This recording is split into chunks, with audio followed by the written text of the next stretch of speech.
Well, hello, everyone. Okay, so this is your June 2025 horoscope with the planetary alignments, aspects, and degrees. And I know I'm uploading this on the 4th, um, but yeah, yada yada about me working full time. But just hang on to your horses because that short reprieve we had in May, things are going to start rumbling and rolling once again, but exciting in exciting ways, in good ways.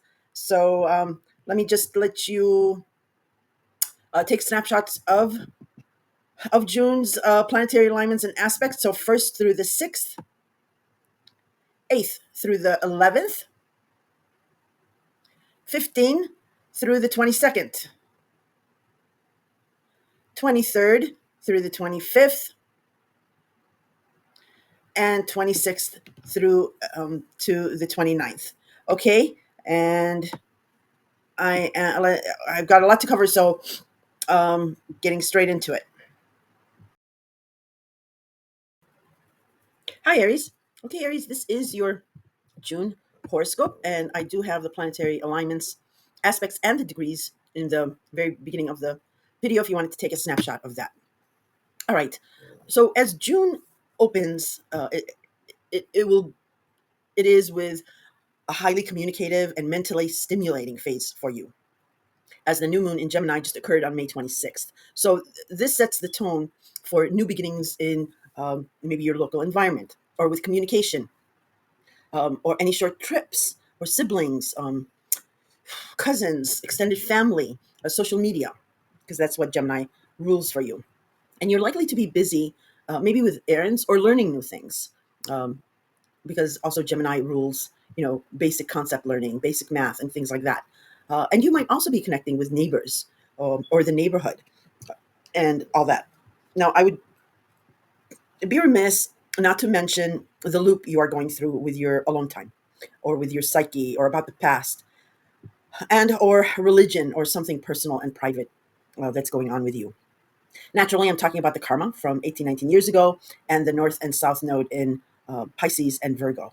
Um, I'm mentioning this because this first week of June, it is prominent for you, especially since you don't have Neptune any longer in Aries, in Pisces, I'm sorry, blurring any lines, and neither do you have Saturn's restrictions in Pisces. This, you are really trying to figure out something out here, something here with your 12th house, without the interruptions of Neptune and Saturn.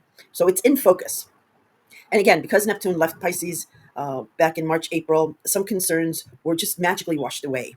Uh, and when Saturn left Pisces, you had another closure of restrictions. Now, this repetition that you're having with the nodes is a minor detail that may have eluded you in the past. Um, Again, because maybe you had Neptune and Saturn vying for your attention here. And I'll be honest that this last minor detail will take till the end of the year to clear. Because, and besides the nodes, both Neptune and Saturn will return back to Pisces. But it'll not be, you will not go back to that life. It'll be for closure or reconciliation. But definitely by the end of the year, uh, you will reach some kind of halfway mark with this loop-de-loop you're going through with your 12th house. And by the end of the year, it really will not matter as much.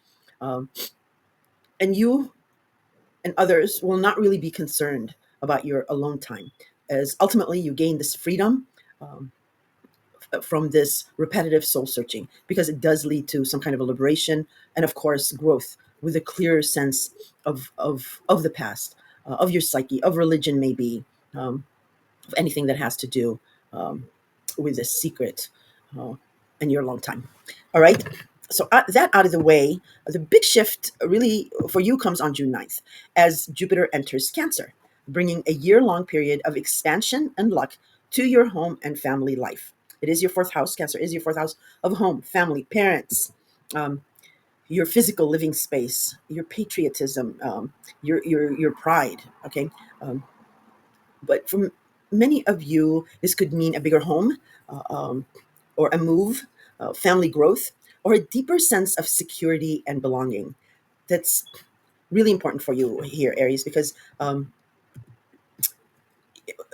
Aries, they say that it's the lonely sign because you're always doing things, uh, sort of alone, or yeah, stepping up to the plate, and doing things without anyone's help. So you've lost maybe that sense of security and belonging. And with Jupiter being exalted in Cancer, loves being in Cancer, and Cancer being such a nurturing sign, you will really feel a deeper rooted sense of security and belonging. And Mars is your ruling planet. It remains in Leo until June 17th. So your creative fire, and your self-expression is really strong because Mars is on a roll here. Love, romance, is taking center stage. You're taking action here. Uh, and children, Leo does rule your fifth house, and the fifth house is about children as well. You might, be having some little combative tiffs and tats here with children, but you Mars is your ruler. It is your protector. You do have the upper hand here. Just be careful with any gambling because the fifth house also rules gambling. Yes, casino gambling and the gamble we take on life. Uh, but with Mars heat and urgency, you just want to be careful in those pursuits. This is a time to confidently pursue your passions and enjoy the spotlight with Mars going through Leo, and direct now. So the fifth house is also the house of fun and all that. Now, the other major thing that's happening is the full moon in Sagittarius on June 11th. And this encourages you to broaden your horizons, perhaps regarding a travel matter, higher education, or exploring new philosophies. Like I said, you're in your mind a lot. So this full moon can get you into that philosophical thinking. This month, balance your vibrant self-expression with nurturing your roots and embracing new ideas.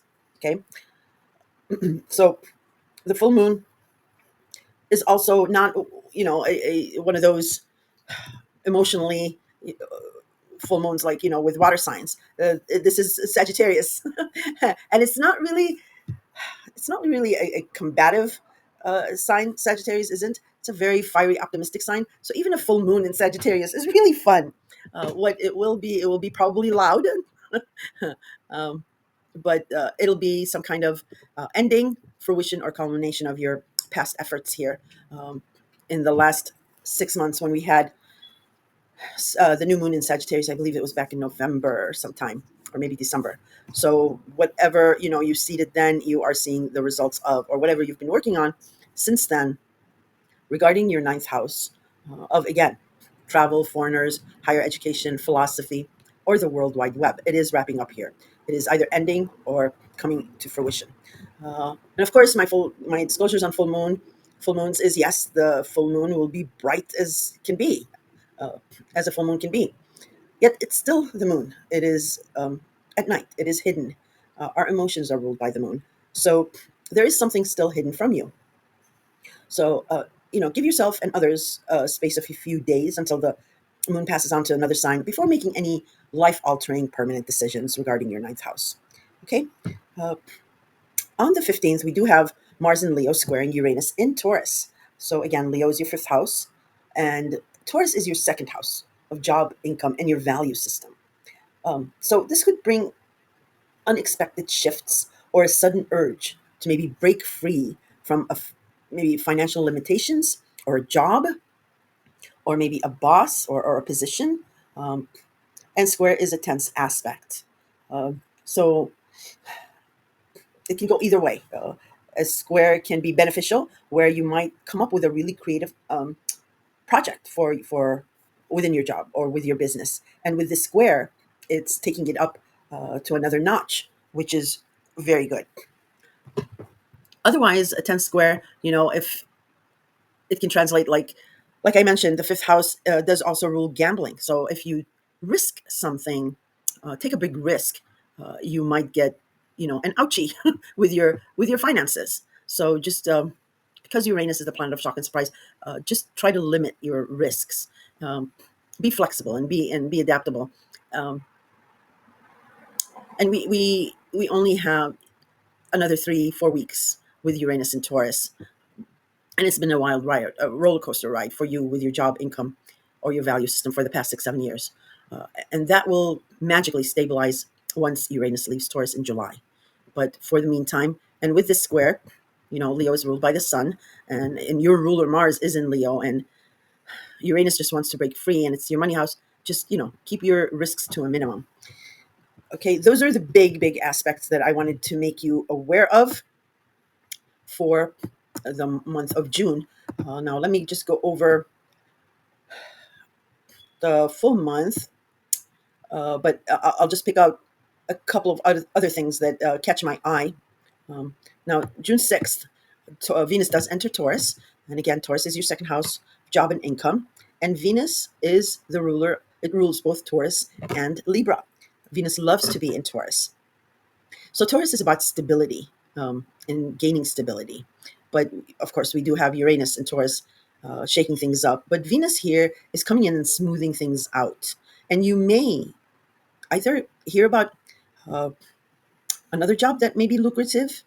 Um, it may result in a promotion, or it may result in a business endeavor.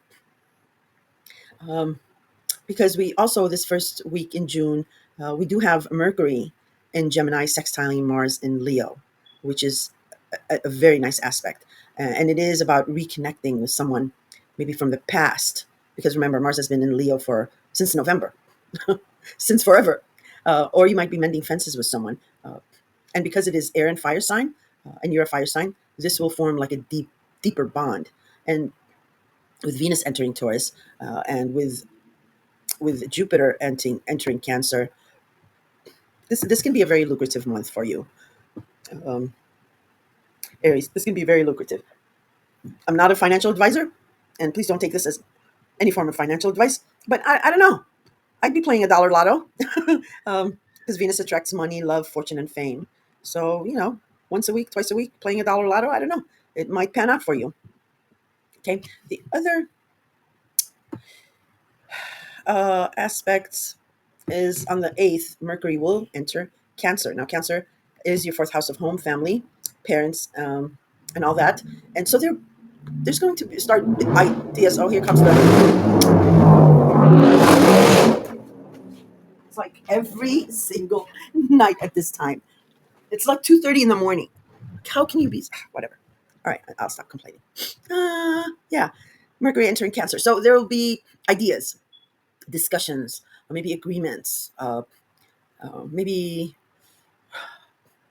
back and forth regarding uh, either a move, maybe purchasing a home, maybe applying for loans for a home, or something about your own parents and what's going on with their home situation.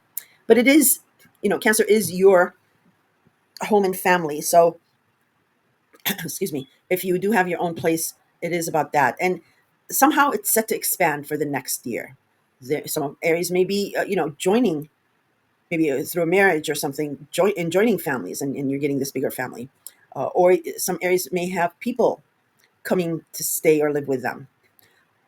Um, but the talk starts on the 8th about possibly an expansion of your living physical space, or about your parents, or or about purchasing real estate. Because right on the 9th, Jupiter enters Cancer, and you will see results. So this talking begins, and then Jupiter enters Cancer. Um, we do have a couple of squares on the 9th as well. Well, a few squares.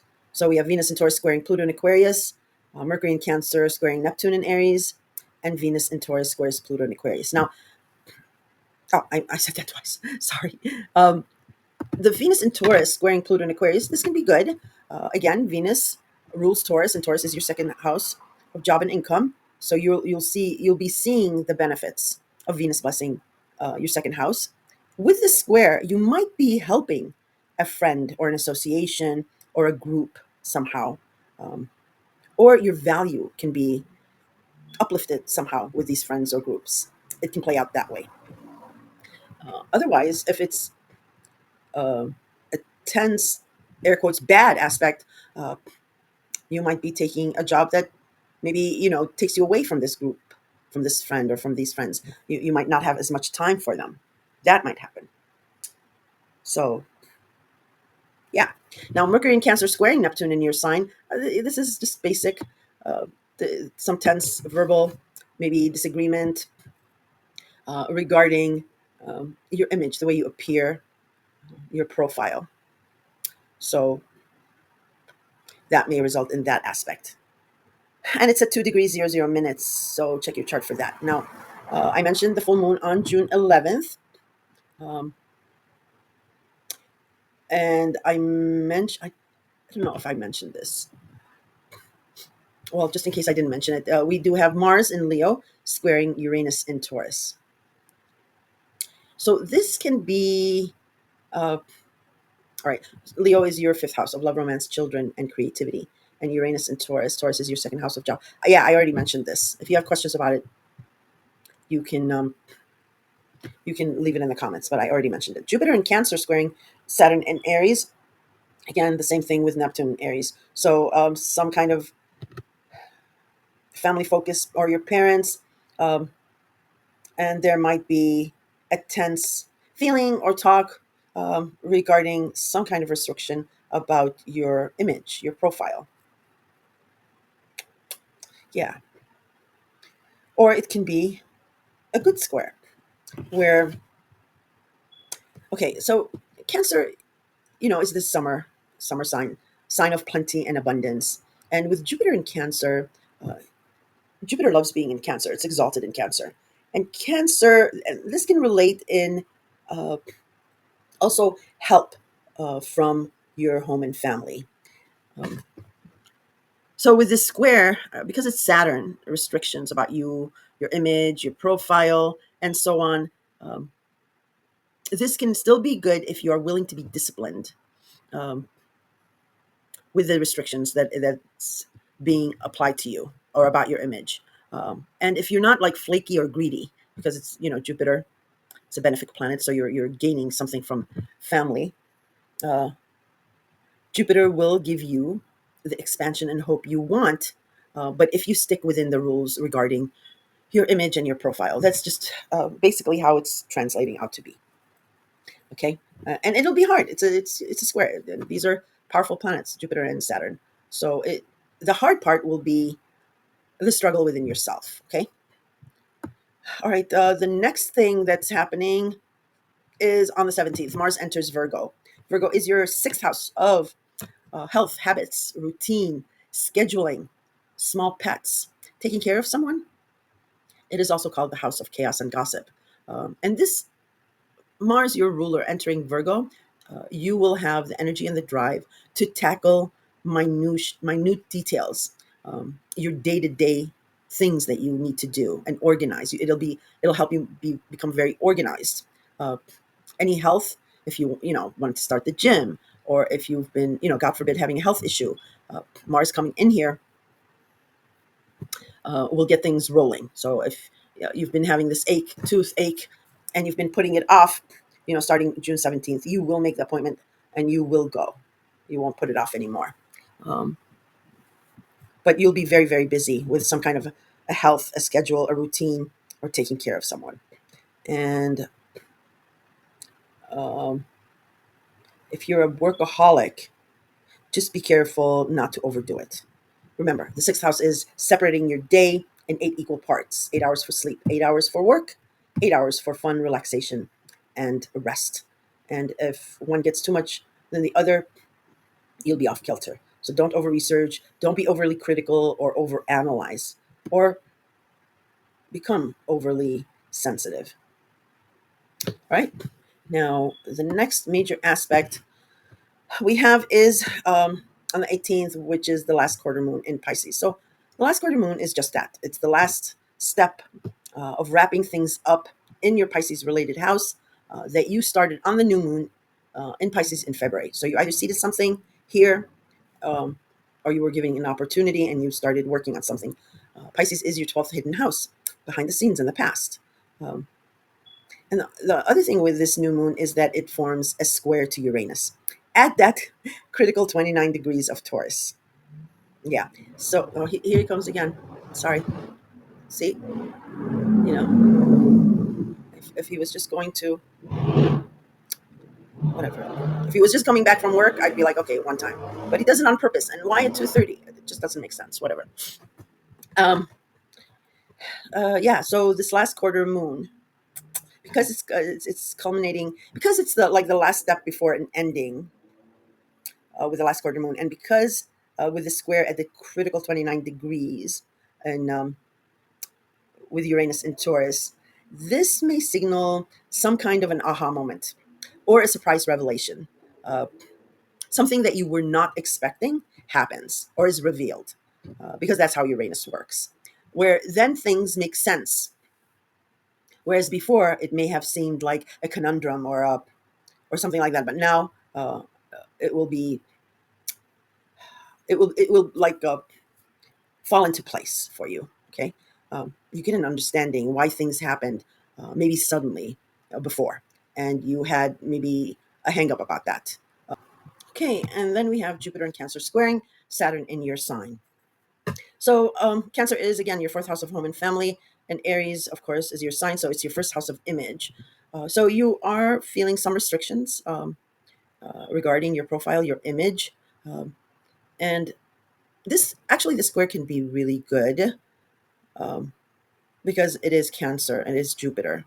So whatever this expansion is happening, you're also getting support from your Cancer-related house, and this square might be actually giving you a boost to your image and your profile. So whatever you're expanding here with your home and family, the square can be a good boost to your image. Of course, if it's air quotes bad, what you need to keep in mind is to be disciplined and also not to be flaky or greedy, because Jupiter in Cancer, with the expansion that you'll be feeling, being humble and accepting what it is, uh, will actually benefit you in the long run. Remember, you have Jupiter in Cancer for a full year. So you don't want to start off by being like, well, that's nice. It would have been better if it was this. You don't want to start off like that. Excuse me. Uh, Jupiter always delivers, usually at the 11th hour, and if you keep the faith. And then, with the square in Saturn, yeah, you just don't be flaky, don't be greedy, because your image, your profile is being watched by Saturn here, with this square. All right. Mars enters Virgo on the 17th. So Virgo is your sixth house of health, habits, routines, daily routine. Your scheduling, taking care of someone, and small pets. It's also called the house of chaos and gossip. So you're going to have a lot of heat and urgency regarding these matters for the next month. Um, and which is great, because you're getting busy in all these other things, and this can get you out of a rut of a routine or a schedule. And if you are always putting off maybe health or the gym, this gets it going. Just be careful. Um, just be careful with your health, of course, but don't overdo a routine, or like a workaholic. Don't be a workaholic. Don't over research. Don't be overly critical or over analyze or be um, uh, what's that word? I can't think of it right now. Just don't take things too much to the heart, which I don't think Aries have that problem. But yeah, and again, Mars is your ruler; he's your protector, so you'll be able to navigate those kinds of issues that if they pop up. Just watch your health, and running around with small errands and daily routines. So we do have a last quarter moon in Pisces on June 18th, and this last quarter moon is like the last step of wrapping things up, um, with a full moon that's going to come in. So you started a new moon in Pisces in February, so you've been working on something behind the scenes or within your psyche or about the past. And the only thing with this new moon is that it does form a square to Uranus. Uranus is in Taurus, your second house of job and income and value system. And it is forming it at the very critical 29 degrees of Taurus. So with the upcoming culmination of because remember this is the last quarter moon, so it's foreshadowing a culmination or an ending, and triggered by this um, square with Uranus in that last critical 29 degree. This may come in like an aha moment, surprise revelation, where when things did not make sense before, or it may have seemed like a conundrum, uh, this sort of clears that. And you see exactly where the starting point is, where the midpoint was, and where the ending should be.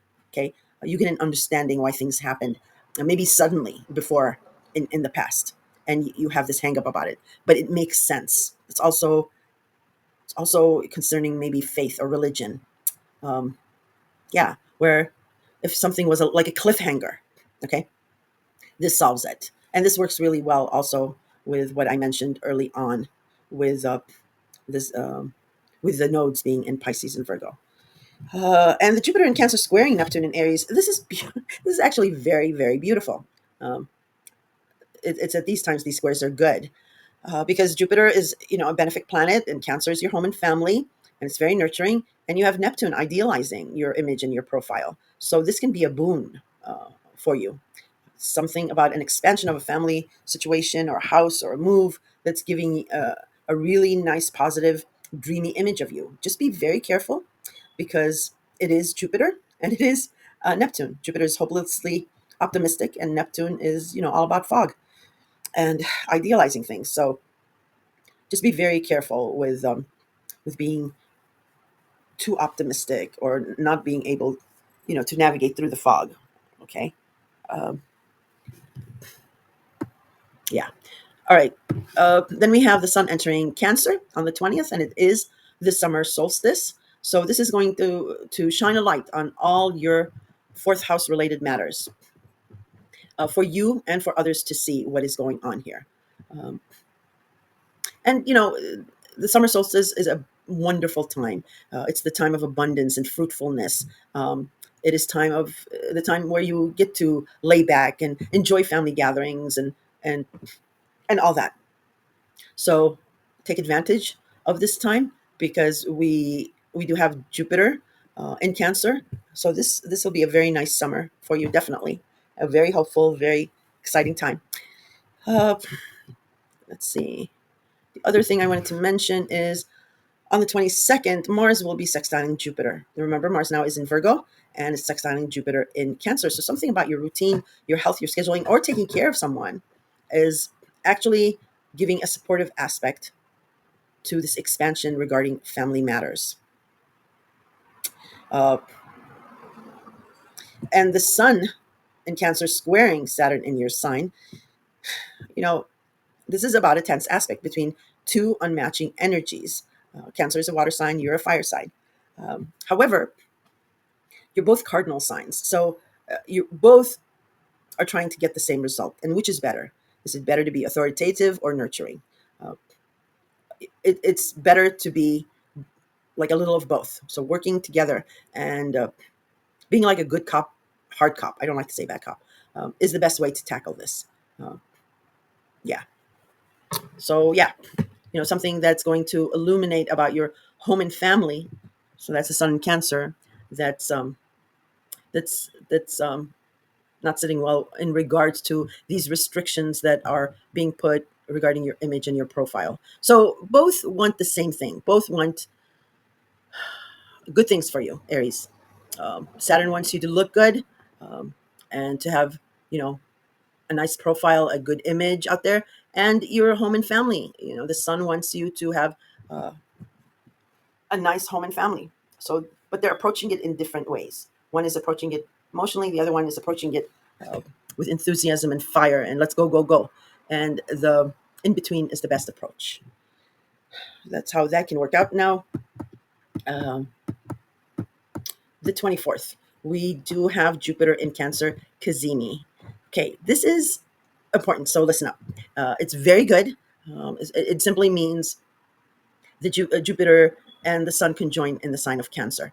But this is amazing. It doesn't get any better than this. And actually, the last time Jupiter was Kazimi in Cancer, it was, I think, 2001 or two, and it was during the summer, July, I think it was. So this is a very, very lucky day for everyone, not just for you, but for you, it's in regards to your home, family, and your parents. You might close on a house here, or you might find a really good house if you're getting married. This would be a great day to do that because you'd be blessed. The marriage would be blessed in the stars. uh, or something about your parents. You just have to take advantage of it because casinos are usually a day, 24-hour thing. Uh, so yeah, ask for that raise. Try to change your relationship status to the next level. Look for property. This is your lucky day to make something work. Okay, and then we have on the 25th of June a new moon in Cancer. So you are setting your intentions here regarding home and family, or you're getting an opportunity that you're going to be working on for the next 6 months, right? Uh, and this new moon in Cancer is not uh, a, without some squares, because it does square Saturn and Neptune in your sign, uh, and it does conjunct Jupiter. The moon does conjunct Jupiter in Cancer. That can be a good thing, a new opportunity. Um, and then you have another good opportunity. This new moon in Cancer will sextile Mars in Virgo. So you've got the two squares from Saturn and Neptune to the moon, but you do have a conjunction from the moon and the sun and Jupiter, and then you've got this sextile in Virgo. So these squares really sort of cancel out with the conjunction and the sextile. Um, and it's the moon; it's a fleeting aspect. But something about this new moon is really going to light a fire under you in regards to home and family, and maybe uh, it might be about taking care of your parents. Maybe you're working on that, or something about a health schedule or routine that you're also working on, because it's a sextile from the moon to Mars in Virgo.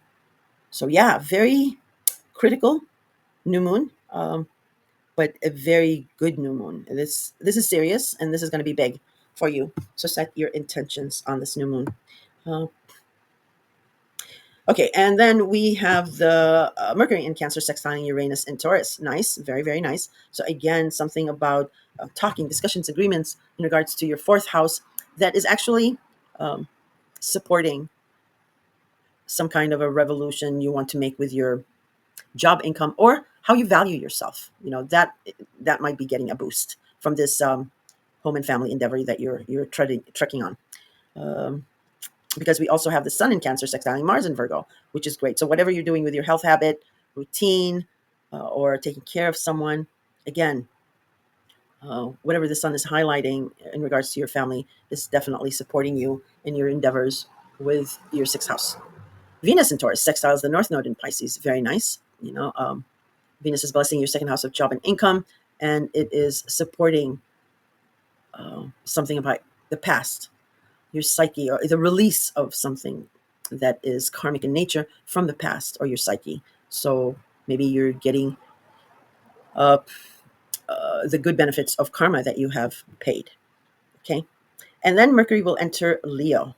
Very nice. So then your focus of your discussions, of your thoughts, texting, agreements, debates will shift to your fifth house of love, romance, children, and creativity. uh, you'll find the confidence in speaking your mind, and I did mention that in the intro. And but just be careful a little bit with taking it overboard, because you may get Mercury entering Leo. Leo's very confident, so uh, yeah, just be careful of just maybe being somebody being a drama queen here. Hopefully it's not you. uh, okay, on the 27th, we do have Mercury in Leo trining Saturn in your sign. So definitely you're not the drama queen here. So your ideas and proposals will be so confident that authority figures will not only hear you, but they may be prompted to help you advance in some way. They may even invest in you, okay? Because Saturn is in your sign. On the 28th, Mercury in Leo will trine Neptune in Aries. Beautiful. Whatever's going on with your fifth house of love, romance, and children is really whatever you've done here, because you've had Mars here. Well, for the longest time since November, is really panning out, because the agreements and discussions are coming in with trines and all these good aspects. So yeah, your dreams and yearnings get an excited and confident idea, investment, or it can be like a really strong gut feeling that you get and you'll want to act on. It's just convincing other people maybe to be on board, but you have no problem with doing that. You're a fire sign. You can get everybody excited. And then finally, the month ends with Mercury in Leo opposing Pluto in Aquarius. So this can be this can be a verbal altercation uh, between your fifth house and your 11th house. Um, your 11th house is groups, friends, and associations, or how you wish to be seen among these people. So this can be a he said, she said kind of thing, or ignoring a rule, maybe, or stipulation that you don't want to deal with now. And don't do that. Don't put it off because it's Pluto, um, and Pluto invites destruction. So uh, don't be like, oh, that's a minor detail. I can deal with it later because it might like balloon into something else.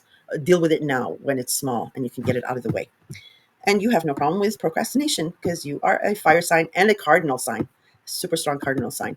All right, Aries, so that is your June horoscope. If you have any questions, please leave them in the comment section. I do answer all questions. And I will be talking to you.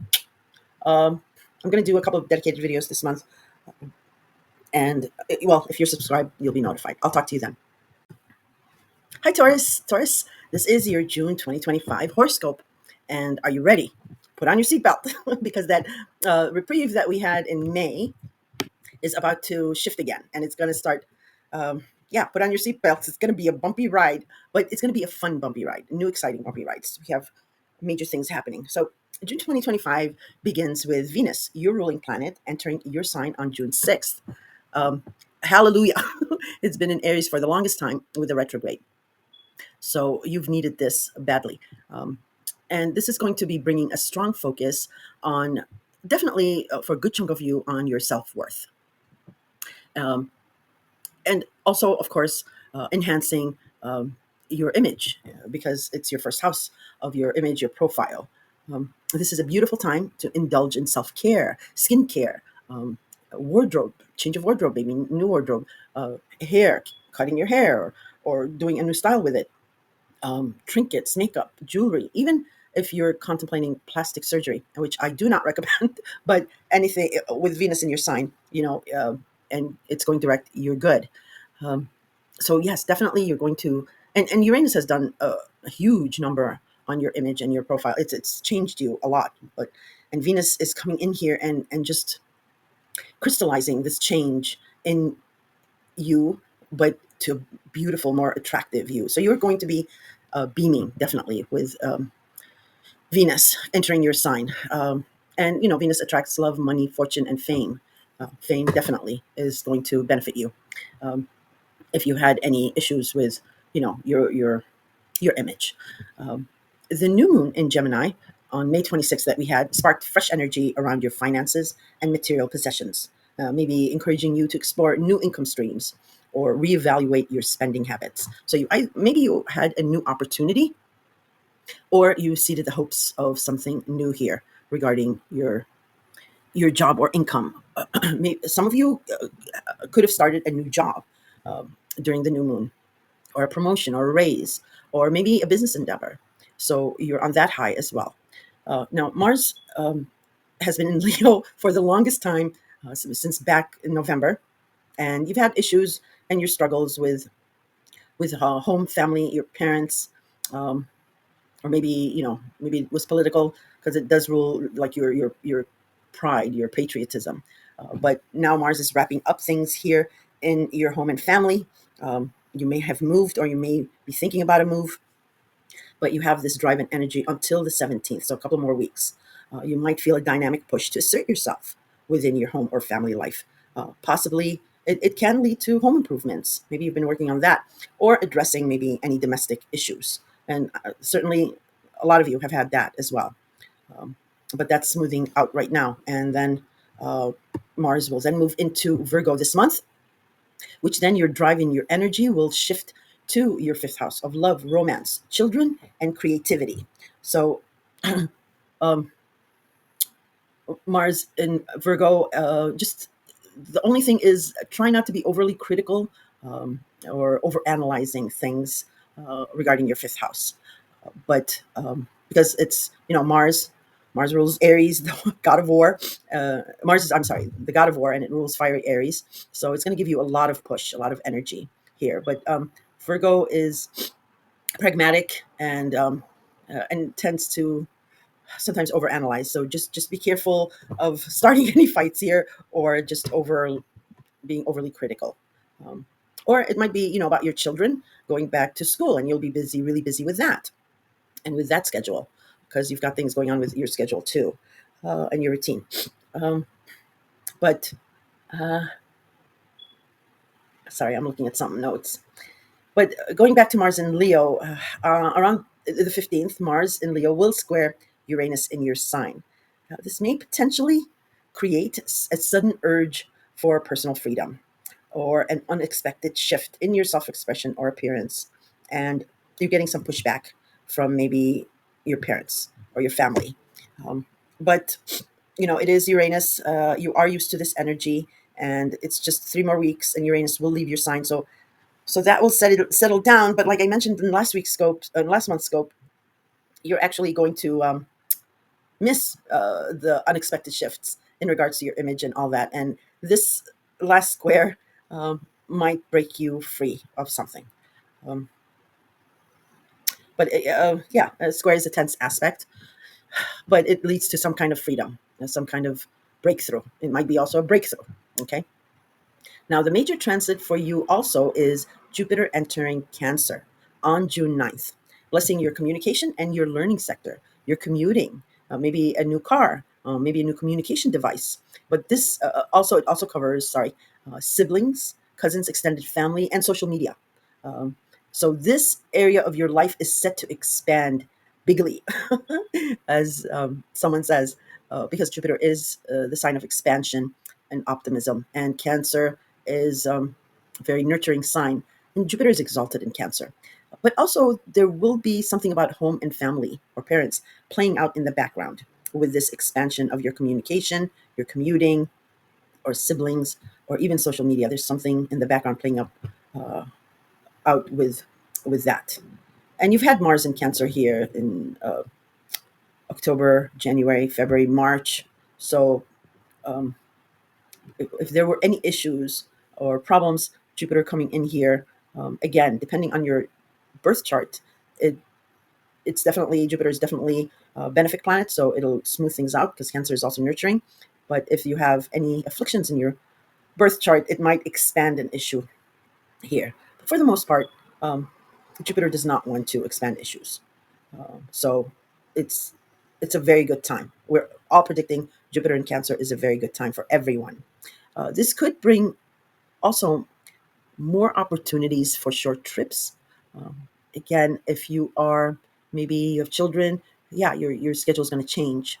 So you might be running around again, or new studies and connecting maybe with your community, or this close network that you have been nurturing. So that's what's going on with Jupiter. We have a full year ahead of us, and yeah, maybe maybe you're going to be expanding something about your house. Maybe also, uh, we do have a full moon in Sagittarius on the 11th, and this highlights shared resources and intimacy, um, taxes, government benefits, inheritances, um, the mortgage, finance, joint finances. So the eighth house also rules money that you benefit from others' work. So your husband or wife's income. The full moon might be an ending to one component of that, or it could be a culmination of your past efforts here. Specifically, back in, I believe, December, we had the new moon in Sagittarius. So, whatever you started then, and maybe a new opportunity then, or you see to the hopes of then, it's culminating here. Um, and it's really encouraging you to examine your deeper connection and financial partnerships. Okay. Um, Something might be revealed here. Um, but if I was to say, like, full moons get a bad rap, because yeah, it's associated with an ending, or with an emotional thing. But if I were to say, if any full moon is fun, it would be the full moon in Sagittarius. Um, Sagittarius doesn't really take things to heart that much. It can laugh it off. It can let it roll off its back. even negative things. It's just a very, very optimistic, hopeful sign. But it is a fire sign, so things might get loud a little bit. But as much as it might heat up, it's that quick to die down. Um, yeah.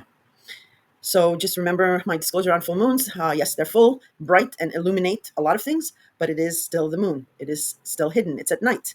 Your emotions are ruled by the moon. They're hidden, and so are others. So try not to make any life-altering, hardline decisions on a full moon, as there is still something hidden from you here. So give yourself and others a couple of days, because the moon does change signs every 2.5 days, to make any hardline decisions if you need to. Okay, so those are the major things that you'll be focused on in June. So let me just go over the rest of the line up. Just some other things that I wanted to point out. So we have, where did I go? I lost my place. Sorry.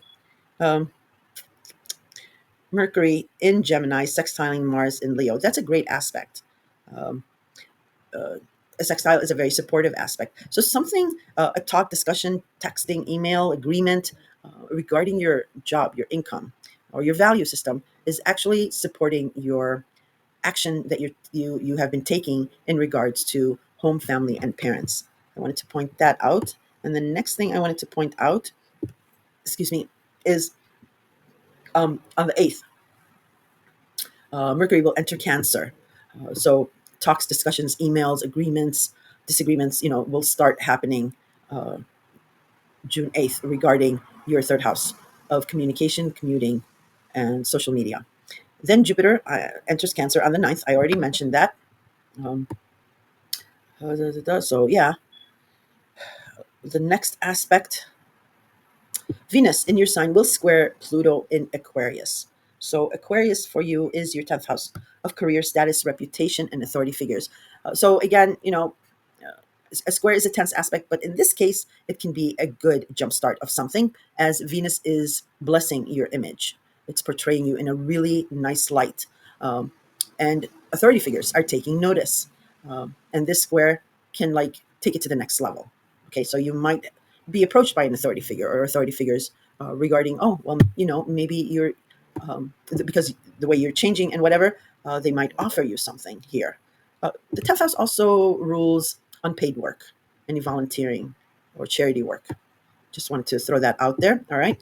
So I did mention the full moon. I did mention the square between Leo and between Mars and Uranus. Um, Jupiter in Cancer squaring Saturn in Aries. This is at 1 degree, 18 minutes. So check your natal chart for any of those degrees. So some kind of an expansion regarding your third house is this is a tense aspect with Saturn in Aries. So your alone time, your psyche, the past. Because Aries rules that. It's your 12th house. It's your 12th hidden house.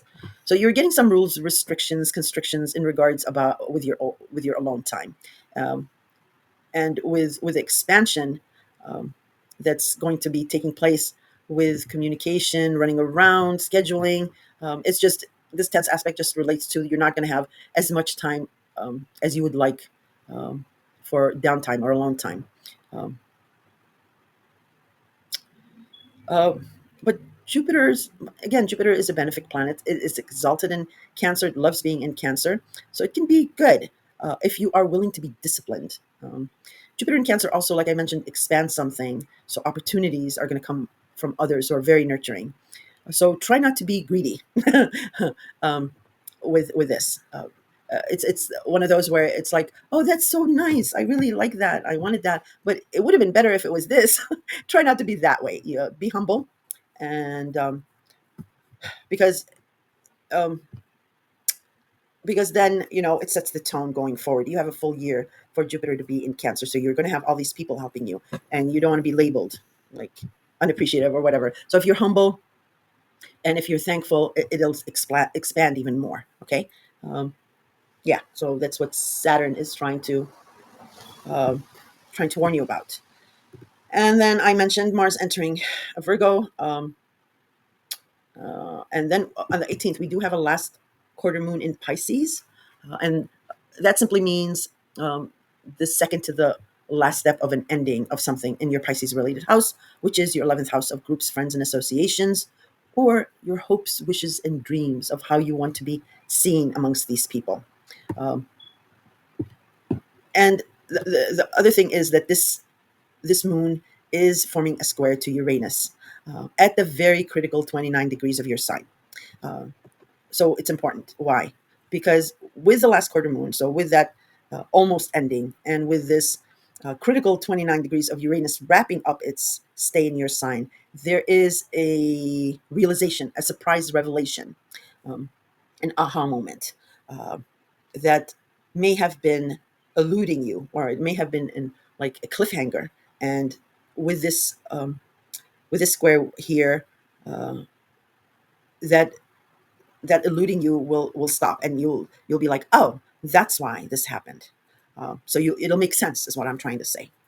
Um, so yeah, look for that around the 18th. Remember, when I say this aspect perfects on the 18th, you might feel it before or after.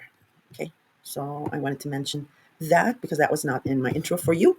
And on the 20th, the sun enters Cancer, and it's the summer solstice. Um, so Cancer again is your third house. So now it's your annual review. Um, the sun will shine a light on all the deep crevices, dark places regarding your third house of communication and commuting. Um, and again, it's playing with other planets because Jupiter is entering here. So you'll see what needs to be overhauled or changed, and Jupiter will be helping with that. And the summer solstice is a time of abundance. It's a time of family gatherings, festivities, uh, harmony and peace and all that. So this is a great time in regards to your third house um, of communications and siblings and all that. You might be getting a new car, maybe a new um, communication device. You might be looking at those. Okay. The other thing I wanted to say on the 22nd, Mars in Virgo will sextile Jupiter in Cancer.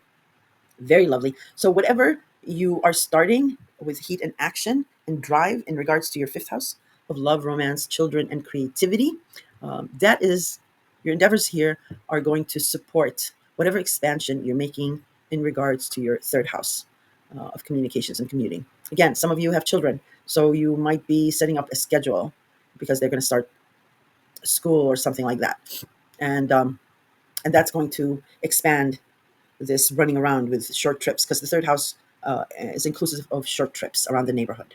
Or you might be meeting someone here, um, and you're going, you may be dating more or something like that. Otherwise, some of you might be getting pregnant, and you might be going back and forth between, your doctor and whatever. So that is a supportive aspect. Now, the other major thing is, where did you go? There you are. Um, the 24th. Oh, this is very important. Jupiter in Cancer will be Cazimi, and that simply means that Jupiter and the Sun will conjunct in the sign of Cancer. This is big, huge, and incredibly powerful.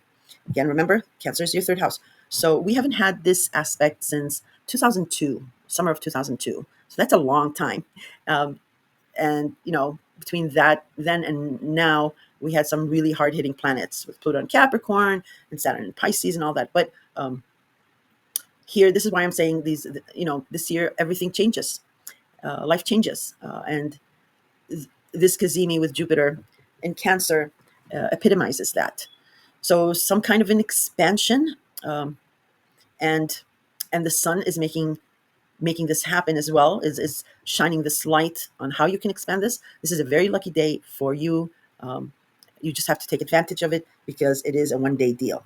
So you might be buying a new car here. You might be getting a new communication device here, or you might be setting something up really beneficial with a very close network of people, maybe about running around town, maybe carpooling, um, children or something. Or it can be social media. You might be getting monetized here, or you might be starting a channel or something with social media. So, very opportune, beautiful day. And if you have anything in Cancer, double that in your natal chart, that is. And if you have anything at 3 degrees or around that. The other thing is the new moon in Cancer on the 25th. Set your intentions in regards to your third house. Um, because if you set the seed, your intention here, it will grow and double, especially because Jupiter is in Cancer for the next 6 months for you to materialize whatever you want here. Um, Other thing is Mercury in Cancer sextiling. Oh, did I mention Mercury entering Cancer? I didn't mention that. Well, anyway, Mercury does enter Cancer, so there'll be a lot of talk regarding your third house and getting stuff started here because Mercury rules communication, agreements, debates, and all that good stuff. And with this sextile between Mercury and Uranus in your sign, um, um, this is some kind of a recognition. Alone, as a standalone aspect, this is being recognized or some kind of a recognition. Um, but double that for you because Uranus is in your sign. So it's about your image and your profile. So something is standing out here in regards to your image, your profile. Um, and it may also result in maybe you taking on some kind of a responsibility in regards to your third house of communication and commuting. You might be the go-to person driving everybody around. So that might be going on. Okay, and then we have Mercury entering Leo now. Sorry. So now the discussion, the debates, the agreements, um, and all kinds of communication will start shifting focus on your home, your family, and your parents. Um, and Leo is the confidence sign. Uh, it is the lion. So you'll find your confidence really here in speaking your mind. Um, and I know you've had issues here, and you might be hesitant. Well, also because Uranus has been in your sign, and you might have surprised yourself even with the way you've been speaking your mind. But with Mercury entering Leo, um, and it'll whiz through Leo, it is important to be very clear um, about speaking your mind. Yeah, just be careful of the drama queen scenario, um, because yeah, it's Leo. So that's what's happening on the 26th, the 27th. Mercury in Leo will trine Saturn in Aries. So whatever you're speaking your mind in regards to home, family, or parents, or whatever their discussion is or debate, is actually a very lovely aspect in regards to setting your psyche at ease about the past or about your faith. It's simply that, or whatever you're doing behind the scenes. Okay, your ideas and proposals will be so confident that authority figures may even be prompted to help you advance in some way. Remember, you've got Pluto in your 10th house of authority figures. So that's very nice. On the 27th, that perfects. On the 28th, Mercury in Leo will trine Neptune in Aries. There you go. It also trines something idealistic that you have regarding the past and your psyche or religion and faith. And then finally, the month ends on well, it doesn't end on June 29th, but as far as the final aspect, Mercury in Leo will oppose Pluto in Aquarius. And this can be a verbal dilemma, a verbal outburst, altercation um, in regards to family, parents, your home, and your career, reputation, and authority figures. So this opposition, remember, oppositions don't have to be bad. They just oppose each other. One thinks one way, and the other thinks the other way. Um, and um, and this can be like a minor thing that you are willing to be like, well, I'll just tackle it later. It's something small and it can wait. Don't do that. Not with Pluto and Aquarius, because Pluto invites any kind of destruction. Remember, Pluto wants to restructure your 10th house of career and status. So putting it off will snowball into something else. It's a small detail. You're a very persistent sign. Get on top of it and fix it. So that's how the month ends, Taurus. If you have any questions, throw them in the comment section. I answer all questions, and I will be putting up some dedicated videos like Jupiter in Cancer, what it means for each sign and how to take advantage of it, and others. But if you're subscribed, you'll be notified about that. All right. So yeah, hang on to your hats. June is going to be quite fun. I'll talk to you soon. Bye. Gemini. Well, happy birthday, my guy or my girl. I don't know why I always think of Gemini as a guy or a boy or something, but yeah, No, there's some very really beautiful women and really fun-loving, beautiful Gemini girls and ladies out there. All right, so happy birthday! It's your birthday season, and we are talking about your June 2025 horoscope. So just as a reminder, the new moon in your sign on um, May 26th really kicked off your personal new year, and new you happened in your first house of image, profile, um, physical self, any physical changes you want to make, hair, wardrobe, shoes, trinkets, makeup, and that was my pug snoring. Sorry. Um, your social media profile. So you either had a new opportunity that came up, or you seeded the hopes of something new here in regards to your image and your profile. And this is your prime time for setting intentions, focusing on your personal growth, and initiating new ventures. You're feeling vibrant, articulate, and ready for anything. um, Mercury is your ruler, and it is entering Cancer on the 8th. So your mind will shift its focus to your job, your income, and your value system. Cancer is your second house. Um, and then this is, like I said, yeah, shifting your focus towards your finances, values, and what brings you comfort and security. Um, Cancer is a very nurturing sign as well. Cancer also rules the fourth house of home, family, and parents. So that is playing out in the background. So you're whatever you're thinking about, it's in regards to either getting a new job or starting a business, or maybe you know upgrading your job, um, promoting something of a business, but it has this family theme to it. Um, yeah, your thoughts will definitely become more intuitive, as Cancer is a water sign, and it's very intuitive, and it'll be emotionally driven, especially concerning money matters. And what makes it even more impressive is the most significant transit in this month is Jupiter entering Cancer on June 9th, so that right the day after, bringing a massive, and I mean a massive boost to your second house of income and self worth for the next year. Jupiter is exalted in Cancer, Gemini. It loves being in Cancer. And Jupiter is the planet of expansion. It's of optimism and faith and all that. And Cancer is a very nurturing sign, and it Cancer and Taurus and Pisces all have something to do with money, attracting money. So this is going to be a big boon for you, Gemini. And think 12 years back. Um, Again, you benefited from some kind of an expansion in regards to your income, your job, or your value system, and something about family, maybe parents, um, maybe a move, either a move like from one city to another, state to another, country to another, or just simply moving to a bigger, better place. That also may play out for you guys, for some of you guys.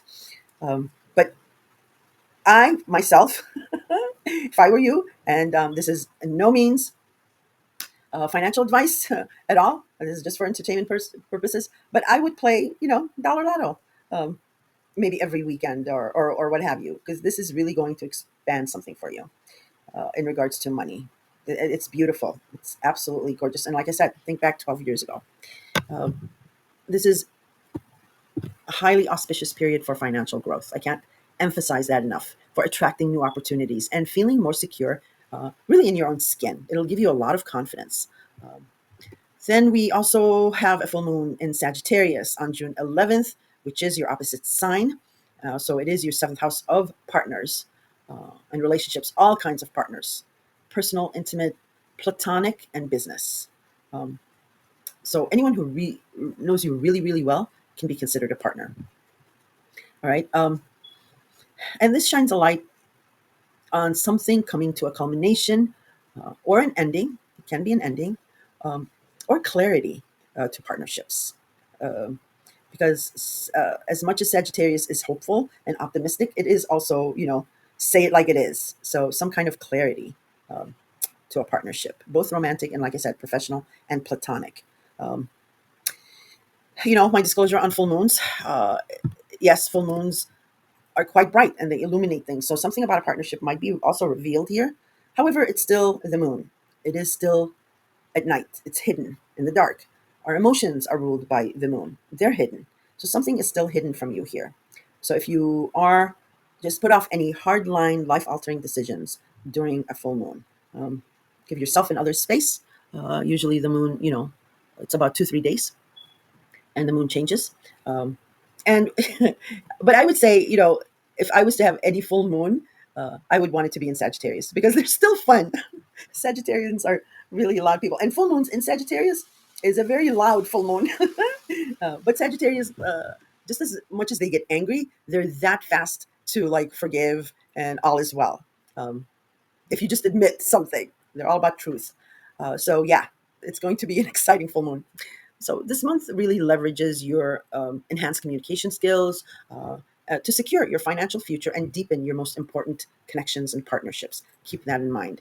So let me go over some other aspects that I did not mention that need honorable mentions, as they say.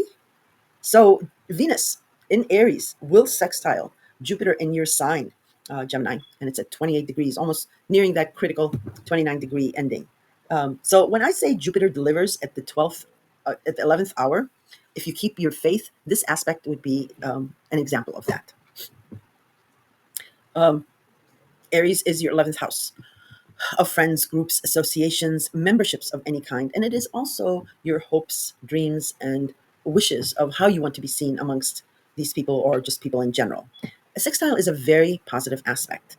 Jupiter, the planet of luck and optimism, in your sign, making you very magnanimous. So something about your friends, groups is really like holding you up um, with what you've accomplished this past year and being there for everyone. It's and here this might also, because of this experience that you've had and whatever you've done here, and your friends are like, you know, hollering your praises, you might meet someone who's really interesting, um, who can go on to be a really important, maybe friend, maybe an associate, mentor, or even a partner, business partner, personal, maybe a lover or something. So keep your eyes and ears peeled for someone interesting, um, and see where that leads. You'll get a few weeks of maybe going back and forth, maybe missing calls or whatever, playing phone tag. But if you persist, which you easily can do, this can pan out to be very, very good for you. All right. The other thing is we have Mercury in Gemini sextiling Mars in Leo. Again, a very supportive aspect. So you have the gift of gab naturally. You're born with it. And now Mercury, your ruler in your sign, um, talking your way out of or into this support for um, uh, something in your third house, communications or communication devices, or commuting or modes of commuting, maybe social media, siblings. A lot of you are supporting siblings who are abroad or cousins, um, or you've been through that experience. It could be maybe a close network of friends, or maybe even neighbors or the neighborhood. Okay, maybe you're scouting out a new neighborhood. So a lot of you will move too. Um, so this can also be like maybe reconnecting with someone from the past. Maybe there was a falling out, and you're here trying to make amends. Um, but and if you do, this will solidify. It's not like, all right, let's just make amends and just move on, and then you just avoid each other. No, this is making amends and creating a much stronger bond, because it is you're an air sign and Leo is a fire sign. So there's this bond that will always be ignited.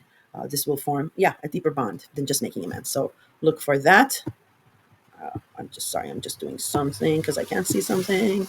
My notes are in the background. Oh, wait, there.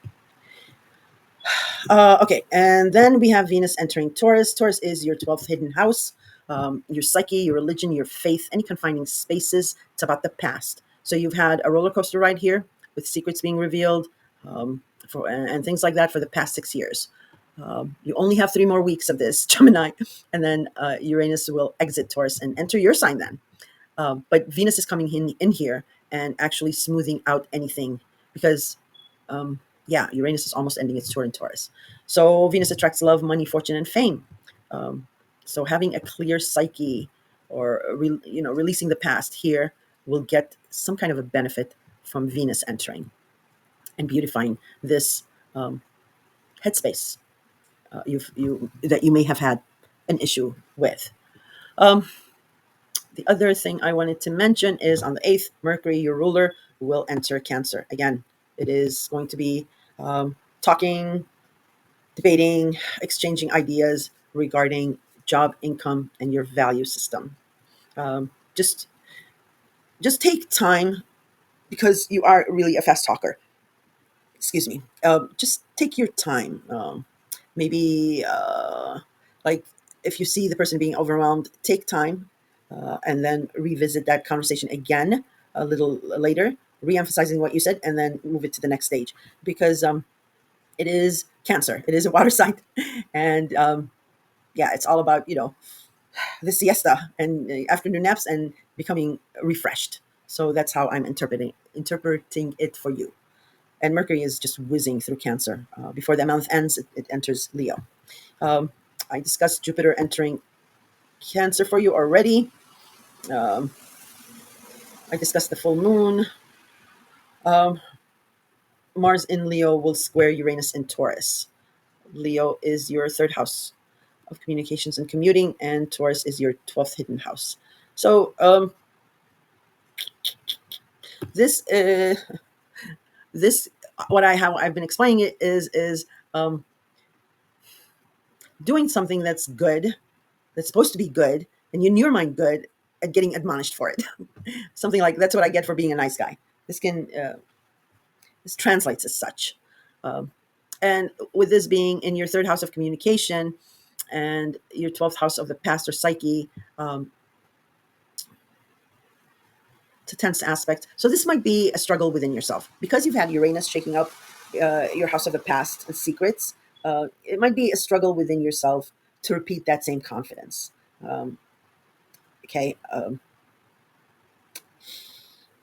But the one thing with this is, um, and you can certainly do this, is if you like roll with the punches, or if somebody makes fun of whatever mistake you've made and you just laugh it off, and stay humble. Okay, you will be actually admired for, and they'll be like, oh, that person was a jerk or whatever, and you will have this respect that yeah, they've gone through that and they've come out smelling like roses. So try to be humble and just laugh it off. And you can certainly do that. You know how to get out of anything.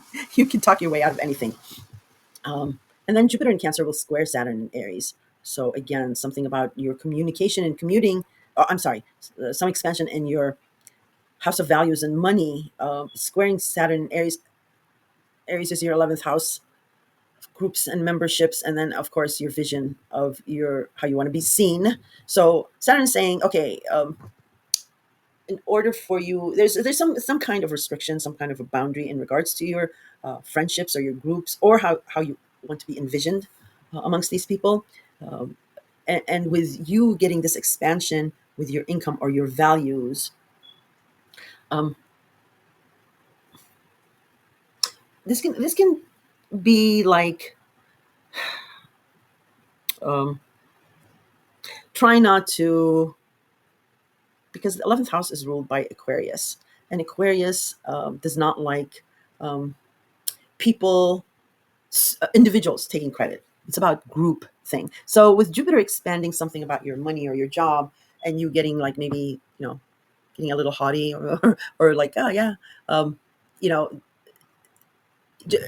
Saturn is just saying, try not to be overly confident in that, because that'll rub it off the wrong way.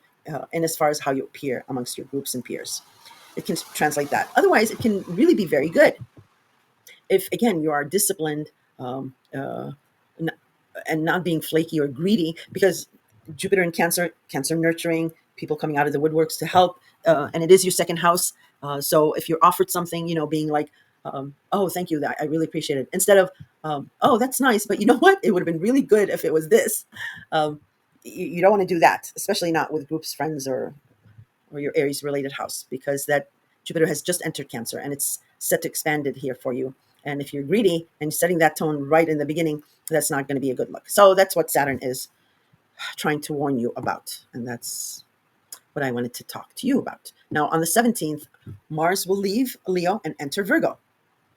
So you are going to have this heat, urgency, and drive in regards to your home, your family, your parents, your physical living space, your country, and your pride, your patriotism. There's going to be this overwhelming drive to go forward here with changes. Um, and it's relating to being pragmatic or detailed, or maybe you're starting to care for elderly parents, maybe, and and your schedule is going to change. You're going to be very busy. However, it's not a big deal for you because you do zip here and there. You're very fast. You're able to do two things at the same time, walk and chew gum. So Mars entering Virgo will really help you set up this schedule routine regarding a home and family matter or your parents. Just remember, it's Mars. Mars is the god of war. It rules fiery Aries.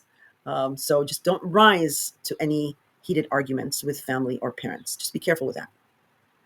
Um, and and just be careful with being overly critical or over analyzing something, because that will not work well. Catch yourself. Remember that. All right. Again, you're a very smooth talker. You'll be fine. The other thing is, the last quarter moon in Pisces. This is kind of special because it will also square Uranus at that very critical 29th degree of Taurus. Last quarter moons are the harbingers of an ending or a culmination um, in that sign. And Pisces, for you, is your 10th house of career status, your reputation, and authority figures. Okay. So something, we had a new moon in Pisces in February. So you either had an opportunity there or you seeded the hopes of something new there. And you can see the beginning of the end here with that. Um, but what the other thing is because Uranus is at the ending degrees of Taurus, that, the 29 degrees, there's also here that's um, a revelation about an ending. That's how this translates to something. It's like an aha moment. So something that has eluded you, or you have not been able to figure out in regards to your 12th hidden house and the house of the past. Here around this date, there will be some kind of a revelation. Something will come out to light, and you will be like, "Oh, that's what it is." I mean, I know it sounds general, but it really is something like that. It's Uranus, um, can't really predict unpredictable Uranus, and it's a square, so God knows what Uranus will do. But it has something to do with like a cliffhanger, and the cliffhanger is being revealed around this date. Okay. The other thing I want you to just be careful of is on the same day it perfects is Jupiter in Cancer squaring Neptune in Aries. And this can be very, very beautiful, very nice. So some kind of expansion in your second house. Even though it's a square, this is one of those good squares. It's expanding some kind of idealism in regards to friends, associations, and things like that. The only thing I'll tell you, and for you older Geminis, you'll understand, is do not mix money with friends. Yes, you older Geminis know this. It doesn't work out well. Yeah, no, don't don't mix business and friendships. It doesn't work out. Um, but Neptune is going to be blurring all kinds of lines here, Gemini, and Jupiter is just going. He's just the good old jolly green giant. He's just going to be expanding and expanding. But it's a square, so it's like warning you. Okay. And for you younger Geminis, do not mix money and friends or business and friends. Okay. Um, all right. Sorry, it got cut off and I had to start a new session. Okay. What else did I not say? June 20th, Sun enters Cancer and it's the summer solstice. So this is a very romantic, laid back, hopeful, and fruitful time. It's the family gatherings, it's laying under the stars in the grass on a beautiful, breezy night with your partner. It's the rooftop gathering with friends. Um, it's harmony and peace and abundance. And this is happening all in your second house of job, income, and your value system. So the sun is shining a light on everything here. Um, and opportunities, whatever opportunities again come up, take advantage of them. And they may, again, come through, maybe through family or parents, or a home situation. Maybe you start a startup in your home, something like Bill Gates, what he did with his computer business. Uh, let's see. 22nd, Mars in Virgo sextiles Jupiter in Cancer. There you go. So the heat and action you've been seeing in regards to home, family, and your parents is supporting this expansion you're having with a job, with income, with a business endeavor, or what have you. This is very good. Uh, the other thing is, because they're two different, not modalities, but elements. Virgo's an earth sign, Cancer is a water sign. And then we also have the sun in Cancer squaring Saturn in Aries. Again, water and fire signs. This can be um, two ways of doing things. Okay. Um, and which is the best way? Is it the nurturing, protective way? Is it being pragmatic and detail oriented and analytical? Or is it the um, the fiery, consequences if you don't do the right thing? It is a combination and critical timing. And this involves your family, your parents, your home situation, living situation, and your job, your income, your value system, and friends, associations, and memberships, or a friend. Um, and you have a sextile, but you also have a square. Hmm.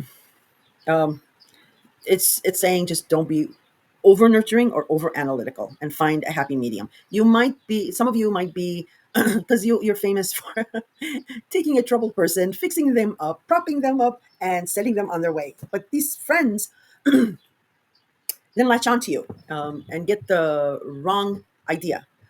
So if you're too nurturing, they start falling in love with you. But if you're too fiery, they might become adversarial. So Gemini, you just need to be um, just balance the two energies, and you can do that because you are two people in one. You can see both sides of the story, and honesty, and just from the beginning, just off the bat. Okay.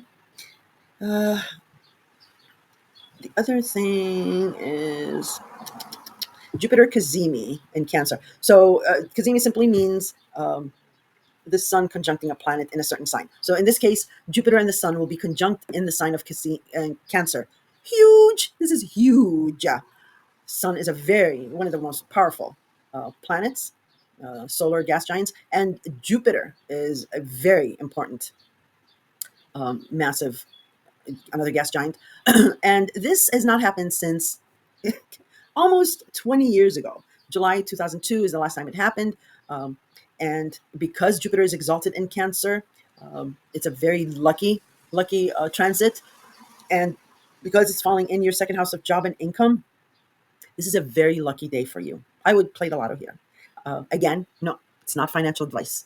This is just for entertainment purposes. But it can't hurt, right? A dollar, whatever.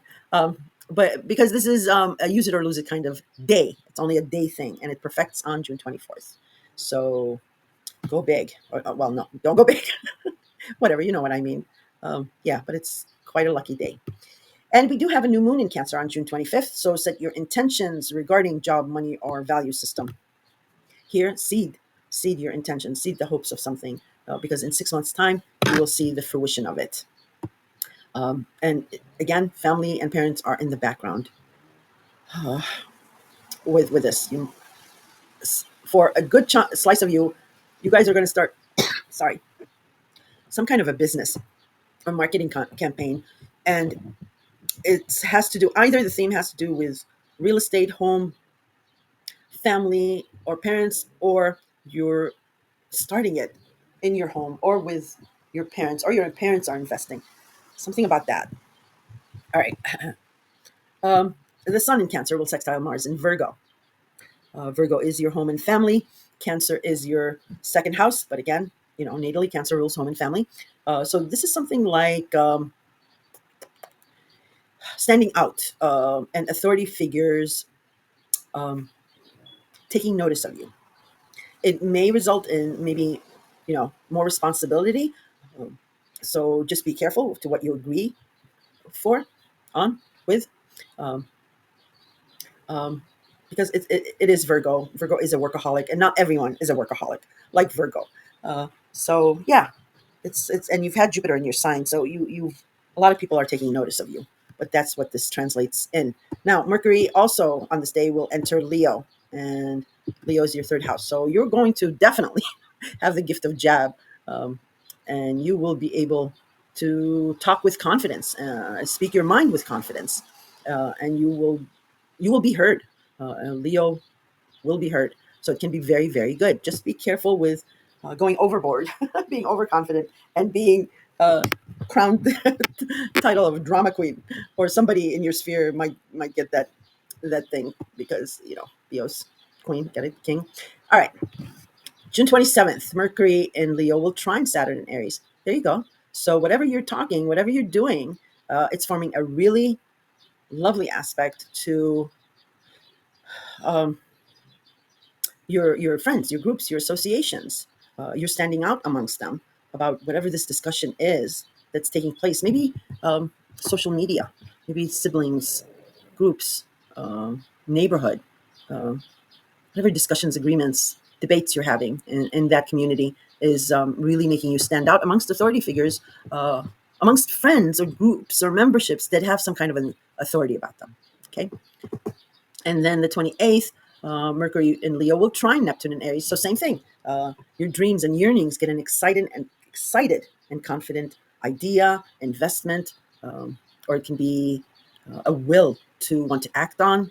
Um, yeah, it's just convincing everybody else or a boss on this idea, and you are able to talk them into it. All right, and then it ends with the June 29th, Mercury in Leo opposes Pluto in Aquarius. And here's where you need to be careful um, of the drama queen, either you seeming that way or somebody else being that way. And, um, you know, this it's an opposition. Pluto, of course, Gemini, is much, much stronger and more ruthless than Mercury, your ruler. Um, and Pluto invites destruction. Why? Because he wants to rebuild your Aquarius related house. Um, and your Aquarius related house is the ninth house. It is higher education, foreigners, long distance traveling, the World Wide Web, and publishing, any publishing matters. So, with you having this confidence and speaking your mind, and maybe even roaring, um, maybe a foreigner is taken aback. Maybe your professor doesn't like it. Maybe your publisher is going to argue with you about something you've written or wants you to make changes. But it is some kind of a verbal altercation. Um, and you being mercurial and being the fun-loving social butterfly, and you might think like, okay, all right, whatever. It's a small detail. I'll deal with it later. Do not do that. It's Pluto. Um, yeah, don't do that because you want to be on top of it and smooth it out and take care of it because it may snowball with Pluto. All right, so that's the only serious, I guess, warning in this scope. And all good things, Gemini. Yeah, I took special time with you a little. I went over because you had your ruling planet all over the place, and important home and family issues. So um, that is it. If you have any questions, throw them in the comments, and I answer all questions. And I will be uploading some dedicated videos like Jupiter and Cancer and all that. So if you're subscribed, you'll get notified. I'll talk to you then. Thanks. Hi, Cancer. Cancer, this is your June 2025 horoscope. And holy shikers, wow, put on your seatbelt, Cancer. You're the star of this show. Um, this is pretty huge for you. It's pretty big. Um, yeah, big things happening. The reprieve we had in May um, is it was a small reprieve because it's back on. Everything's back on, and yeah. So June 2025 ushers in a powerful period of personal expansion and deep connection for you, Cancer. The new moon in Gemini that we had on May 26th. Uh, Either you had a new opportunity or you seeded the hopes of, or it encouraged you to focus on your inner world, your intuition, spiritual growth, faith, religion, uh, and perhaps in the few days, it has also led you to new insights or desire, maybe for more alone time. Gemini is your 12th house of the past, of secrets, of behind the scenes, of taking care of someone. Definitely about faith, religion, spirituality, confining spaces, um, and some health matters can be found in the 12th house. Um, but yeah, now the but the biggest highlight for you is Jupiter. Jupiter is entering your sign on the 9th. This marks the beginning of um, your diamond year, your emerald year, your ruby, whatever how they have. You are, I think your stone is emerald, I believe, if I'm not mistaken. Um, I should check that. I should know that. Um, let's see. Ruby. Oh, emerald also. So yeah, I'm going to say it marks the beginning of your ruby or emerald year, a highly fortunate period of growth, opportunities, and definitely personal recognition that will last for about a year. You'll feel more optimistic, confident, and lucky. This is the time to step into your full potential. No retreating in your in your shell. This is not the time for that. Um, you'll find it's because especially with all these planets changing signs and us entering this new era, life as we know it is behind us. You and because Jupiter is exalted in your sign, you will find yourself um, well. You'll be changing dramatically. It's your first house of image, so hairstyle, makeup, trinkets, or no trinkets, jewelry, wardrobe change, shoes, um, selfies and pictures, self care, skincare, a regime change. And I don't mean regime change as in, oh God, what was that? Um, I mean, a regime is French for like um, exercise regime or a routine or whatever. So yeah, and your profile, your image is going to be changing. So with all that, and Jupiter being exalted in your sign, and this new era we're entering, and all these planets, you'll find that you will be changing. For a lot of you, you'll be changing colors. So for example, some of you were all into the little black dress or black on black or whatever. You'll and especially because it's summer, you'll be changing to pastel colors or vibrant, colorful colors or makeup. The colors will change. Something about colors is going to change for you. The other thing is, of course, it's Jupiter. It's a planet of expansion, optimism, and growth. So, yeah, some of you, your waistline might expand. And some of you want that. You want to do that. But some, might not want to do that. So just be careful. Jupiter does tend to do that when it enters somebody's sign. The other thing is everyone and their mother will come out of the woodworks um, tugging at you because you are put in some kind of a limelight. People will see you as this guru type of a figure.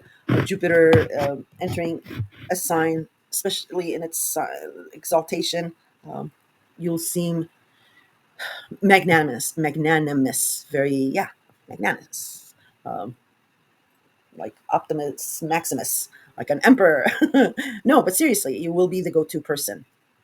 So some people don't like Jupiter being in their sign, especially if they're a private kind of a type of a person. But everything happens for a reason. There's a reason for that because you're going to get opportunities when Jupiter then enters Leo and your second house of money, income, and what have you. So it's setting you up as being in this limelight, and then it's going to bless your second house next summer.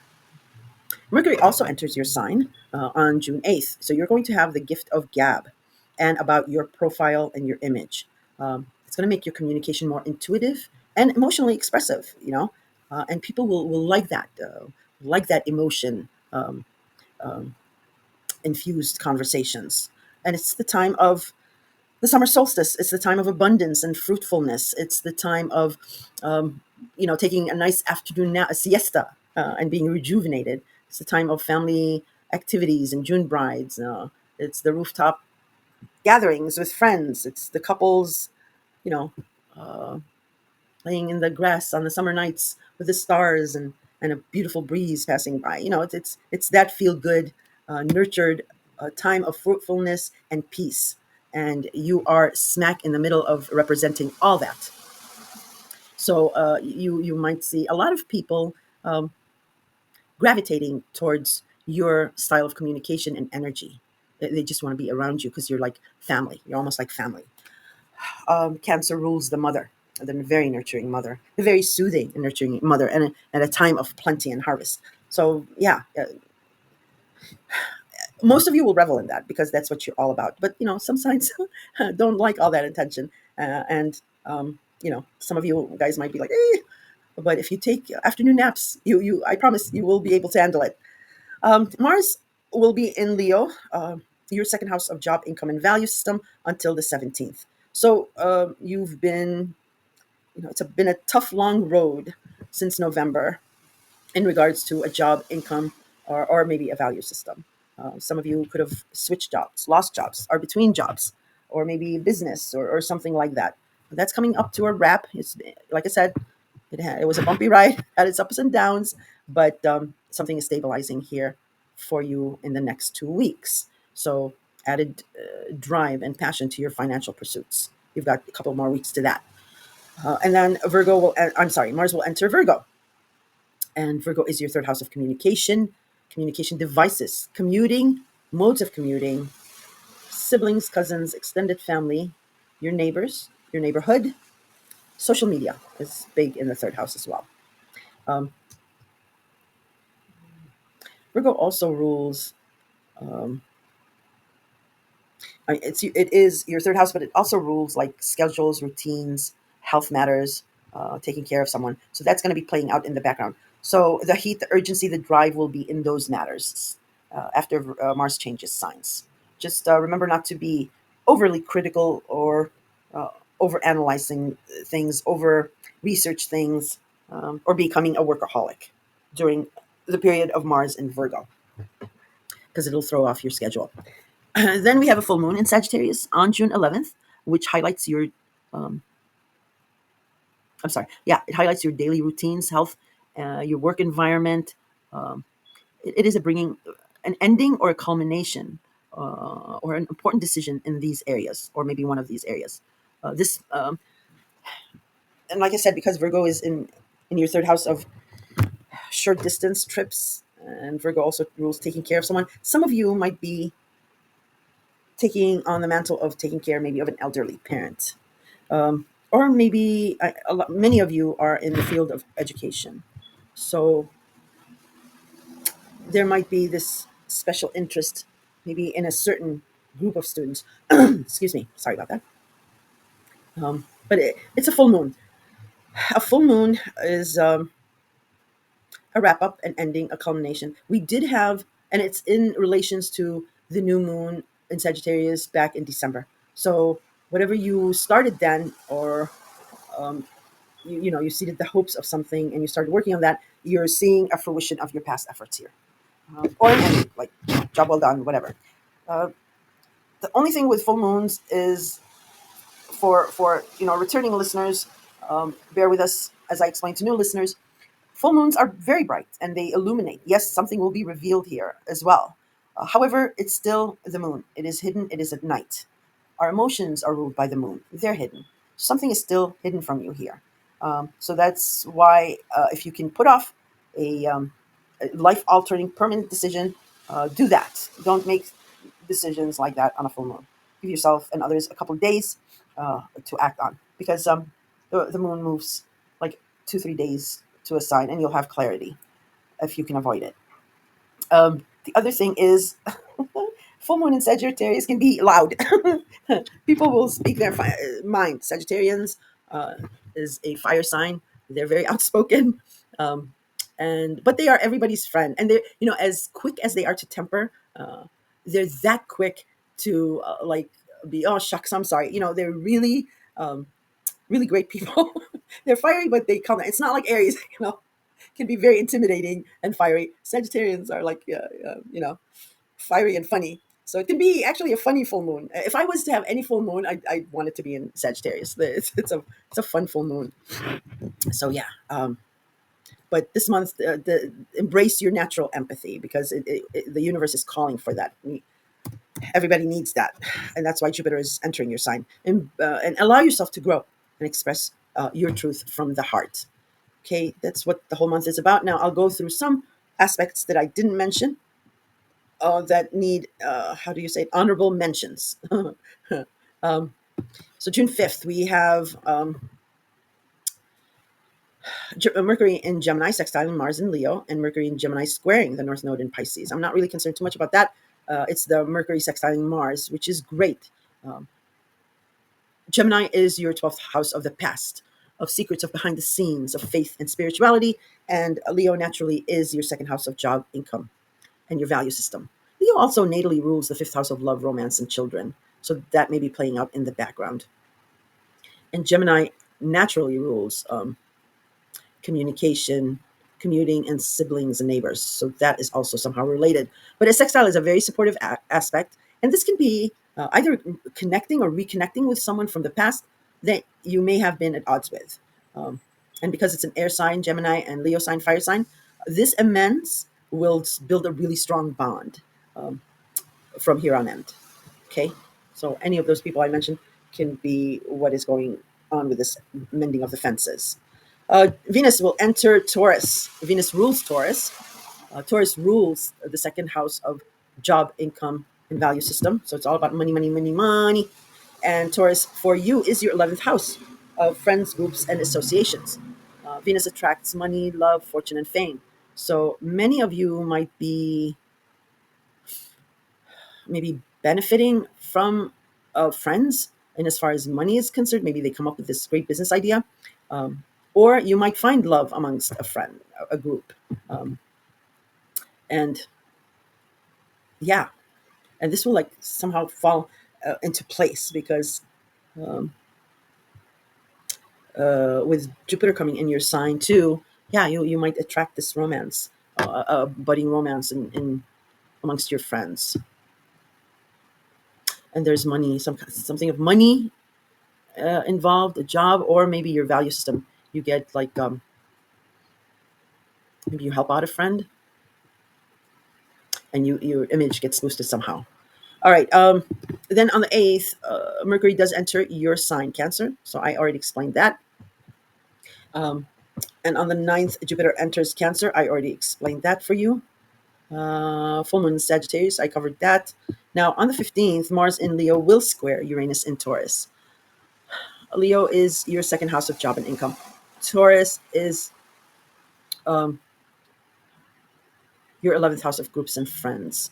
This can actually, for you, this can be a good square because you're working, like I said, you're working on something, wrapping something up or finalizing something regarding a value system or a job or an income. And your friends here, there's some kind of a freedom.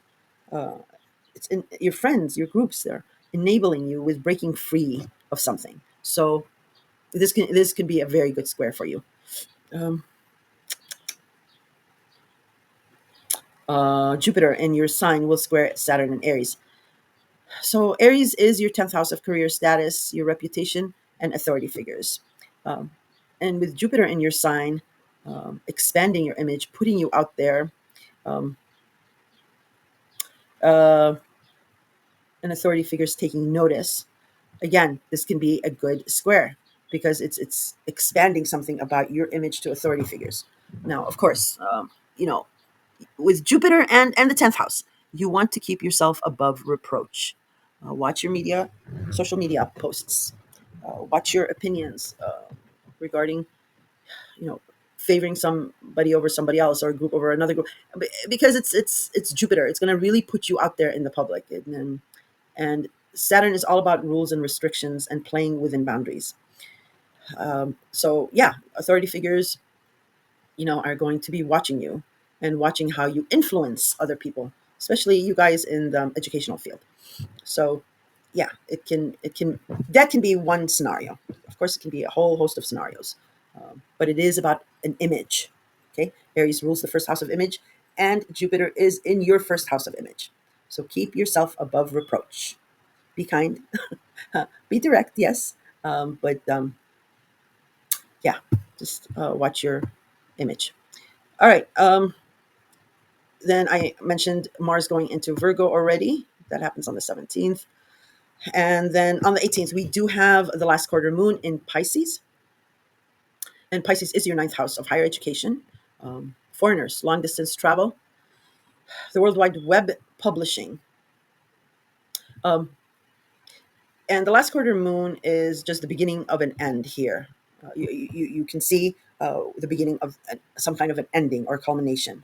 Now, we did have a new moon in Pisces back in February, so it may be you're seeing, yeah, you're seeing the future culmination of your past efforts here. The thing is, though, this new moon or this last quarter moon is squaring Uranus um, in Taurus at the very critical 29 degrees of Taurus, that ending degrees. So, how I'm explaining this to everyone is this is like an aha moment. Something is revealed here where it was before a cliffhanger. Now it's like, oh my God, I didn't see that coming. It's one of those scenarios. So, again, Pisces is your ninth house, and Taurus is your sorry, I blanked. Your 11th house of groups, friends, and associations. So, something might be revealed that shocks and surprises you. Uranus is the planet of shock and surprise. Um, so we never really know how it will end, how it will manifest. However, it is something being revealed that's shocking or ironic um, in conclusion of it because it's the last quarter moon. All right. Sorry. Sorry about that. I had to close the window. It's just too loud and annoying. All right. Um, then on the 20th, let me see, just one second. Did I miss something? Oh, yes. Okay. On the 18th, I did miss this.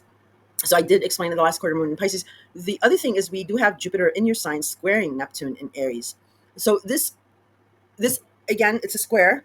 It's supposed to be a tense aspect, but it'll seem like a very nice aspect because Jupiter will be expanding something about your image, about your profile, and Neptune is blurring the boundaries in regards to an image about um,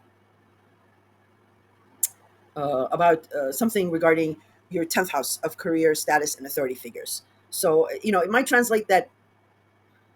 Um, Remember when I said keep yourself above reproach? It might translate that the authority figures might be watching you, and you might be like you might have a clue. Like they might not be letting you know, but they'll be watching you, and you'll have an instinct because you're a water sign, so you're intuitive. You might have like, oh, are they watching me? And you'll be like, oh, nah, they're not. I'm being, whatever. And you might think it's a small little detail. Just be careful on that because Neptune blurs lines. It gives you rose-colored glasses um, to look through. Uh, do keep authority figures on your radar and keep yourself above reproach. Or, again, with Jupiter expanding your image and Neptune blurring lines about image, about an acceptable image or whatever. Again, it can be something simple as um, excuse me, it can be something simple about gaining weight and being like you know it's another piece of cake, who cares, or something like that. Or it might be more serious, maybe it has to do with your sugar or something like that. So just be really careful. It's Neptune. And you Neptune just is like, don't worry, everything will be fine. And yeah, just want to be careful about your image and your Aries related house. All right. Then the sun enters your sign, and it is the summer solstice. This is a very romantic time, a laid back time, a hopeful, peaceful, and fruitful time. It's family gatherings, it's festivities, festivals take place. The carnivals come in town. It's the June weddings. It's the rooftop, restaurants. It's sharing a nice boat ride in the beautiful summer breeze and hearing the grasshoppers, whatever. It's a very beautiful time, and the sun is going to illuminate something about your image, about how you are seen, about your profile, and it is the summer solstice. So this is a profoundly nice time for you. Just because we have Jupiter in your sign, and you do have several squares going on. Whatever the sun is shining a light on, as far as your image is concerned or your profile, take heed, take notice of it because that's where you need to be above reproach or catch things before they expand too much. The other one is Mars in Virgo will sextile Jupiter in your sign. So this is very nice. This is your third house of communication and commuting, neighbors and siblings who are offering you support in as far as uh, your image expanding. They will be putting you out there and praising your accomplishments. It's a very supportive aspect. Okay, um, the Sun in your sign does square Saturn in Aries, and this is, you're a water sign, and Aries is a fire sign. You are a nurturing sign, and Aries is also nurturing, but in a different, like, pull yourself up by your bootstraps. um, kind of, you're the good cop, and Aries is the hard cop. Um, but you're both cardinal signs, and this is a square. So this is a thing of, well, which is a better approach? Is it the nurturing, caring, being soft way, so as not to intimidate and scare people, or is it the face facts and hard realities and um, pick yourself up by your bootstrap? Which is better? And which is better is a combination of the both. That's why you have a mother and a father, um, so that the child experiences both. Um, and even a single parent can be both at both times. So this is finding a balance, Cancer. This is finding a balance between your nurturing, caring side and dishing out some hard love sometimes. All right. And then we have, oh, yes, 24th. I was waiting for this. All right. So Jupiter in your sign is Kazimi. And that simply means the Jupiter and the Sun conjuncting in your sign. And this is really nice. It's a very nice aspect. Um, and this actually hasn't happened for 23 years. Yeah, 2002. And it's a very, very lucky day. It's a very advantageous day. This is in regards to your image, your profile, the way you appear, anything physical about you. Um, so it's going to really make you shine. So asking for a raise today, changing your relationship status, moving, property, family matters, anything that you set your mind on today, you will be able to achieve and get some type of an agreement. Unless there's like a huge affliction in your birth chart, but even so, it's still, this is a very beneficial aspect. And there's something I was going to say. Oh yeah, like I mentioned, Jupiter is exalted in Cancer, so you're good here. But it's just a 1 day type of a deal, so take full advantage of it, Cancer. This is lovely. All right, and on the 25th, we do have a new moon in your sign. So, Cancer, if you're, whatever you want to change about your appearance, your wardrobe, plastic surgery, hair, shoes, trinkets, profile, image, physical, whatever you want to change, set your intentions on this new moon. Because with Jupiter in your sign, and within 6 months, you will be able to achieve whatever you're aiming to achieve in regards to your image and your profile. Um, Something about also your home family, and maybe even your mother is in the background playing out here or supporting you. Okay, on the 26th, we do have the Sun in your sign sextiling Mars in Virgo. So something that's illuminated about your image is supporting your third house of communication, commuting, neighborhood. This is a great day for like a speaking event, or setting up something in your neighborhood. Um, um, could be that you're involved in maybe homeschooling network, maybe like your neighbors, and maybe each week somebody takes turns teaching a certain subject. So, just as a random example, but it is a very nice, because Mars gives you the energy and the drive. So this is, like I said, it's like being in the limelight and doing something outstanding and being recognized.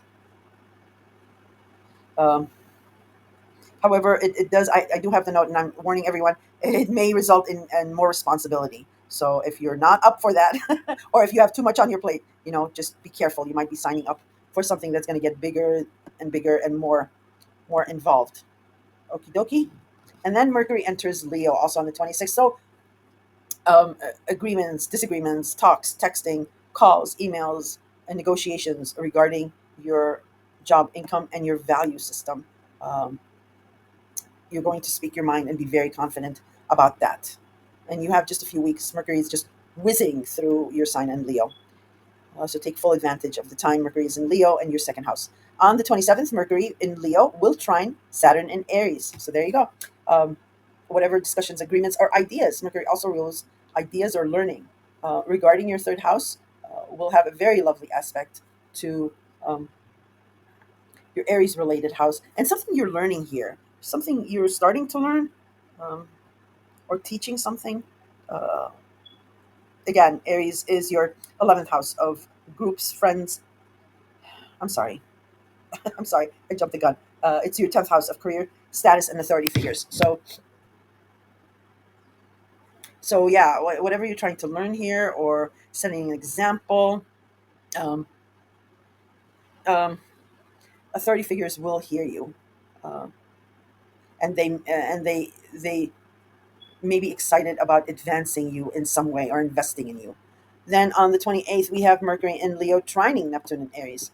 You know, your dreams and yearnings get a very nice trining, lovely, confident idea, investment, um, that you want to act on. It's just about convincing others on your idea. And then we end with Mercury in Leo opposing Pluto in Aquarius on the 29th.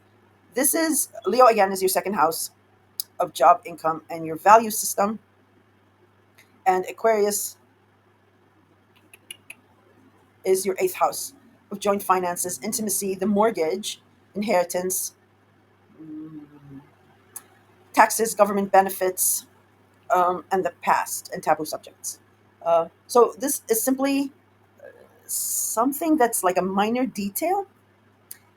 So the eighth house is also the house where you benefit from other people's money. And Leo is your own, this is your money access house. All right, so there's an opposition, something about your value system or your money, and something about your partner's money or an inheritance or government benefits that's in opposition. So it might be just something simple like trying to get government benefits and you don't qualify because of your income, or you need to supply some kind of um, work or paperwork to continue getting these government benefits. This is just as an example. And you say, yeah, okay, I'll upload it when I get the chance. And the chance, when you come to upload it, you might find out that oops, you've lost it, and then you have to spend some time getting a copy, and then you turn it in and they don't accept copies. You need to get it notarized, and then notarization requires an affidavit. It's Pluto. Pluto invites destruction. Why? Because he wants to rebuild your eighth house from scratch. And what I'm trying to say is this little minor detail, if you're not on top of it and say, oh, yeah, I can upload it later, if you're not on top of it, it'll snowball into something big. So be on top of it. That's the only serious suggestion I have for you. Otherwise, most of the month is great for you, like I said.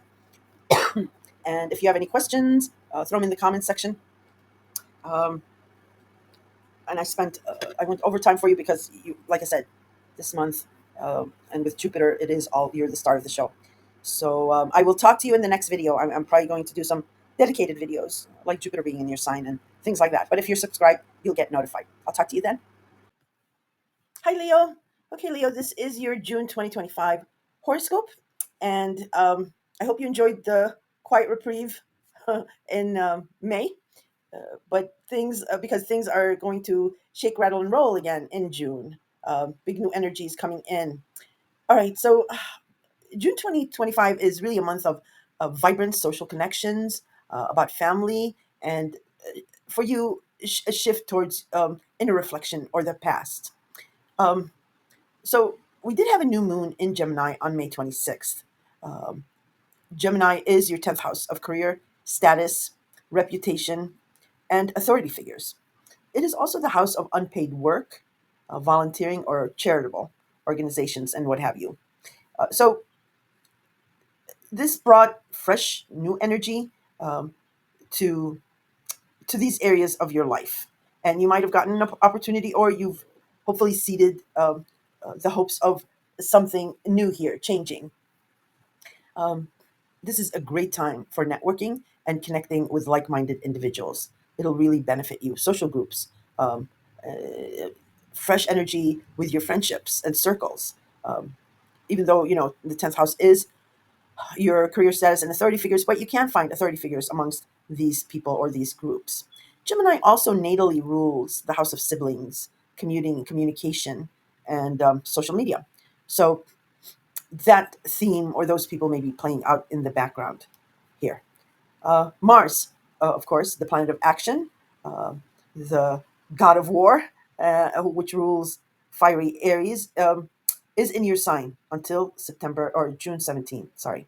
It's fueling your drive, your passion, uh, uh, and personal magnetism. So Mars in your first house, it is all about your physical appearance, your profile, your image. So it's about your hair, your face, makeup, wardrobe, shoes, trinkets, selfies, pictures online, and what have you. And it is for some of you about losing weight or gaining weight. So you've had a long run with Mars since back in November when it first entered your sign, and then it went backwards and then forwards again. You've got a few more weeks, a couple more weeks with Mars here asking you, what do you want to achieve or stabilize? Like I said, you've had your ups and downs with Mars being in your sign. Some of you might have had, God forbid, ailments or um, minor accidents, paper cuts, stubbing your toe, or what have you. Mars tends to do that when it's in the first house. But yeah, you've had your ups and downs. Now it's stabilizing. It's going forward, and it's got just a couple more weeks. So you're stabilizing something about your first house. Uh, you're feeling confident and ready to take the lead. Uh, we do have, though, on June 15th, Mars in your sign squaring Uranus in Taurus. Taurus is your ninth house of higher education, foreigners, long distance traveling, philosophy, and the World Wide Web. Uh, Taurus also natally rules the second house of job and income. So that is also playing out in the background. Um, and as far as Uranus having upset the apple cart in your ninth house for the past 6, 7 years and changing it and shifting it. Uh, but with a square, it could bring unexpected shifts in your ninth house matters or regarding a job and income. Like I said, that's playing out in the background. Um, Public image changes, or a strong urge to like assert your independence and personality. The square for Mars, again, it has to do it has to do with something about your image. I don't know if you're noticing this, but uh, with Saturn and Neptune and Aries, this shift in focus and everybody's focus, people, governments, businesses, it's all about the image and how you put yourself out there. Okay, so this square might be something of an adjustment of how foreigners see you, or maybe professors, or maybe you're the professor, um, or maybe you're planning a travel, uh, and you're busy updating your passport picture, maybe, or things like that. Can translate in that way, or something that has been stale or stagnant. A square jumpstarts something here, so it's between your physical image, how you are seen, and your ninth house matters. That square. Um, and a square is a tense aspect. So yeah, it might. There's something surprising with Taurus. So that's why I'm saying unexpected career shifts, maybe, uh, or public image changes. Now we do have Jupiter entering Cancer, the sign of its Jupiter's exaltation, loves being in Cancer, and that's moving into your 12th house of spirituality, intuition, behind the scenes activity, the past, secrets, taking care of someone, um, and all that good stuff. So for the next year, this transit encourages your inner growth, healing from the past, a deeper connection with your subconscious or your psyche.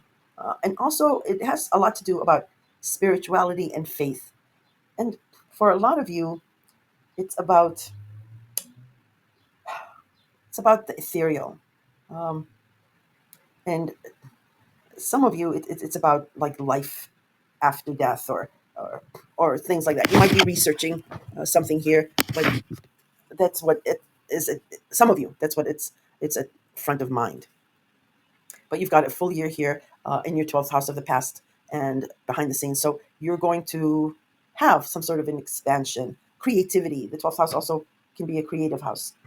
Your creativity can expand here.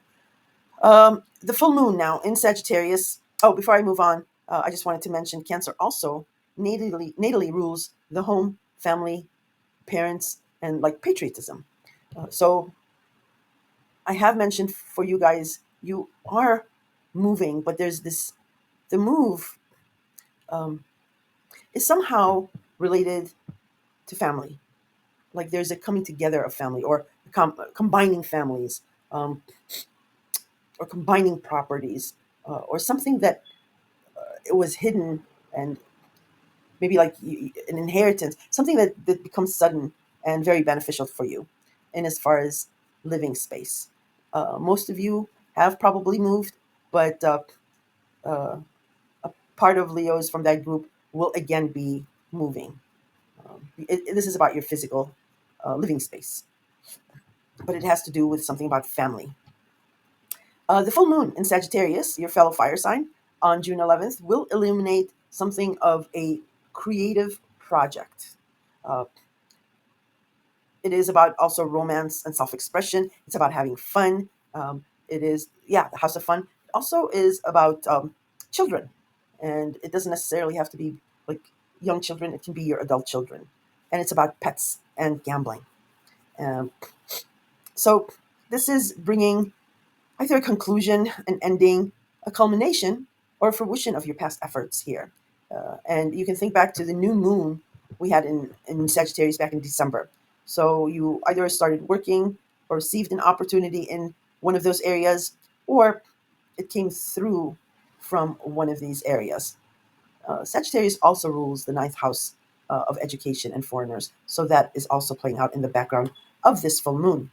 Uh, but it can be a fruition, yes, of your past efforts in the last 6 months that you have invested in here. Now, my disclosure for full moons is yes, it's a full moon. It's very bright. It illuminates and it will reveal something here about your fifth house of love, romance, children, and creativity. However, it is still the moon. It is hidden. It is at night. Our emotions are ruled by the moon. They are also hidden. So, as much as the full moon reveals, there is also something that is hidden from you here. So, just try to avoid making any hardline decisions or life altering decisions regarding your fifth house. Uh, the moon moves through each sign, spending 2.5 days to 3 days in each sign. So, just give yourself and others time and space of those few days before making any final conclusions. So that's the full moon, and that's really the focus. The main focus is that will be at front of mind for you. Now, I'm going to go through the other lineups that I consider honorable mentions that I didn't mention here. Okay, so we do have Venus entering Taurus. This is spectacular. Um, Venus has been stuck in Aries for a long time because it did the retrograde. And Venus isn't really very comfortable in Aries. Venus is all about diplomacy and, well, it rules a stable um, earth sign, Taurus, and Libra, the powerful diplomat and relationship expert. So it's not really a good placement for Venus being in fiery Aries. So it's good news of Venus entering Taurus. Um, the full effects of her benefits are realized in Taurus and Libra. And we start that off on June 6th. So Venus will attract money, fortune, fame in Taurus. And Taurus is your 10th house of career, status, reputation, authority figures. Um, it's also where you do your charitable work, or where you set something up um, to gain money later, but you're doing it now. Uh, it's your unpaid work. That's what the 10th house is. So Venus is going to start blessing this house, uh, and you may see money coming in from your career, or authority figures might be recognizing you for for maybe a position or something. Taurus also natally rules the second house of job, income, and value system. So that is, I don't know if I mentioned this before, but that is playing out in the background. Uh, we also have I didn't mention this. Mercury in Gemini is sextiling Mars in your sign. And Gemini is your 11th house of friends, groups, associations, and memberships of any kind. Gemini also rules like siblings, neighbors, communication, and all that. So there's talk, communication, agreements regarding friends, groups, or coming from them to, and it's supporting this journey that you've been on about your image, your profile, your physical self, with Mars giving you the drive and the gumption to to do something here in this area since November last year. Okay, and then we on the 8th, Mercury will conjunct Jupiter in Gemini at the very critical 29 degrees, the ending degrees, and then Mercury will also enter later on Cancer. So Mercury conjuncting Jupiter at the 29 degrees. It's a finale. It's some sort of conclusion um, that you are speaking about or thinking about. It's wrapping up this past year in as far as your groups and friends and what you've been trying to establish here, whatever has been expanding here for you. And as Mercury enters Cancer, Cancer being your 12th hidden house, the talking, the thinking, the planning, the texting, emails, phone calls will start in earnest regarding maybe you something behind the scenes or something about the past. Um, and then I also already explained Jupiter entering Cancer for you. So that's going to definitely bless you with whatever you're doing. It'll bless you. It'll protect you with whatever you're doing behind the scenes. Again, family relationships, parents, home, your physical living space is also somehow involved here. I mentioned the full moon, so we can skip that. Um, Mars in your sign squaring Uranus and Taurus. I already mentioned that. I just want to make sure. Sorry. And um, Jupiter in Cancer will square Saturn in Aries. So this is the first square with Jupiter, as Jupiter just entered Cancer. So the expansion that you're set to experience in your Cancer-related house, again, that's your 12th house, is cautioning you through Saturn in Aries. And Aries is your ninth house of higher education, foreigners, long-distance traveling, publishing in the World Wide Web. So this is just, this square actually can be good. It's not one of those bad squares. Um, so you're learning, you're going to be learning something here with Saturn is the taskmaster. He is also he constricts and puts in rules and boundaries, so you're going to benefit from that with a stable foundation in regards to your ninth house. But Jupiter in Cancer, Jupiter is just the jolly green giant. He's just wants to expand everything and make everything great and happy go lucky in your 12th house. But Saturn is just cautioning you to stay disciplined and work within rules and boundaries in as far as your ninth house. Um, and that somehow has to do with this expansion in your 12th house. So if you're working behind the scenes and it's a feel good, you'll want to spend a lot of time alone or withdrawn or what have you. But Saturn is saying, don't expand too much here. You have something to learn in your ninth house. We need you front and center and forward. So it's just about being disciplined and balancing your time. And then on the 17th, I did not mention that. What happened? Oh, I did mention that. I'm sorry. No, I didn't mention that. Yeah, I didn't mention that. So on the 17th, Mars will finish its stay in your sign, uh, Leo, and you might actually be relieved that it leaves your sign, even though it's been helping you in regards to your profile, your physical appearance, and things like that. But you might be exhausted with the changes or the energy and the drive you've had in your first house. And now Mars enters Virgo. That is your second house of job, income, and your value system. And you're going to have this drive about you regarding these matters. For many of you, it could be a project that is going to need a lot of focus and determination, and Mars coming in here will give you that focus and drive. For others, it could be a new job uh, that you're looking for. So it could be about interviews, your CV, contacting, um, following up with other stuff that maybe you need to get certified or some getting your transcripts in order. You're going to be busy uh, some of you will be busy with that. For others, it might be about your value system, and being working on that, because Mars being in your sign has put you front and center, and you might have clashed with some people, and your image might have taken a hit of some kind. So uh, it, Mars in Virgo and your value system, that can build up your self confidence here, and you'll have also the drive and determination to do that. Virgo also rules the sixth house of health, habits, routine, scheduling, taking care of someone, and pets. It is also the house that's called the house of chaos and gossip. Um, with Mars being in your sign, sometimes it can end up in, yeah, some kind of a burnout, fatigue. It can result in um, minor ailments, like stubbing your toe, or uh, paper cuts, or something like that. So with Mars entering Virgo, you might be concentrating on getting your juices rejuvenated with, or getting back on top of your health routine, um, or schedule. It might have to do with a job schedule that you're wanting to change, or you're trying to perfect somehow. The only thing with Mars in Virgo, try not to be a workaholic or overly critical, or even over analyzing, or over researching something. That's the only caution. But you do have the benefit of Mars drive in your second house of job and income, and that's good.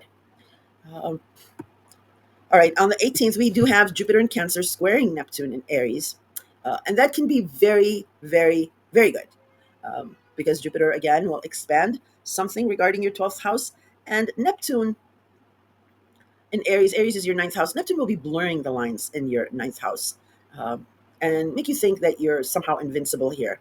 But remember the square earlier with Saturn. Saturn is trying to keep you grounded here. So Jupiter in Cancer squaring Neptune in Aries. Just be careful that you're seeing what you're actually seeing in your ninth house. That you're not idealizing, or wishing, daydreaming too much, and not trying to solidify something uh, here, like leaving the details for later. You don't want to do that. Now, we do have a last quarter moon in Pisces, and the last quarter moon is the beginning of an end, because then another quarter, it'll be a full moon in Pisces. So it's triggering that, and Pisces is your eighth house. It's one of your money access houses. So it's joint finances, the mortgage. It's money you benefit from other people's hard work.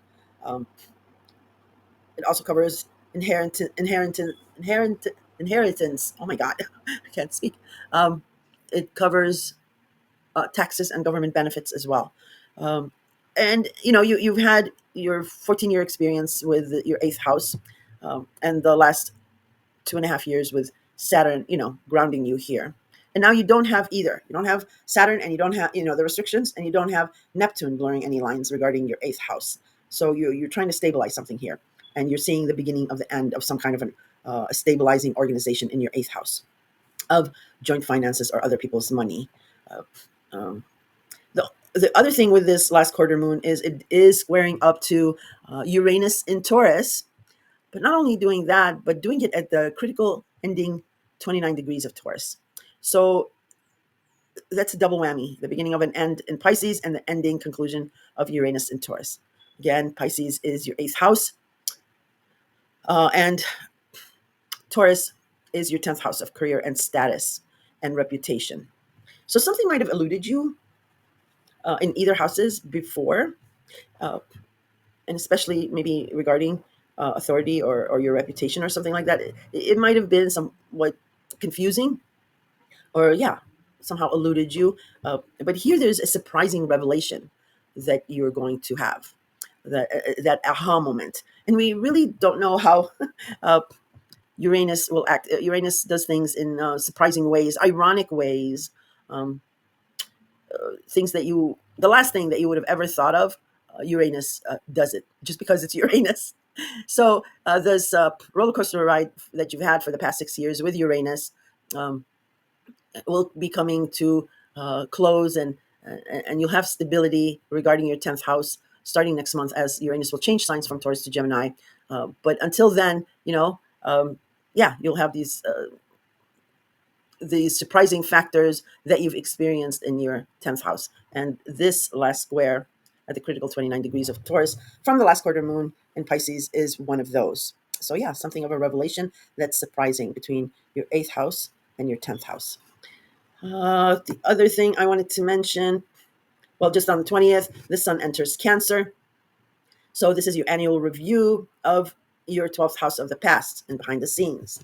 And it is also the summer solstice. So because it's your 12th house of your alone time, creativity, daydreaming, and it is the summer solstice, the beginning of the time of abundance and taking it easy and being, peace and harmony and family gatherings, things about family. Uh, you you want to take care that you're not daydreaming too much, or not, or because you're such a um, forward person. Uh, you don't want to be taking yourself out of the loop too much. You want to start interacting because it's this lazy days of summer and of abundance and all that, and it's your 12th house of wanting to be alone. You want to put yourself out there so that you can share in the abundance and and be in the loop. So just a heads up on that. All right, we do have Mars in Virgo, your second house, sextiling Jupiter in Cancer, your 12th hidden house. This is a very supportive aspect. Um, and it is, this might be like you may be making more money, and it's um, giving you an opportunity to have, I don't know, maybe more vacation time or alone time in your 12th house. Mars transversing the second house can also translate in spending too much money. So just watch your finances um, when Mars leaves your sign and goes into Virgo. But a sextile is a very supportive aspect. It is, however, um, different energy. So Virgo is an earth sign, and Cancer is a water sign, a nurturing sign, a more accepting sign. Virgo is more pragmatic, more critical. So it might be two different attitudes, and which one is better, or two different attitudes fighting are at odds with each other. And the sextile is helping you to combine these energies to for you to benefit both in your second house and your 12th house. All right. Um, but it's mostly the your second house that's supporting some kind of expansion in your 12th hidden house. The sun in Cancer will square Saturn in Aries. So this is about a tense aspect between, again, two um, rival energies. Cancer is a water sign. Aries is a fire sign. However, they are both cardinal signs. So there's agreement in that. The disagreement, the square, is which one should we employ, or which energy is better to achieve something. Cancer is nurturing and accepting, and Aries is being tough for your own good. So which one is better? It's a combination of both. It's not one or the other. It's finding that right balance. And that, again, is between your 12th hidden house and your ninth house. Okay, and then we have Sun in Cancer squaring Neptune in Aries on the 23rd. Now, this is the same square with previously where it was Saturn in Aries. Now it's Neptune in Aries. Again, it's different energies, but this square can be, air quotes, good in expanding something in your 12th hidden house, because there's a blurring of the lines in your ninth house. It's like, forget the details. If you concentrate on the details in your ninth house, you won't have this expansion in your 12th. And that is definitely not the attitude to take, because, yeah, Neptune is about idealism, fog, and blurring the lines. And Jupiter here expanding something in your hidden house, that's what the square is highlighting or warning you about.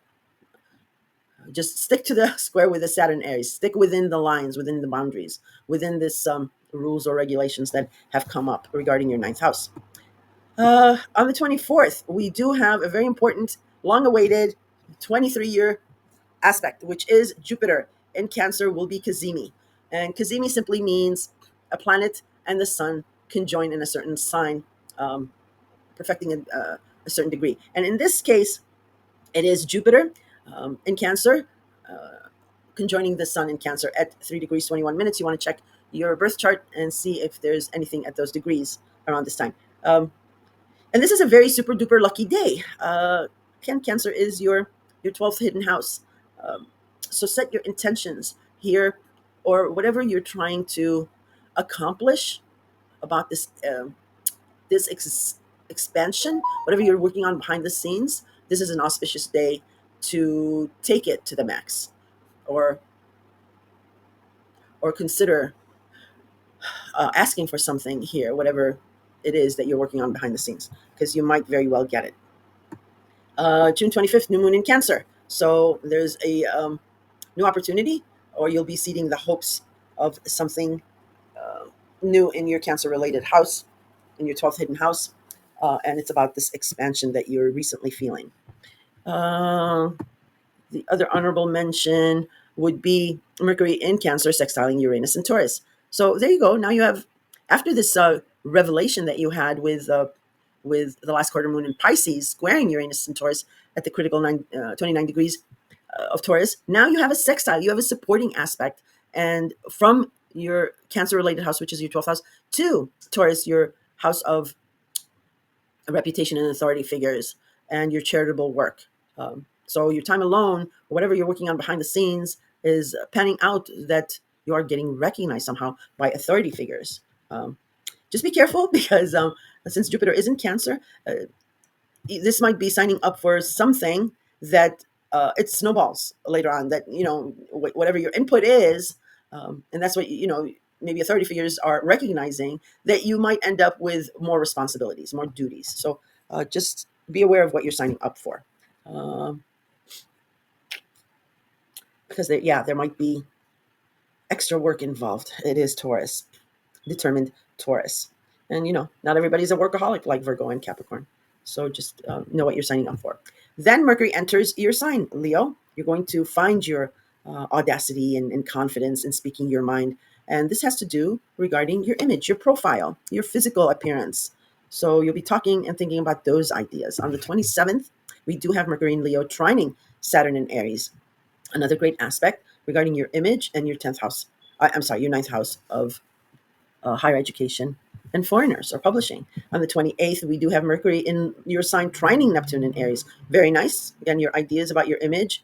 Um, it has a lovely aspect to this idealism you have about the ninth house of higher education. And on the 29th, Mercury in your sign will oppose Pluto in Aquarius. This, Leo, is simply about a minor detail that you will want to put off for a later time to deal with. Do not do that. Pluto is powerful and it may snowball, and it is in your seventh house. Sorry about that. I had to take that call. So, yes, well, Mercury being in your sign, like I said, is going to give you this confidence to speak your mind.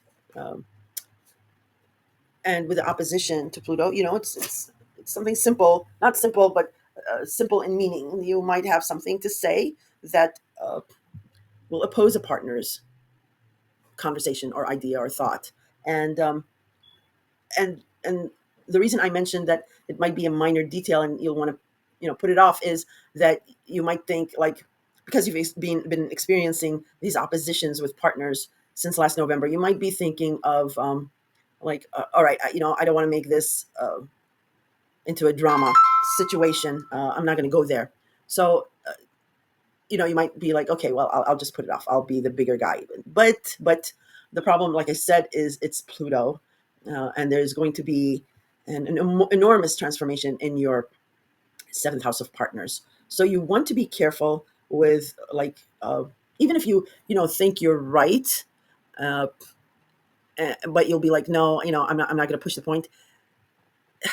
You'll be accepting accepting, like, your partner will be accepting and expecting you to be like that in the future with other things, and that's why you don't want to put it off. If it is inviting some kind of a destruction, so be it. You need to have freedom to speak your mind. That's healthy. And if that's not going to work for a partner, uh, it's not going to work. But you just don't want to put this off. Don't back away. Again, different Leos, different scenarios. Uh, I might get the pushback of you have no idea. Like I know these are very powerful, important partners, and you don't want to rock the boat. I understand that it's just it's stifling you in somehow, and the universe is giving you these opportunities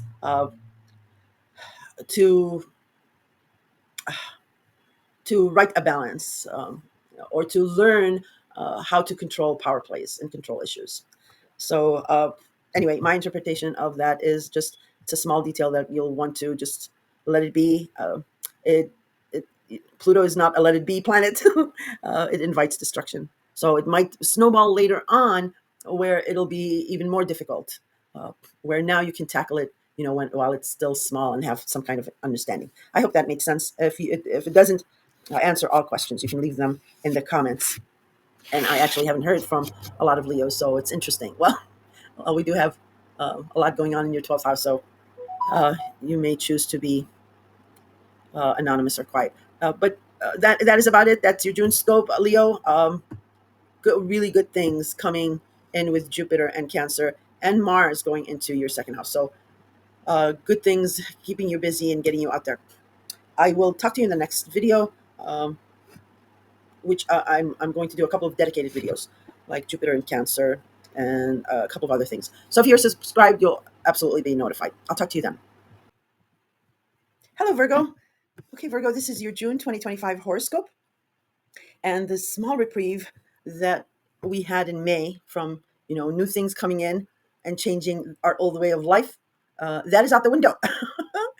June, we have new energies picking up again and rocking and rolling, making aspects and changing even more things. So June 2025 brings a really strong focus on your career and public image. The new moon in Gemini that happened on May 26th initiated these new opportunities in your professional life, really urging you to set intentions for your career path, authority figures, your public reputation or status. The 10th house is also the house of unpaid work or volunteering or charitable work here. But emphasis is on authority figures and making a mark and getting noticed. Mercury, your ruling planet, enters Cancer on June 8th. Very important. Shifting your mental focus, ideas, and thinking towards your friendships, social groups, and long term aspirations. It's the 11th house of your hopes, visions, and dreams of how you want to be seen amongst these people. Um, your thoughts will become more empathetic and focused on community. Um, Cancer also rules natally the home, family, and parents. So that is playing out in the background.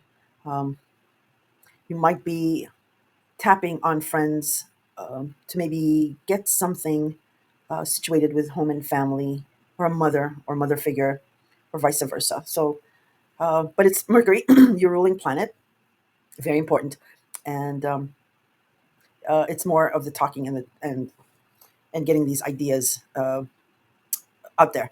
Uh, of course, the very next day, the significant transit is Jupiter entering Cancer, bringing a year long period of expansion and luck to your 11th house of hopes, wishes, and associations. This is a fantastic time for networking, joining new groups, um, memberships, and manifesting your biggest dreams of how you want to be seen through collective effort here. And Jupiter is exalted in Cancer. It loves being in Cancer, nurturing Cancer. And that's how most of your friends are. They are very nurturing. You'll be benefiting from these friends or this network. Now, on June 17th, another big news for you. Mars finally leaves Leo, and your 12th secret house or hidden house behind the scenes, your faith, your spirituality, taking care, so sorry, of someone, and enters your sign, Virgo. So you have been busy since November setting something up behind the scenes. Um, or for some of you, it could be about the past or about faith or religion. But a good chunk of you have been very busy um, organizing, setting something up, working on something behind the scenes. Well, Mars will leave Cancer or Leo and enter your sign, igniting your personal drive, energy, and determination to absolutely change something about your image, your physical self, your profile, shoes, wardrobes, hair, trinkets, makeup. There might have come some kind of a realization that something needs to change here. And you are absolutely going to get the supporting aspect of Mars, the god of war, and the driver of energy, to start working on this image thing for you. Um, and for most of you, it'll also be, yeah, about a health, setting a routine, some kind of a ritual that you'll have the full force and energy of Mars helping with that. You will feel a surge of motivation to take action and get things done, particularly regarding, like I said, your image, your profile, your physical self, personal projects, and health goals. Mhm. All right. The full moon in Sagittarius on June 11th does highlight your home and family life, your parents, bringing a culmination or important decision related to your domestic sphere, your physical living space as well. This month um, does highlight this, and this is important for you because it is your house of emotional roots, um, and parents, or your own family, or your living physical space. Many of you will be making some kind of a move, some kind of, yeah, with your physical living space. But there's something playing out about parents or family. Um, and how do you get from here to there? That's what's playing out here. So, a full moon in Sagittarius is a loud full moon. It's a fiery full moon, but the fire of a Sagittarius is not like Aries, where it's intimidating. Sagittarius Sagittarius fires are more like fun fires. They don't take things to heart. Yeah, they have the foot and mouth disease, but they're that quick to apologize and come around. So yes, it'll be loud and intense, but it'll be fun. If I were to have any full moon, I'd want it in Sagittarius. So there's an ending or a culmination here. And we had the new moon in Sagittarius back in December. So since then, whatever you've been working on in regards to your fourth house is either ending here, or you're seeing the fruition of your efforts here. But like I said, something will be verbally loud, maybe, but it will, yeah, it's quick to die down too. Also, the other thing is full moons. For you returning listeners, please bear with me as I explain to new listeners. Full moons, yes, are full and very bright, and something will be revealed here regarding home and family. However, full moons are also, it's the moon. It's at night. It's hidden. Our emotions are ruled by the moon, and they're hidden.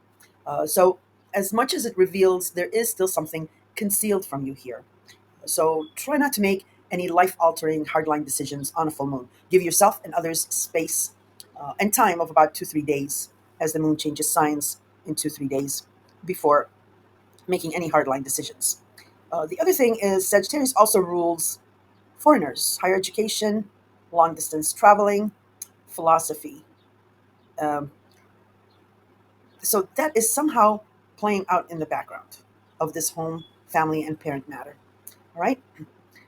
So that's the scope of this month. Now, let me just go through some of the aspects, some other aspects that deserve honorable mentions, as they say.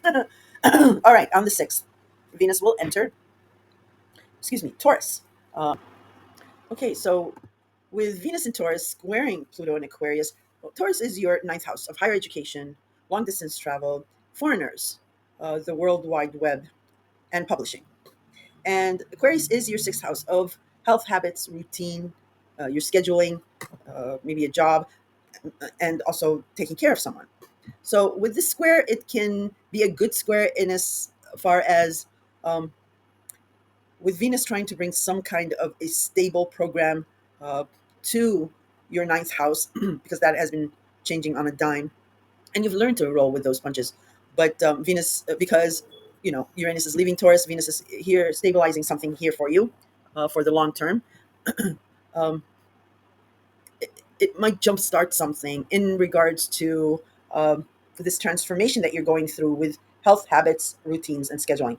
Your routine may be changing, or um, in order for you to have this stable ninth house, maybe you need to get on top of your health. So a square can absolutely be good in as far as jump starting something. If it's air quotes a bad or tense aspect, it might just be because still we have Venus involved, and Pluto likes Venus. Um, they're both serious planets. So the air quotes bad aspect might just be um, that you are required to maybe produce extra paperwork, maybe ninth house, maybe a transcript to qualify for whatever you're doing in your sixth house of taking care of someone. I think I mentioned this to a lot of Virgos, to Virgos in last month's scope. Some of you might be taking care of aging parents, and you might be applying for government benefits. And there's this ongoing thing with paperwork that may be coming up again, and you just have to finalize a couple of things. So it might just work out in that way. Okay, but it is a tense aspect. Um, but if anything, it's about stabilizing or jumpstarting something to stabilize it. All right, I think I explained it well. I was like, oh, how am I going to explain this? All right, I explained the full moon on June 11th, so we discussed that on June 15th. All right, so on June 15th, we have another honorable mention. Mars in Leo. Leo is your 12th hidden house. Um, Behind the scenes, taking care of someone again. It's popping up for you. Um, your psyche, it's about the past. Uh, so, since November, Virgo, you've been working on something diligently, but you've been keeping it close to your chest, to the chest. Uh, eh, it might have to do with something about the past. Leo also rules the fifth house of love, romance, children, creativity, pets, and gambling. So, yeah, since November, you've been diligently uh, working on something behind the scenes or in secret. And you've had obstacles and challenges here, but in these last few weeks, you're wrapping something up. It's stabilized and it has unknotted whatever knots you were experiencing, and now you're stabilizing something. You're wrapping things up here in your 12th house.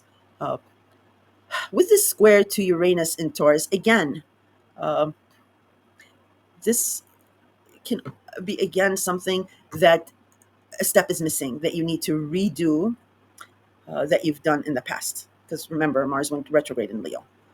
That you're finishing up here, or you're being made aware of about your ninth house. Okay, so where was I? Jupiter in Cancer will square Saturn in Aries.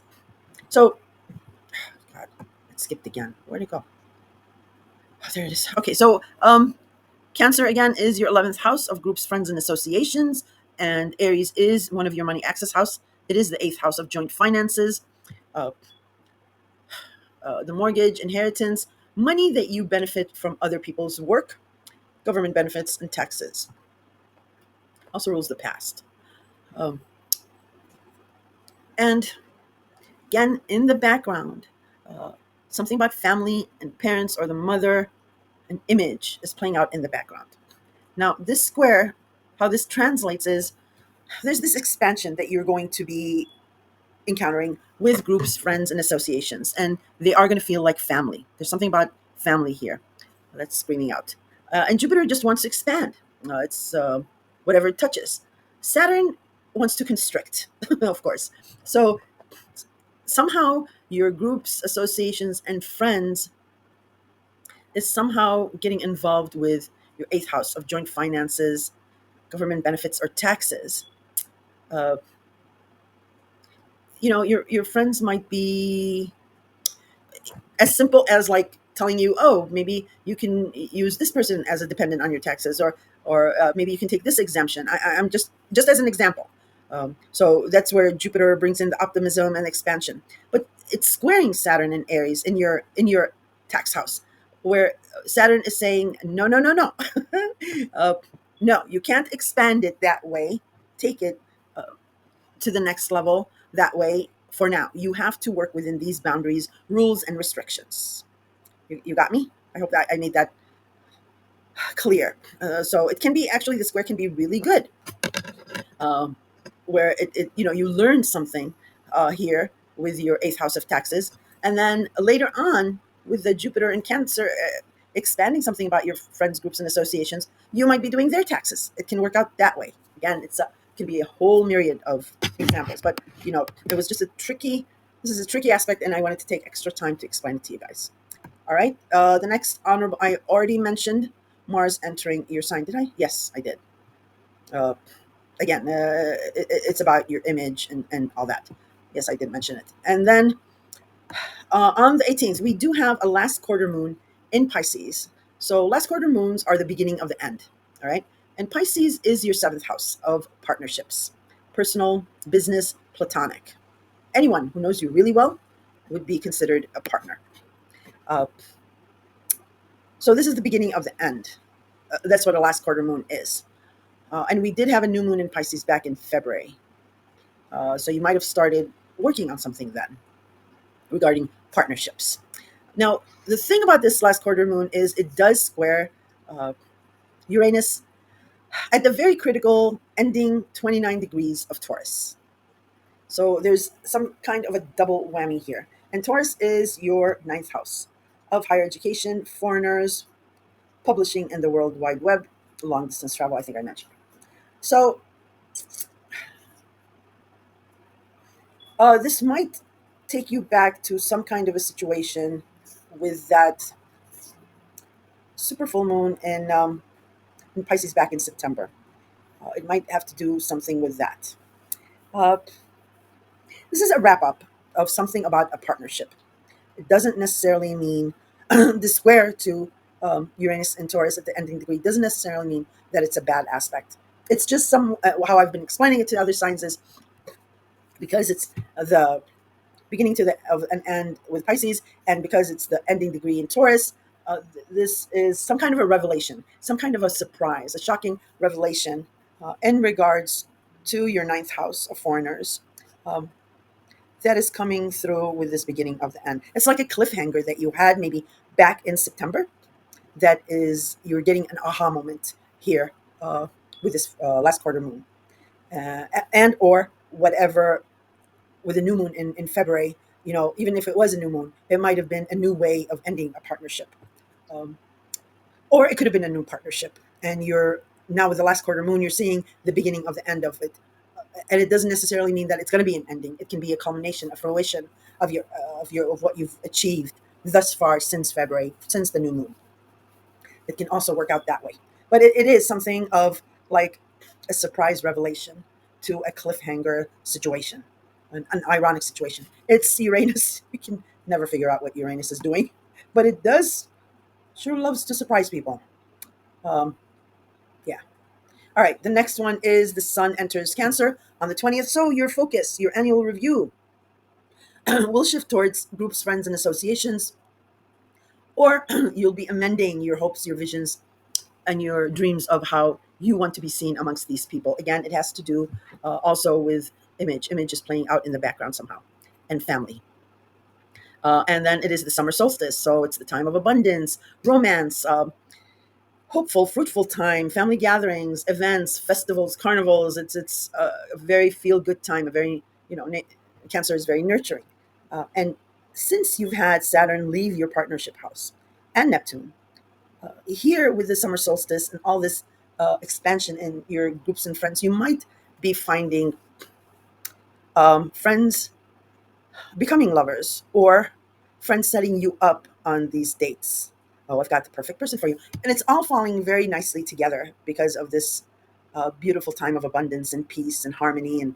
Uh, and yeah, love is in the air, Virgo. So we may see this and that's why I think you're really focused on image and something changing physically about you.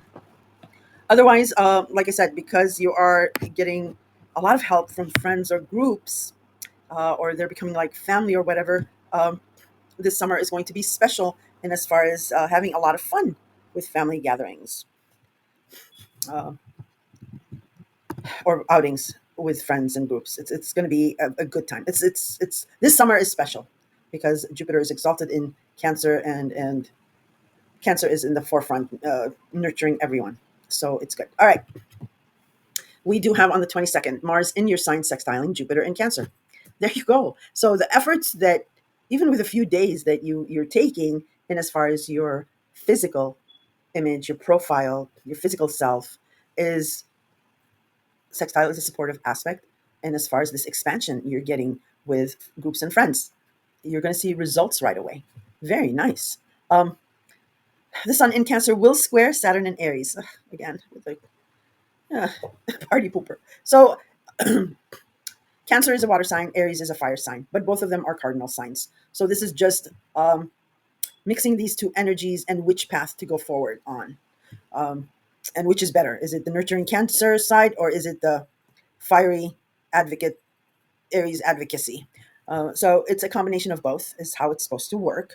And this is about your groups, friends, and associations, and something about family as well. And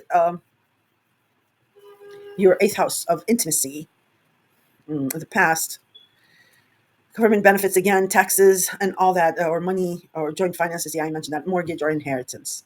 So, so those two areas of your life, and this tense aspect is saying, which one do you want to employ? Which energy do you want to employ? Do you want to employ the Cancer water energy or the Aries fire energy? And you want to balance both of these energies. All right, off to da, da, da, da, da. Mercury in Cancer will square. Oh no, not that one. Sorry, that's not an honorable mention. I'm talking about like huge hits. Jupiter in Cancer, Kazimi on the 24th. Huge. This is very important. Uh, we haven't had this energy in 23 years. It's a very, very auspicious and lucky day. Uh, Cancer again is your 11th house, and Kazimi simply means a planet and the sun conjoining in a certain sign. And in this case, it's Jupiter, the planet of expansion and largesse, conjoining the most powerful illuminating planet, the sun in Cancer. So you are set to benefit again from your 11th house. But on this day, especially, uh, whatever you ask of these people, you get. So take advantage of it. It's a 1 day deal. Uh, and look at those degrees. If it matches your sign, definitely go for it. And if you have Cancer in your sign, double good luck for you on that. Uh, if you want to change relationship status, and some of you will be doing that, you will be changing a friend into a lover. That might be going on, or a friend might approach you to take it to the next level. Or if it has to do with property or moving, because some of you are going to move, this is your lucky day to make something work. So we're rooting for you on that. On the 25th, new moon in Cancer, the talk, texting, agreements, emails, disagreements will start in as far as your 11th house.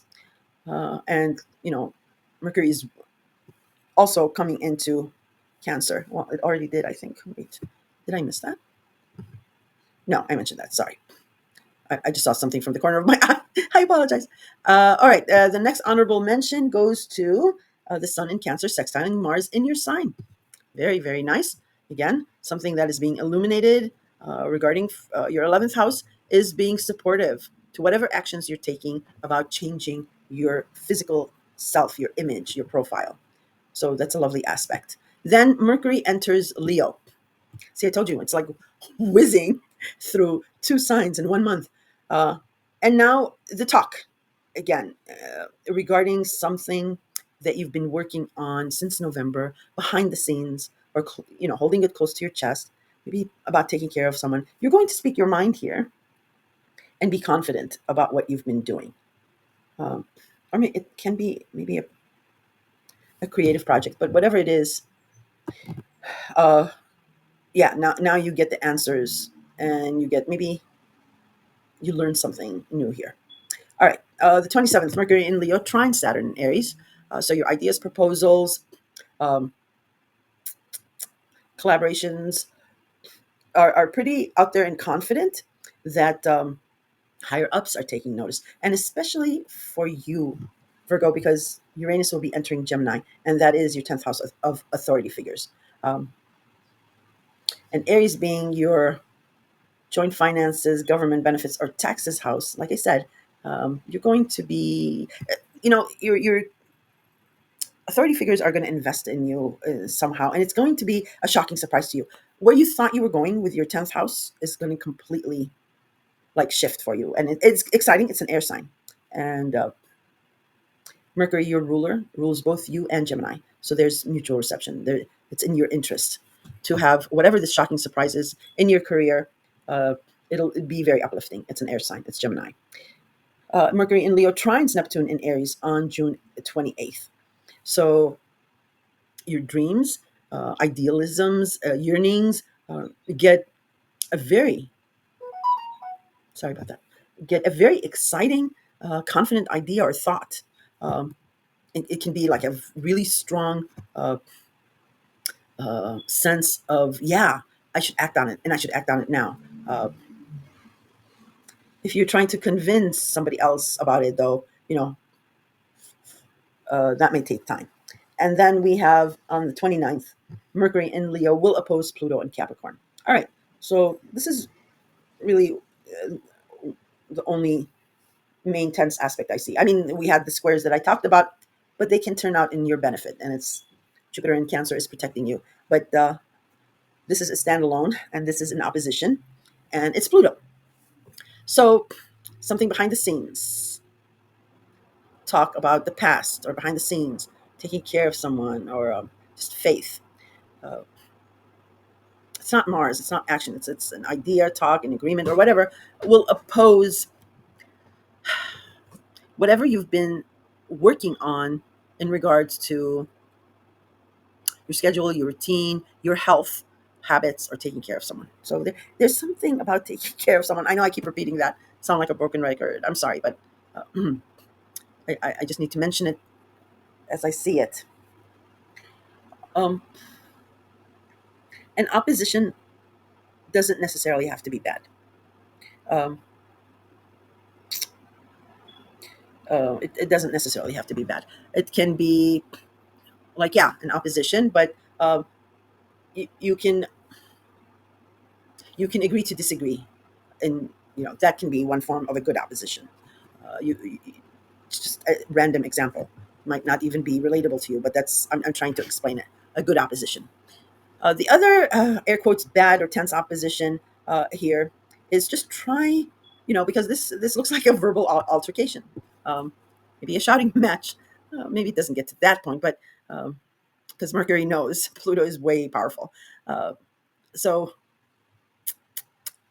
it may be just one of those, because I said this to other signs, it may be just one of those he said, she said kind of explanation, or ignoring a rule or stipulation that you don't want to deal with now or at this moment, because you have a lot going on with your schedule and routine. You have, some of you, like I mentioned before, have two jobs or something. Uh, and you might want to be tempted to put it off. I'm just going to advise you right now. And you're a very pragmatic sign, and intuitive in as far as you can know when you can identify a problem. And I'm just telling you right now, you don't want to leave any small detail for later in regards with Pluto. So if you have a toothache, run to the dentist. Do not walk. If there is a conflict with your schedule where you can't make an appointment the next day, and you say, oh, I'll just wait in the morning and call them, don't. Call at 1 a.m. at night before the appointment and leave a voicemail, because something might happen and you might not wake up early enough. Just it's Pluto, so it'll snowball into something else. That is it, Virgo. That's how the month ends. If you have any questions or concerns, throw them in the comments. I'll be happy to answer them. Good luck. Hi, Libra. Libra, this is your June 2025 horoscope. And I'm going to start out by saying, the reprieve, the small reprieve we had in May uh, is over. We're in June. Put your running shoes back on. New energies, big new energies coming in. And it's all about partnerships for you. So this is important. And romance, children, uh, friends, a lot of shifting energy. So I'm going to give you a synopsis of the month, of the major aspects. Then after that, I will be doing the other aspects that I don't mention in the synopsis. Uh, and there's a lot to cover for you. So I'm going to get right into it. So uh, June 2025 will encourage you to like broaden your horizons and explore new perspectives um, regarding relationships. So, Libra, you are the guru of relationships, and you very well know partnerships require compromise and deal making, um, especially regarding legal or emotional matters. You are the bearer of the scales um, of compromise and deal making, and you also rule legality in those matters as well. So, the first and maybe second week of June, some of you will be facing a crucial time when it comes to relationship dynamics regarding your past, current, or prospective potential partners. And I'll talk about that a little bit later on. Now, Pluto in Aquarius, Aquarius is your fifth house of love, romance, children, creativity, pets, and gambling. Um, and this is emphasizing the need here for willpower and self control because it's Pluto. Pluto is all about control, power plays, and fear. Um, so the way to handle Pluto is through self control and willpower, discipline, because there may be a power play or a controlling situation going on in your fifth house. This requires playing the long game, Libra, and just playing the game of deal making in relationships. So instead of butting heads with power struggles, switch your mind to more of a compromising on sharing the reins. Like I said, you more than any other sign wrote the rules on that about relationships. And besides your seventh house of partnerships, fifth house also has all kinds of relationships here. Uh, Saturn, Neptune, and Chiron uh, have been in Aries, and this is a triple whammy for you. Um, and the feel good run in your seventh house. So, a focus on the past regarding relationships and balance of power. It could manifest in marriage issues, divorces, separations, or feeling alone, even in a relationship. I mentioned that to you in the May scope because there's Saturn has come in into Aries, and you had Neptune before that into Aries. So you were maybe helping a partner, or there was some kind of blurring of the boundaries about a partner, or confusion maybe. Um, and Saturn came in and it's like, no, no, no, no, we're not going to do confusion, confusion and blurring of the boundaries. Um, so you'll be learning something here. And then you have Chiron, the wounded healer. So something, a wound in your past, in your history regarding partnerships is also playing out. So that's why I said it's like a triple whammy with partnerships for you. Um, and um, again, a reevaluation of the dynamics and potentially make a deal to move forward. So with your partnership house and with all these heavy duty planets in there, um, and then Pluto, powerful Pluto, in your fifth house of other relationships like love, romance, and children, and so on. You are going to be tested here, and but you can handle this. You're a pro at this, and just remembering your forte is the deal maker in partnerships will slide you through um, in good standing. If you play into the power dynamics, throw out diplomacy out the window, you're going to be struggling because it'll be tense. Again, it's heavy hitters here. Neptune and Saturn in Aries, and then Pluto, powerful Pluto in Aquarius. So your seventh and fifth house. But you got this. You, yeah, like I said, you wrote the rules on this. And just if you, I don't want to confuse you, but if you take away anything from this, um, just take away two important details. One is self control or discipline, and the other one is the art of the deal, the art of a relationship deal, uh, deal making. So those are the two things I want you to um, take away from this and keep it at the back of your mind. Now, the new moon in Gemini is your ninth house. I want to make sure, yes, it's your ninth house of higher education, foreigners, long distance traveling, or traveling in the mind, because it also does cover philosophy. And the World Wide Web is all covered in the ninth house. So the new moon in Gemini that we had recently at the end of May opened doors for these these things in your life, or maybe one particular thing in your life. And this is a time to expand your mind and step outside of your comfort zone in regards to these matters. Now, the major highlight for you this month is also Jupiter entering Cancer on June 9th. Jupiter is exalted in Cancer. meaning it does its best work and loves being in Cancer. Uh, Cancer for you is your, excuse me, where is it? Is your 10th house of career, status, reputation, and authority figures. The 10th house also is the house of charitable organization, your unpaid work, volunteering. It covers that too. I don't mention it as much, but I should. Um, so this will bring a year-long period. This Jupiter entering Cancer, it will bring a year-long period of immense growth, expansion, definitely luck to your career and public image. Okay, this you get noticed here because it's the house of authority figures. Uh, this is a highly auspicious transit for professional advancement, recognition, achieving your ambition. You might receive promotions, new opportunities, lucrative deals, or just increased visibility. With Jupiter expanding something here in your 10th house. And now Venus, your ruling planet, enters Taurus on June 6th. Hallelujah! Venus not only rules you, but rules Taurus as well, rules stable Taurus and the relationship guru you. And on the 6th. And Taurus is natally the second house of job, income, and value system.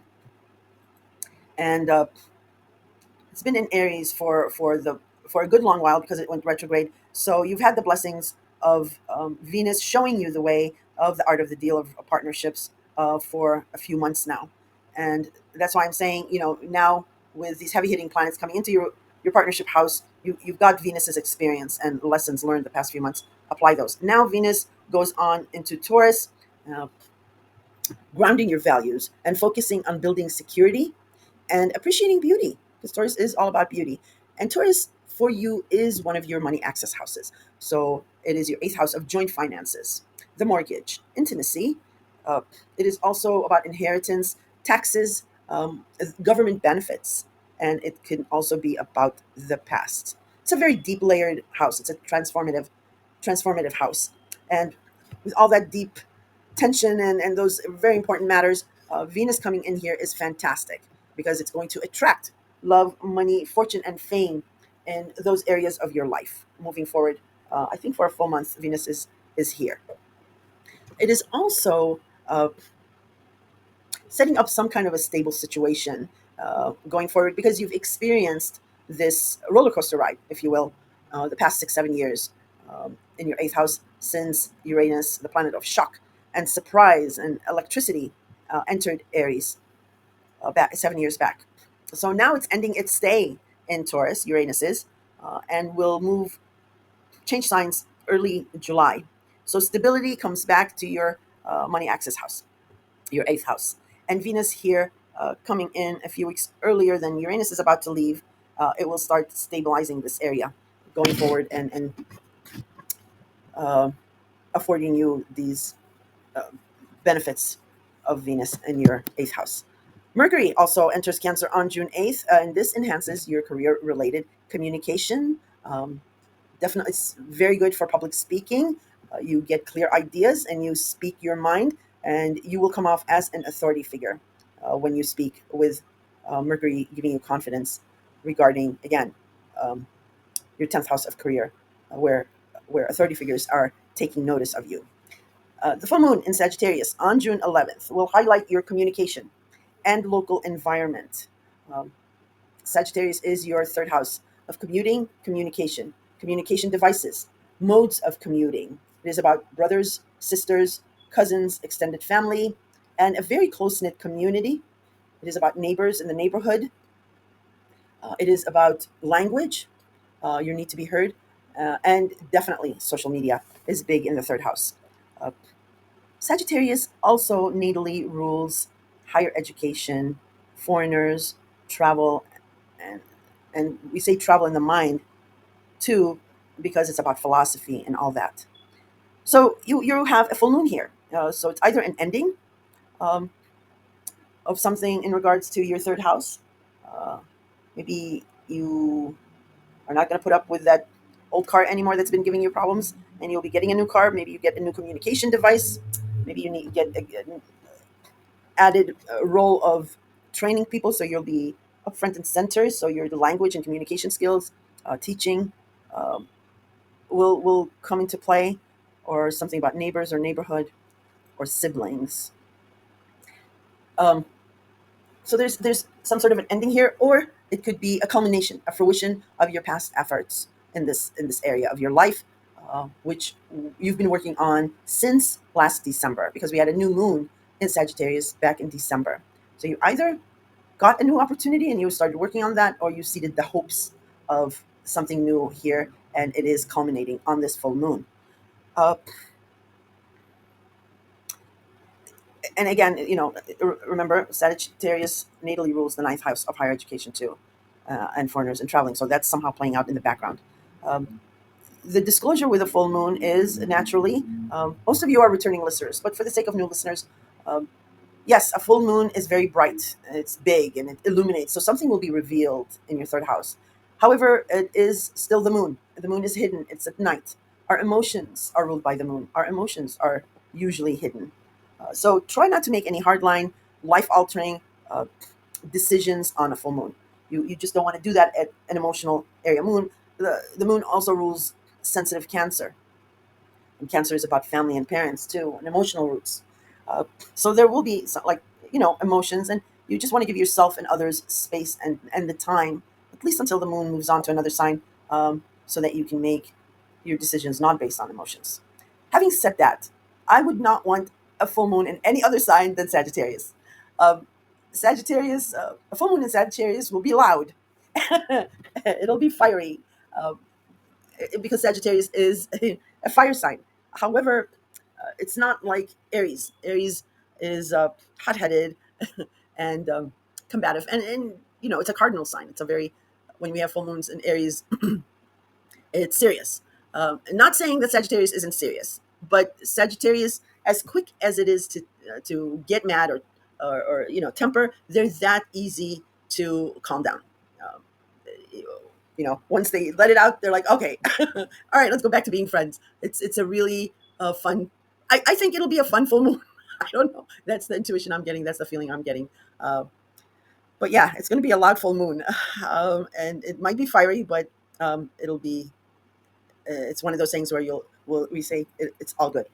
Sorry, I need to drink water. Okay, so this month, embrace your ambition, networking strategy, and allow yourself to shine in your chosen field, whatever that is. And some of you may be starting new positions or thinking about getting a new position. In any case, let's talk about um, certain aspects in June that are important. So, the 6th, Venus will enter Taurus. I already talked about that. Venus is your ruling planet, and whatever she does impacts you um, tremendously. And Taurus, again, is your 8th house, one of your money access houses. Uh, Mercury, oh no, I don't want to talk about that. That's not as important. I'm talking about the important ones. June 8th, Mercury conjuncts Jupiter in Gemini. And this is important because it's at that critical ending 29th degree of Gemini. So you've been experiencing this expansion in your Gemini related house, which is your ninth house of long distance travel, foreigners, higher education. And now it's ending its stay in Gemini. It's moving on to Cancer. Jupiter is, so that expansion is coming to a close. And Mercury being in Gemini, and also, like I mentioned, that new moon. Maybe I didn't mention that. I did not mention that. So that new moon we had in Gemini at the end of May, that's still in play. That energy is still in play. So a lot of you are, well, a chunk of you are. It's about school. It's either about completing, graduating, um, and the festivities around that, because Jupiter is the planet of good luck as well. For others of you, you might be planning this. Maybe it's a vacation, or maybe it's like a vacation and also a business type of a travel that you're doing. It's something you're benefiting from, this travel opportunity that you're planning on. Uh, and Mercury conjuncting Jupiter, whatever this expansion is, that conversation will be just as expansive in regards to your ninth house. On the same day, as soon as that conjunction is over, because it's at the 29th degree, Mercury will enter Cancer. And again, Cancer is your 10th house of authority figures. So the talk, the exchange of ideas, communications will now be the focus of your 10th house and authority figures and your reputation and your status. And it might be, because it might be slow and maybe contemplative, but there's a feel good. There's something about a feel good scenario going on here. The conversation is very feel good because it's Cancer, it's nurturing, and it is the time of abundance. Summer is the time of abundance and taking it easy and relaxing and enjoying the abundance, the fruitfulness of the season. So get lots of rest because Mercury rules the mind, uh, and it's entering your 10th house of status and authority figures. Make sure you get your afternoon naps in or some downtime, um, so that you can communicate well with authority figures. On the ninth, Jupiter then does enter Cancer. And let the expansion begin in regards to your 10th house. This is a Jupiter is exalted in Cancer, so it loves being in Cancer. Thus, it does its greatest work in Cancer, even though it rules Sagittarius, optimistic Sagittarius. But yeah, it is exalted in Cancer. So the expansion that you'll be getting here is going to be amazing and it's going to be very beneficial. Um, Now, on the ninth, I'm not mentioning this for everyone, but I'm mentioning it for you because Venus is your ruler. So, Venus being in Taurus now, your eighth house, will square Pluto in Aquarius. And Aquarius is your fifth house of love, romance, children, and creativity. Uh, so, a square is a tense aspect, and Venus is a serious planet, and Pluto is a very serious planet. So, this square means business. Um, Even though Venus is bringing in this maybe money, um, in your eighth house of joint finances, but you're having to pay out probably as much um, in regards to your fifth house. So it might be your child's education bill, or they're away and they need money. It might be that. It might be about a pet, um, or it might be about a love or a romance. So that's a tense aspect there. That's one of the tense aspects. Okay, and Mercury in Cancer will square Neptune in Aries. This actually can be a good square because Mercury, you're talking with authority figures and things like that. And with the square to Neptune in Aries, there's this idealism, um, this dreamy aspect to Aries, which is your seventh house of partnership. So an authority figure might potentially invest in your dreams and might become a business partner or a partner in some way. So look to that. All right. And we have on the 11th, the full moon in Sagittarius. I already discussed that. The next aspect I want to discuss with you is Mars in Leo, squaring Uranus in Taurus. Leo, Leo is your 11th house of groups, friends, and associations. And Taurus, again, is your eighth house of joint finances. Okay. So this square, again, the square, can be good because remember, squares, even though they're tense aspects, they jumpstart something, something that might have been stale or might have been at an opposition, at loggerheads. So it does tend to do that. Now, your friends, your groups, your associations, you've had a lot of action and heat here since last November, and you've had issues. You've had maybe a problem or two that you've had to work through or work out with these people. And the last few weeks this area has been stabilizing for you. Yeah. Um, uh, 6, 7, 8, 9, 10. Yeah, I still have time. Okay, sorry. Sorry, that was sort of random, but I had to count. So, yeah, it has been stabilizing, and you've got another good 2 weeks with Mars energy of drive in your 11th house, because then Mars moves on to Virgo.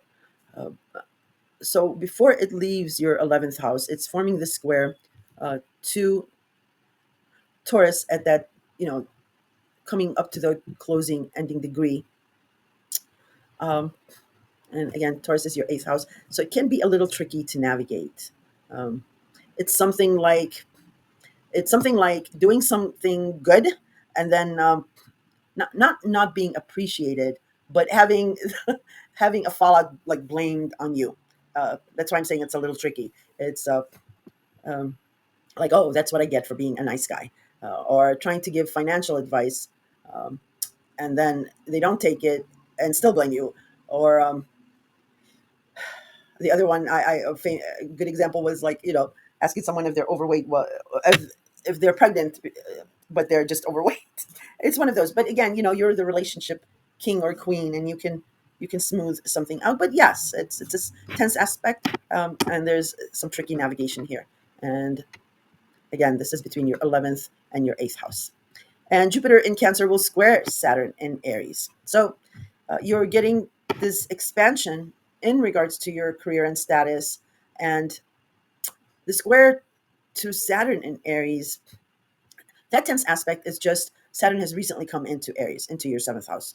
So, whereas, it was just Neptune here for a month, helping you idealize a partnership, smoothing out some hard edges. And then, the last couple of weeks, Saturn came in and gave you some, reality checks, if you will. So, with those reality checks, Saturn has um, started restricting this maybe daydream you have about a partnership. It's going to be about a past, present, or potential partnership, and it's asking you to stay within rules and boundaries. Those rings around Saturn are boundaries, and you're trying, you're trying to get used to this new normal now about partnerships. With this square from Jupiter, again, when the authority figures in your 10th house of career might be stepping over some boundaries, and Saturn is like cautioning you, like, you know um, okay, it's an authority figure, you might want to please, but don't let them overstep their boundaries. It can play out that way. It doesn't have to be necessarily that way, but I'm just trying to give an example, give it life so that you can figure out what it may be, or when you feel it, you'll know what it is. All right, then on the 17th, Mars will finally leave Leo after being there for since November. So we've got Leo fatigue with Mars, um, and we'll welcome Mars entering dedicated, pragmatic Virgo. And Virgo for you is your 12th house of behind the scenes, of secrets of the past, of any confining spaces, dreams, faith, spirituality. It's your alone time. Nobody really knows what goes on behind closed doors and your alone time. Um, but you will have this fire, this drive, to stay the course about something behind the scenes, um, or it may be about the past, or something about your psyche. Uh, and that's all well and good because you might be clearing out ghosts of the past, and I'm putting that in air quotes because it's not necessarily that. You might be holding something close to your chest that you need to perfect before you go public with it. It can play out that way, uh, because Mars brings this heat to a situation. And Virgo also natally rules the 6th house of health habits, scheduling, routine, and taking care of someone. So that is also playing out in the background. The only thing, the Mars does stay in Virgo for a full month, so it'll help you with that. The staying the course, gives that determination. The only thing is just watch out about being a workaholic. Virgos are workaholics, or being overly critical, or over analyzing something. Like, does he really mean that? Is she really serious? It's over analyzing something. Try not to be that way, and the energy of Mars will be more free flowing. Right, and then we have on the 18th the last quarter moon in Pisces.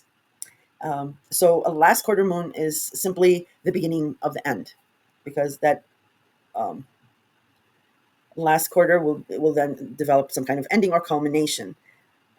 This last quarter moon in Pisces, Pisces, by the way, is your 6th house of health habits, routine, scheduling, taking care of someone, uh, and and Pisces natally rules the 12th hidden house, or of faith and spirituality. And you've been through every scenario there possibly is, with Neptune being in Pisces for the past 14 years, and then the last 3 years with the restrictions that you encountered with Saturn being in Pisces. So There's nothing new under the sun in regards to your sixth house. But what's new under the sun here with this perfected degree is that, well, yeah, is that this last quarter moon will form a square to Uranus in Taurus, your eighth house. And it's at that very critical 29 degrees of Taurus, that ending degrees. So, how I'm explaining this is uh, something that maybe in the past might have been um, like a cliffhanger, like um, something ended, but there was still a struggle to understand something, or something was ethereal about it, and you couldn't understand what it was. Well, you get an aha moment here. It's Uranus, the planet of shock and surprise, and the planet of liberation, uh, going through Taurus and your eighth house of joint finances. But remember, as I mentioned earlier, the eighth house is also the house of the past, of inheritances and transformation. So yeah, something maybe in for most of you probably in the past, and that has bamboozled you, and you just couldn't figure it out. Um, it's like believing in aliens, but not, but like needing that as an example, needing that one sign of proof, or just uh, another another piece of information to make you say, yeah, there's enough some circumstantial evidence that I believe. And that's what you're going to be getting here with this last quarter moon in Pisces squaring Uranus and Taurus.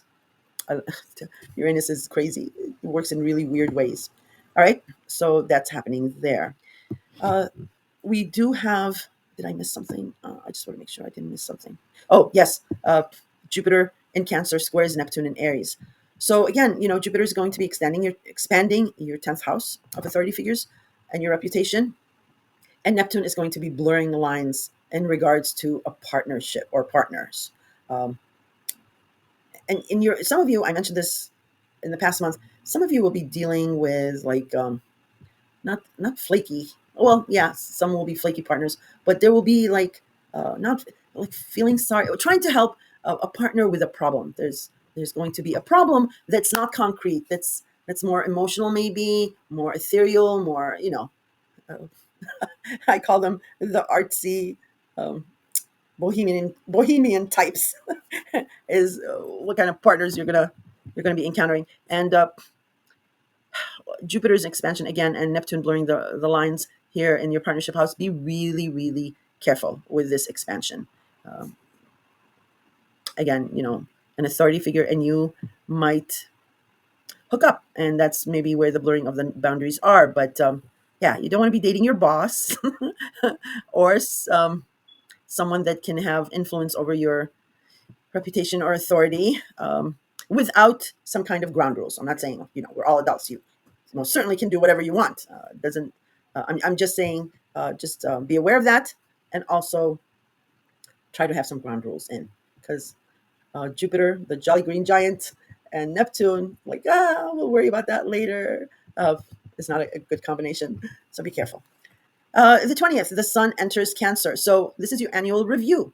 The sun will be shining a light on the deepest, darkest crevices of your reputation, of authority figures, of your status, what's going on with that. Uh, and again, this year is different because we have Jupiter um, expanding that. So if there are issues when the sun is highlighting these areas for you, remember Jupiter just knows how to make things bigger. Even though it's a lucky planet, even though it's exalted in Cancer, it does its best work. It also can expand issues. So the universe is giving you a heads up, an opportunity, by revealing something in regards to your 10th house. So again, pay heed before Jupiter starts expanding this area for you. It is also the summer solstice. It is the very romantic, laid back, fruitful, hopeful time of the year. It's about family gatherings. It's about the carnivals coming to town, the festivals. Um, it's the rooftop gatherings with friends, and the long daylight going into the night, and enjoying all that. It's harmony, it's peace, it's all that. So set your intentions on the summer solstice, um, and focus will start also shifting. Even though Cancer is your 10th house of authority figures, natally it does rule home, family, parents, and patriotism. So there's going to be for you in the background, but in general, a focus on family, a focus on home, um, mortgages, real estate market.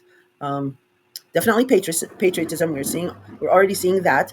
Uh, but yeah, uh, for some of you, it might be about getting a bigger place or real estate, or about your parents. Um, Something there is expanding. So just keep that in mind. But that's what the theme of this summer and going forward will be. It'll be about family. On the 22nd, we do have Mars in Virgo. Virgo is your second house, sextiling Jupiter in Cancer. Cancer is your house of career and authority figures. This is a beautiful aspect for you, Libra, since whatever you're doing in your second house of job and income is supporting uh, your unpaid maybe work that authority figures are taking notice. That extra mile that you're uh, putting in the effort with. So this is a great aspect for you. Uh, the Sun in Cancer will square Saturn in Aries. So yeah, we're back to the party pooper. um, Again, Cancer is your 10th house of career and status, and Aries is your 7th house of partners. So again, the Sun is illuminating here something for you with your review about your career, your reputation, and authority figures. And as Jupiter is trying to expand something here, uh, Saturn Saturn is reminding you. The square is it's reminding you to stay within boundaries of a partnership. I will go back to what I mentioned in your 2025 year ahead horoscope. For some of you, not all of you, some of you, be careful with um, triangle relationships. You rule the scales, you rule justice, um, which doesn't mean that you can manipulate it, and you very well know how to. That you, like I said, you rule relationships, but the dishing out of justice um, can come back that much harder for you, ironically. Um, because it involves this 10th house of reputation and authority figures, and you have Neptune blurring the lines in your partnership house, and you are ruled by Venus, and you do rule relationships. Uh, what to say and do to make a partnership work. So partners, especially partners that may be confusing or confused, will gravitate towards you. You just need to be aware of due diligence and making sure everybody knows the ground rules is what I'm trying to say. Even if you want to get involved in triangle relationships, you just need to know make make everyone understand what the ground rules are. All right. Um, so that might be this Saturn's warning or restricting you somehow with partnerships. Otherwise, it can play out with, like I mentioned in last month's scope, is that there will be some kind of a distance between you and a partner or partners. Um, Simply, Aries is opposite you; it's at a distance from you, and Saturn is emphasizing this distance, this maybe lonelyship with a partnership, uh, just so you can have perspective and not give too much of yourself, or the other way around, take too much of somebody else's goodwill or what have you. Listen to If you haven't listened to the May horoscope, listen to that. That's going to be important for you. So yeah, I've beaten that dead horse. Let's move on. Uh, on the 23rd, Sun in Cancer squares Neptune in Aries. So same deal here, but now it's Neptune. And this square will not be as tense as the square with Saturn. This will be a good square um, because it's Neptune. He's blurring the lines. He's saying like, eh, don't don't be too quick to take off those rose-colored glasses that Saturn is demanding you do. You want a little blurring of the edges. All right, so the Sun has illuminated something here about an authority figure or your reputation and whatever. But yeah, you know. So and just here, let's take it easy. Let's have fun. It can be that kind of a square with Neptune. So be careful again. But you've got Saturn um, here setting these ground rules, giving you these tools whereas poor Virgos did not have that in the beginning of their run with Neptune in their partnership house. So you are quite lucky. Um, okay, so then we have on the 24th, Mercury in Cancer will square Chiron in Aries. This is just uh, talk, ideas, thoughts regarding your reputation or status, um, that you feel some kind of a tense, uh, maybe hurt or wound regarding a partnership in the past. It reminds you about a partnership that did not work in the past, that caused you some kind of a pain. And some of you could have, you know, gone through with a partnership and it might have ended, hoping for the best, but it turned out for the worst. Or it could have been like, the one that got away, like, oh, if I would have stuck with that partner, I wouldn't be in this situation now. It's something like that. Chiron is about the past and a wound, and it's in Aries, your seventh house. And there's some talk with Mercury in Cancer. Now, that's all fine and good, but the most important thing that's perfecting at 3 degrees 21 minutes is Jupiter in Cancer is Cazimi. And Cazimi simply means, a planet and the sun conjunct in a certain sign. In this case, it's Jupiter, which is exalted in Cancer. It loves being in Cancer. And the most powerful body in our solar system, the sun, all seeing sun, and the blessings of the sun. So this has been a 23-year anticipation. Last time it happened was July 2002. This is a super duper lucky. Like, I want to rhyme something with lucky, but I can't. I don't know what I can rhyme with. Day for everyone, and for you, it is your all important 10th house, Libra, uh, as well as I mentioned. Cancer rules home, family, and parents. So that is also playing out in the background. So ask for that raise, ask for that promotion.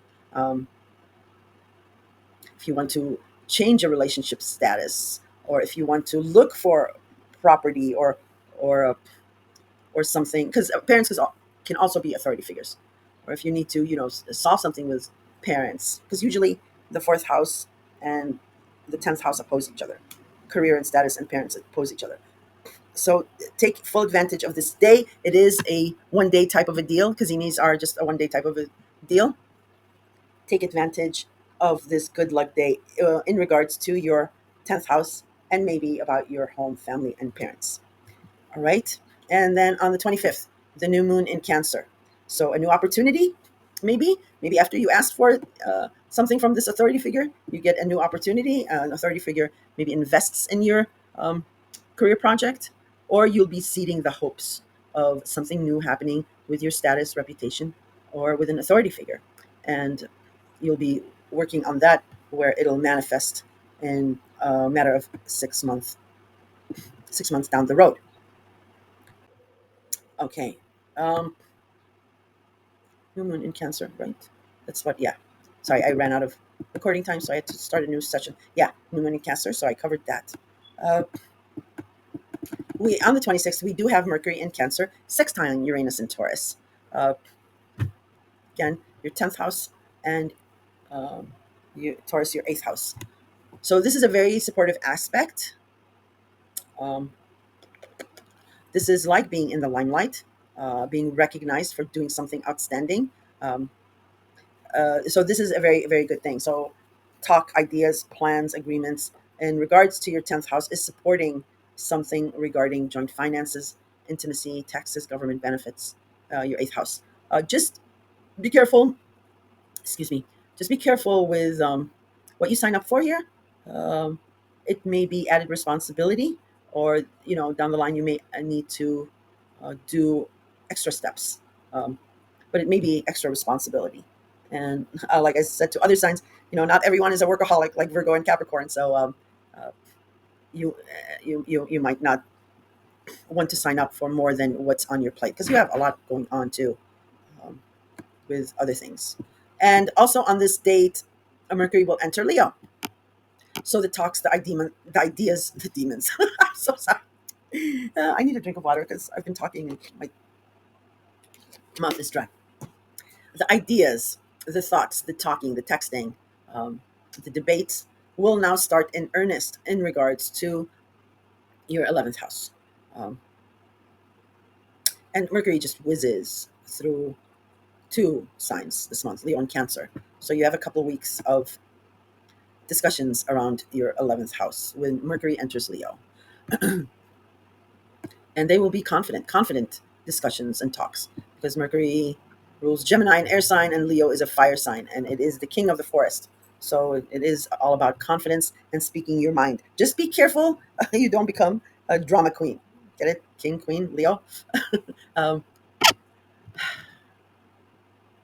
or, maybe calling out a friend for being a drama queen. You don't want to do that either. All right. The next important aspect is on the 27th, Mercury in Leo trines Saturn in Aries. And there you go. You get clear when Mercury enters Leo. Mercury also rules thinking. Okay. So you get clarity about your 11th house. Um, and with that clarity, there's a lovely aspect regarding partnerships or a partner. This can manifest in a friend becoming a business partner, or a friend becoming a personal partner, intimate partner, or a friend helping you out regarding a partnership issue or question that you may have. But this is all good. It's a trine. It's a very good aspect. And I'm not fearful of it because it's not Neptune, it's Saturn.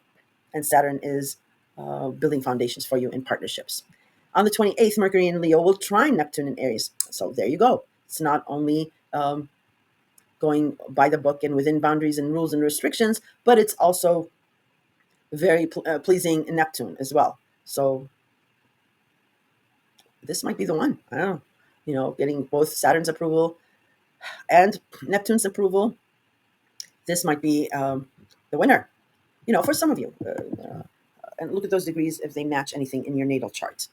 And then we end this horoscope month, June's horoscope, with Mercury in Leo opposing Pluto in Aquarius. On June 29th, it perfects at 3 degrees, 10 minutes of Aquarius. So, and of Mercury in Leo. An opposition, and we have Mercury involved. So this can be a verbal altercation, a debate, a heated debate um, between your 11th house and your 5th house. Again, your 11th house is groups, friends, associations, memberships of any kind. The 11th house also rules your hopes, dreams, and visions of how you want to be seen amongst people or amongst these particular people too. And Aquarius for you is your 5th house of love, romance, children, creativity, pets, and gambling. It's the house of fun, lighthearted fun. It's not a contractual house like marriage house. Um, and so yeah, there's some kind of a verbal altercation, a heated debate. It might be a he said, she said. This might be about you yourself, or it might be about your children, or about somebody else that you're personally experiencing um, it with them, through them. Um, it might be ignoring a rule or a stipulation that you don't want to deal with now on the 29th or around this date because it seems so trivial. Like again, something of a he said, she said. I'm not saying it's that. I'm just giving you an example.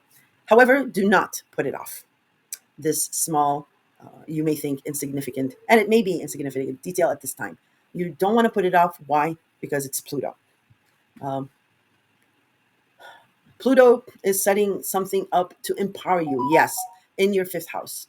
However, Pluto's aim is to deconstruct so he can reconstruct. So he will invite any type of destruction. Uh, because in Pluto's mind, nothing can be nothing can be resurrected in a golden, powerful phoenix if it doesn't completely burn down.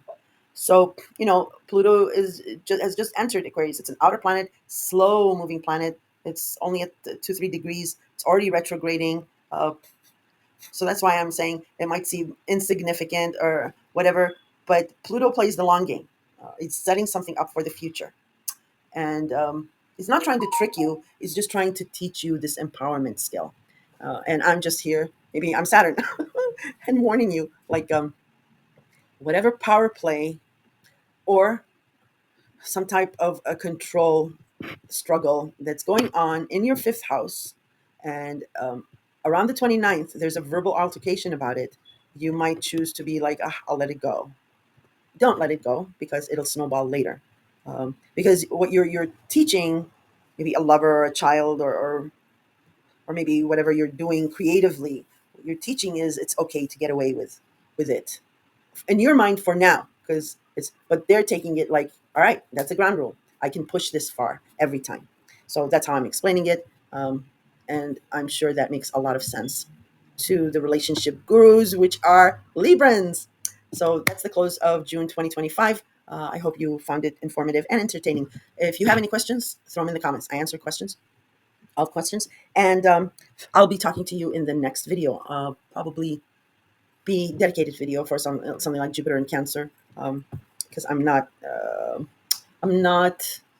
willing to at this time give promises about weekly videos or mid-month. I just have a lot going on, and yada yada yada about me working full time. As you can see, it's already the 4th, and this video just comes out now. So yeah, I don't want to set you up for something. I don't want to set myself up for something to fail. Having said all that, everything's good. I'll talk to you in the next video. Take care.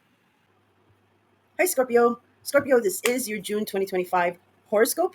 And we had a small reprieve in May. Sorry, my pug's paw was caught in this thing. I had to get loose. Okay, so yeah, we had a slowdown, a small reprieve in May. All well and good. And we got maybe some rest and relaxation. But yeah, put on your seatbelt, get your running shoes to back on. It is going to shift once again. We have some major planets going into new territory, so it's on with the new and exciting once again. And it's go go go. So and you do that well. You do stay still for a while, but then when you move fast. So you'll be able to adapt to this energy. So let me just first give you a synopsis of the month, and then I'll go over the aspects. So June 2025 does bring a focus on your shared resources, intimacy, taxes, government benefits, inheritance maybe, uh, and some kind of a profound transformation or an aspect of it for you. We're coming off of the new moon in Gemini on May 26th. That was a powerful new moon, which initiated maybe new beginnings, or you seeded the hopes of new beginnings around joint finances, inheritance, or deep emotional bonds. Um, this is a time to address also any lingering issues in partnerships, in as far as joint finances or intimacy is concerned. And intimacy is sex, yes, but it is also about true intimacy, being and embracing of vulnerability. And you struggle with that sometimes, but the, the struggle, or when it comes hard for some signs, when they do let go and do that, it is cathartic, and it's profoundly healing. So I advise you to embrace that, embrace vulnerability. um, yeah, it can be really life altering for you. All right, the significant transit for all of us, and for you inclusive, is Jupiter entering Cancer on June 9th, blessing your ninth house of higher education, travel, philosophy, foreigners, maybe immigration, or even like getting interested, in foreign activities, uh, volunteering, maybe even like joining the Peace Corps. Um, uh, it has to do with something, uh, projects maybe abroad, or um, with foreigners. And we also say the ninth house is traveling in the mind. So philosophies and things like that doesn't necessarily mean something of long distance, physical long distance travel. So this is an excellent time for spiritual exploration, publishing, definitely, pursuing advanced education, also long distance, physical long distance traveling. You'll find yourself seeking some kind of a deeper meaning and expanding your worldview. Jupiter in Cancer, well, Cancer natally rules the 4th house of home, family, parents, your country, your pride, your patriotism, and also especially the mother or a mother figure. Um, so something here is going to be expanding for you, and opportunities that you haven't seen in 12 years. And one lucky special day that has been, and longed for, anticipated for 23 years now, and I'll explain that when I go through the lineup. But it can be magically transformational, Jupiter is exalted in Cancer. It loves being in Cancer, it does its best work here, even though it rules Sagittarius. But yes, exaltation through Cancer. Um, so, yes, this expansion is going to happen in your ninth house. You may, of course, I mentioned the family factor here. Um, so, you may be benefiting in regards to the ninth house through family, or through your parents. And because Cancer is more focused on the mother, your mother may have a strong network and plug you in somehow, or just the family theme may be playing out in the background regarding your ninth house. Also, because most of you, almost more than half of you are looking to move, looking at real estate, your physical living condition. It might be about real estate prices and interest rates, mortgage. And lucky you, and lucky all of us, like I mentioned, Jupiter is exalted in Cancer. So it's going to do its best to expand these areas for all of us, but especially uh, for you in regards to your ninth house matters, or maybe relocation. There will be a whole community making things available, um, or who work in real estate that help. Because yeah, you might be in between um, a home or living situation, and that's set to expand, um, and you get the benefits of that. Also, your Mars, your core ruling planet, remains in Leo until June 17th. Uh, sorry. And Leo is your 10th house of career, status, reputation, and authority figures. The 10th house is also the house of charity, unpaid work, volunteering. That's why I mentioned, the Peace Corps, or volunteering, of maybe creative projects and volunteering there. So you've had Mars in your 10th house since November.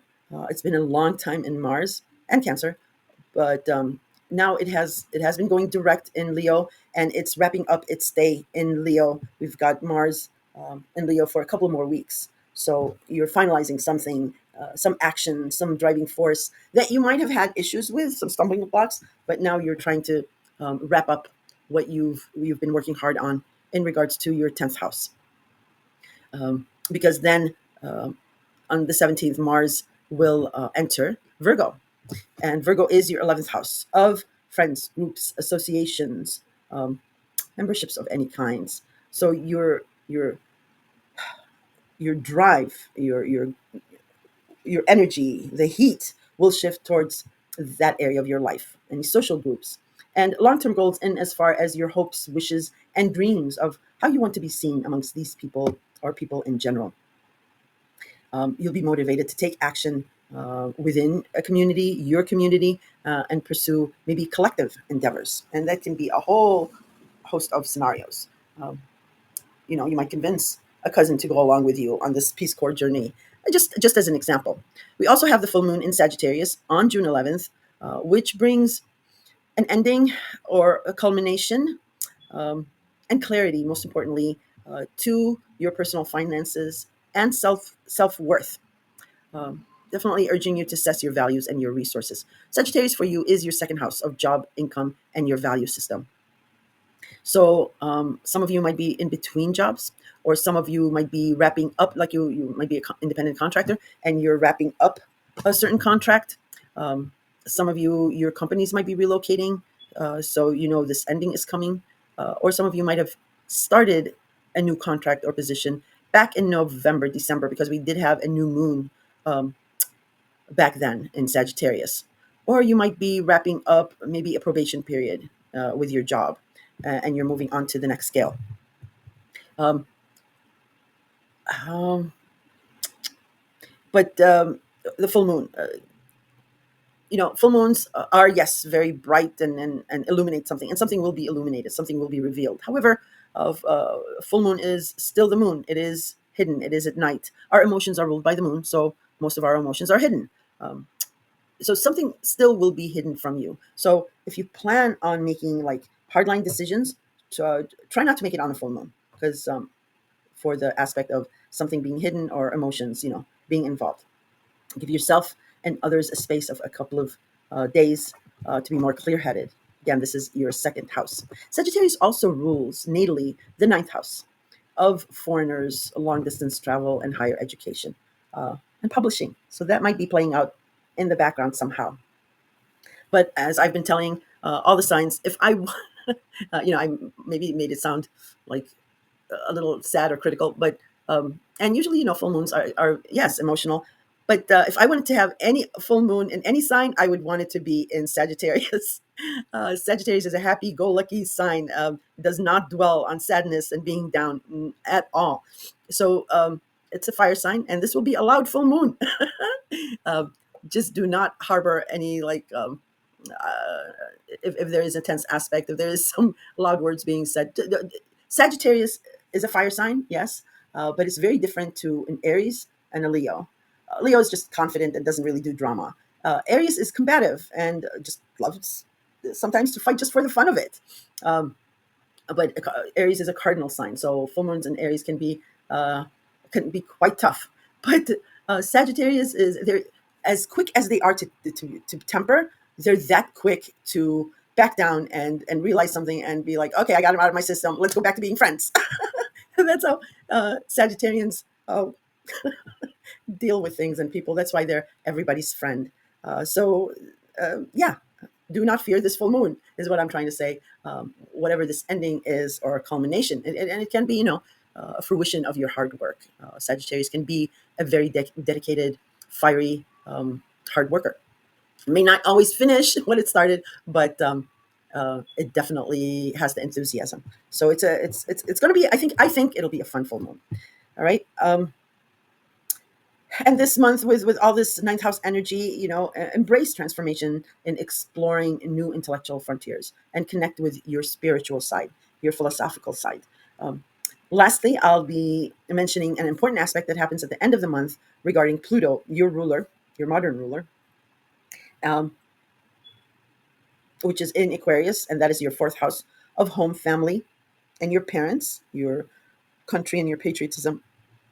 Aquarius also natally rules like a collective, um, groups and associations. So you Scorpions, many Scorpions, their family is somehow vast and like a whole community of its own.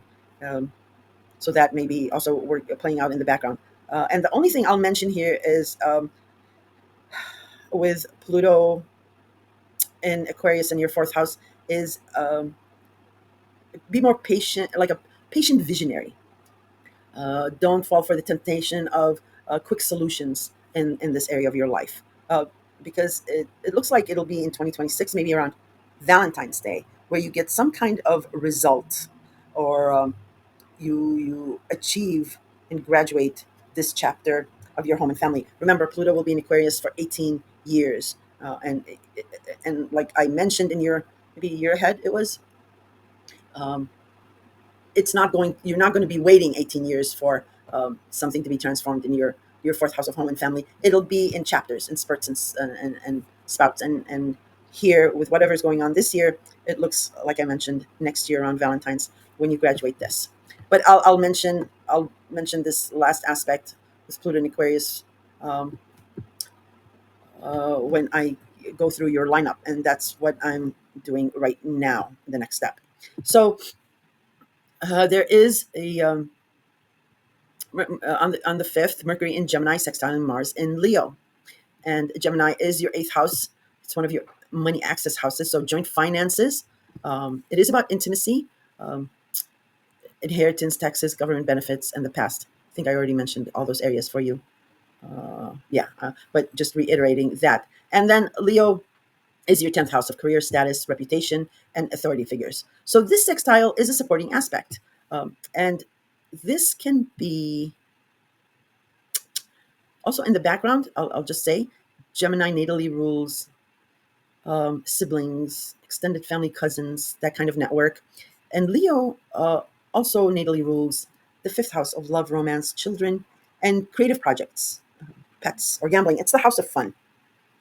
So this aspect can be either connecting or reconnecting with someone from your past, with the actors that I mentioned that are playing out in the background. Um, Mars has been in Leo for quite a while, since November. So again, the issues and obstacles you had, Maybe there was a falling out, and here you're reconnecting, and there's a mending of the fences somehow. And because Gemini is an air sign and Leo is a fire sign, it's quite uplifting, and fast. Things happen fast with air and fire signs. But more importantly, because they're compatible in the energies, this making amends will not be just like, okay, yeah, let's move on from this. This will actually form a deeper bond than you had before. So this is very good for you. Just remember the thing about vulnerability and not retaliating, Scorpio. Oh my goodness. Um, you guys are famous for, yeah, getting back at someone. But yeah, that's one thing and you've realized that for the most part because of a critical situation that maybe happened the end of last year. It's changed your perspective a little bit. But yeah, just remember about the vulnerability and forgiveness. um, on the 6th, Venus will leave Aries. It's been in Aries a long time because of the retrograde in Aries and Pisces. And it really doesn't like being in Aries because of Aries pioneering, individualistic um, energy. Venus rules both Taurus and Leo, stable Taurus, uh, uh, which rules your seventh house of partnerships, and diplomatic Libra. So Venus will be very happy entering Taurus and will be blessing your seventh house of partnerships now going forward. And you needed this. You very much needed this because Uranus being in Taurus and surprising you, the shock factor has been off the charts the last 6-7 years for you in partnerships. Um, Mostly it has like been stabilizing for the most part, but you've needed this the energy of diplomatic Venus coming in and blessing your seventh house of partners. And partners, again, are all kinds of partnerships: business, platonic, personal, intimate. Anyone who knows you really, really well can be considered a partner. And Venus also attracts money, love, fortune, and fame. So you might see the next month you'll be gaining these things through partners. Um, on the 8th, Mercury will conjunct Jupiter in Gemini at that critical ending degrees, 29 degrees. So the past year, your eighth house has been expanding. Um, Also to mention, the eighth house is one of the many access houses as in joint finances, but it is also the house where you benefit from other people's work in lump sums or gifts and things like that. So that area of your life has expanded. And remember, Gemini natally rules the third house of siblings and cousins. So those actors and neighbors, or close network community. So those people might have been helping you out a lot. Um, and we had that full moon, that new moon um, that I mentioned. So you might have started something new here, but this is the conclusion of this expansion that you have been encountering in your eighth house. And you've picked out one of these expansions, whatever it is, and you are now, with this Mercury conjunct, you are now deciding, thinking, talking about that one expansion that you want to hang your hat on. And also because of this new moon and Gemini energy that's carrying over into this month. Mercury also will enter, right after that, will enter Cancer. So talks, discussions, ideas, negotiations, agreements will start in earnest in regards to your ninth house. The only thing is to remember is that Cancer is a water sign like you. So you're very well used to the energy, but Cancer is also associated with a time of abundance, and not fearing not having enough. It's a fruitful time. It's the summer. So it might not have the urgency that you may seek. Um, um, and you may not want to push for that urgency. What you can try to do is like whatever you're discussing, you're thinking regarding your ninth house. If you see some confusion from the other party or you get confusing signals, what you want to do is step back and just give it a little more time and then approach it again. Because Cancer, again, it's about the summer, it's about siestas, it's about afternoon naps, because everything is fine and everything is fruitful. I can take my nap and then I'm rejuvenated all over again. So that's why I'm saying, take a step back, let a little bit of time maybe pass, and then come back at it again. And on the ninth, Jupiter enters Cancer. This is absolutely amazing. I already discussed that in the synopsis for you. Um, but there's another important aspect that later on in the month I will be explaining in due time once I go through the other aspects. So I discussed Jupiter in Cancer, entering Cancer, and the expansion you'll be doing. The full moon in Sagittarius, I'm not going to beat that dead horse. On the 11th, I already explained that. All right, let's discuss Mars in Leo squaring Uranus in Taurus. Leo is your 10th house, and Taurus is your 7th house. And then we also have Jupiter in Cancer, your ninth house, squaring Saturn in Aries, your 6th house. So let's talk about that. Okay. So I already mentioned some obstacles, some road bumps you had with your 10th house of career and status, with Mars going back and forth here since November of last year. Um, and I discussed a little bit about the roller coaster ride you've had with Uranus and Taurus and your 7th house of partnerships. Uh, so this square on the 15th can be a little tricky to navigate. Um, uh, because, well, one, uh, Uranus is the planet of shock and surprise. So we really never know what to expect from Uranus. It does things in an ironic way. In the least thing that you expected happens with Uranus. So that's coming from your house of partnerships. Um, and Mars is your core ruler. It has one aim, goal, and objective. It is to move forward and get you what you want. So you're trying to stabilize something here with your 10th house, um, but getting others on board, getting partners on board, whether they're business or personal, is another side of the story. Um, because Leo is a fire sign, Taurus is an earth sign. So their energies in approaching things can be different. And how I'm explaining the energies and the square to people is something of like doing something that you meant for it to be good and whatever, but then getting blamed for it. It's like that's what I get for being a nice guy. Um, uh, so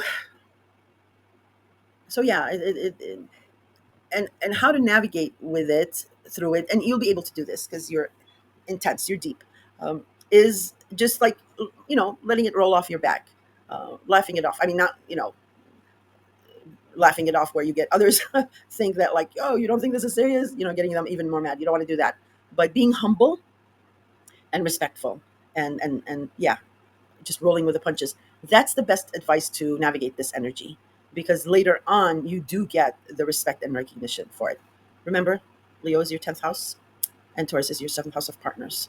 um, and also Leo rules the 5th house of love, romance, children, and creative projects, so that may be working in the background, as well as Taurus natally rules the 2nd house of job, income, and value system.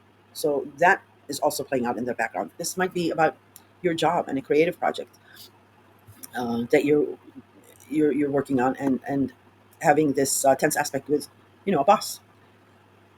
But yeah, be humble and respectful, and you should be fine.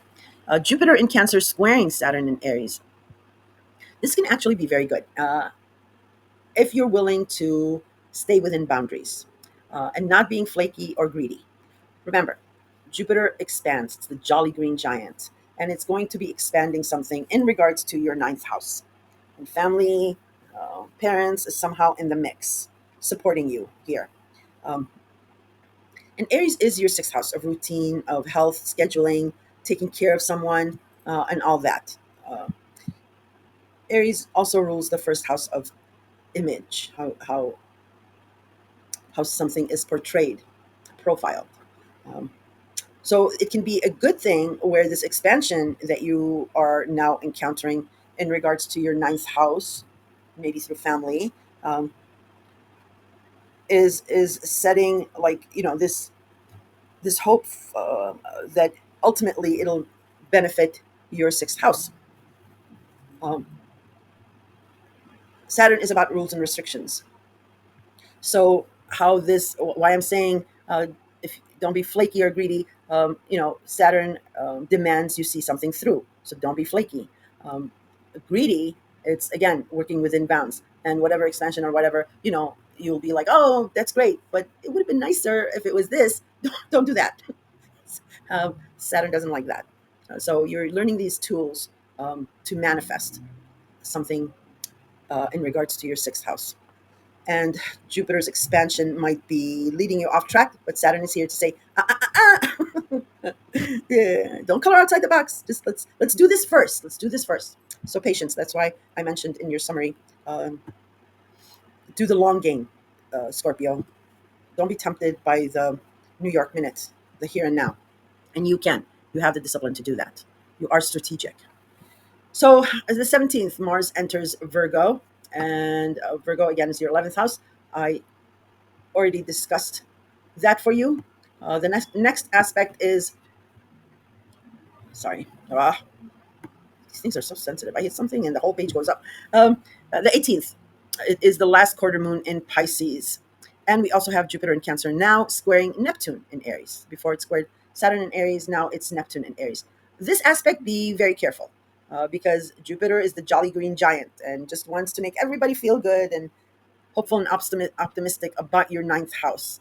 Uh, as well as Neptune is going to be blurring lines and being like, yeah, don't worry about road bumps. Who cares?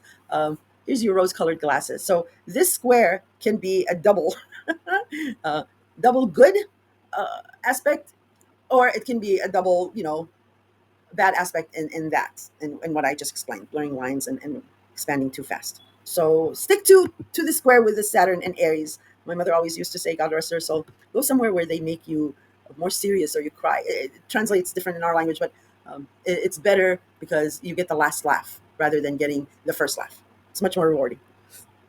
Um, Now the last quarter moon in Pisces. Pisces is your fifth house of love, romance, children, creativity, pets, and gambling. It is a light-hearted, fun house. It is not the contractual marriage house of the seventh house. This is a fun house. And you've had 14 long years with chasing some kind of a dream, and the last 2.5 years with some heartaches in this arena of your life. And now you're sort of on your own dealing with karma, whether you owe or it is owed to you, because Neptune left Pisces, Saturn left Pisces. Um, so you don't have the restrictions and you don't have the blurriness of Neptune. You just have this karma that will be on repeat, uh, and you'll just have to deal with that. So a last quarter moon is the beginning of an end. That's how a last quarter moon translates. And in Pisces, so it's regarding your fifth house. Pisces also rules the 12th house of the past, of your psyche, of behind the scenes and secrets. So keep that in mind. That's in the background somehow. But the thing with this last quarter moon is it is squaring Uranus in Taurus. Crazy Uranus in your seventh house of partnerships. So this is the beginning of the end in your fifth house, forming a tense aspect to something surprising in your seventh house. Now, this can be a good square. Squares also jumpstart things, okay?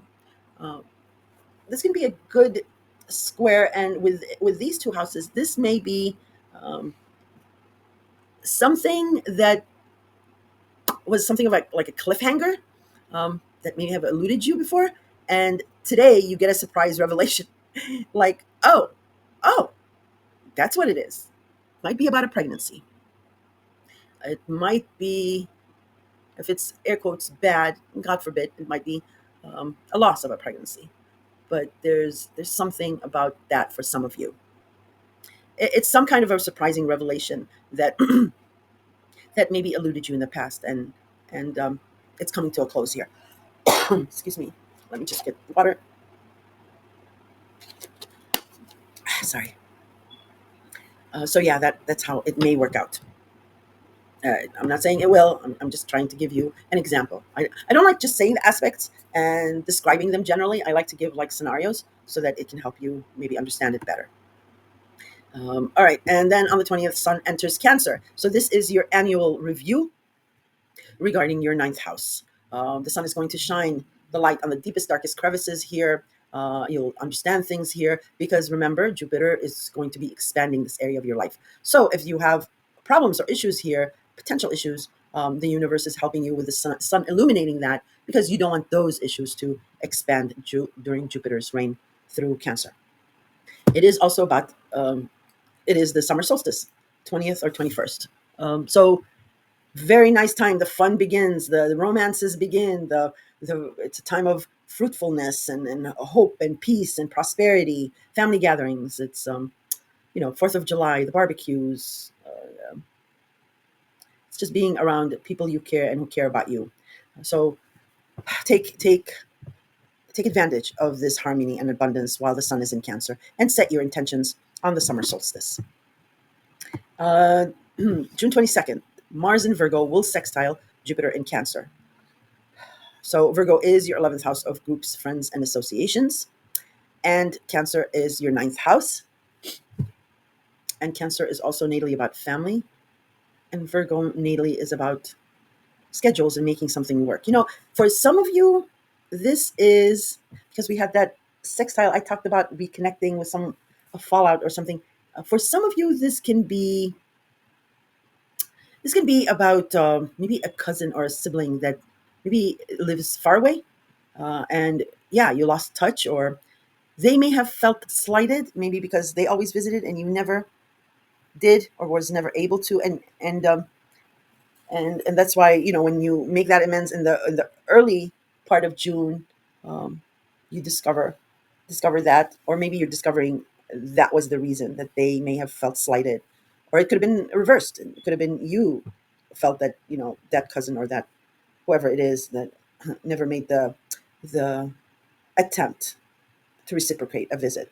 For as an example, but I know for some of you there is this sibling, cousin, uh, fallout, immense energy going on.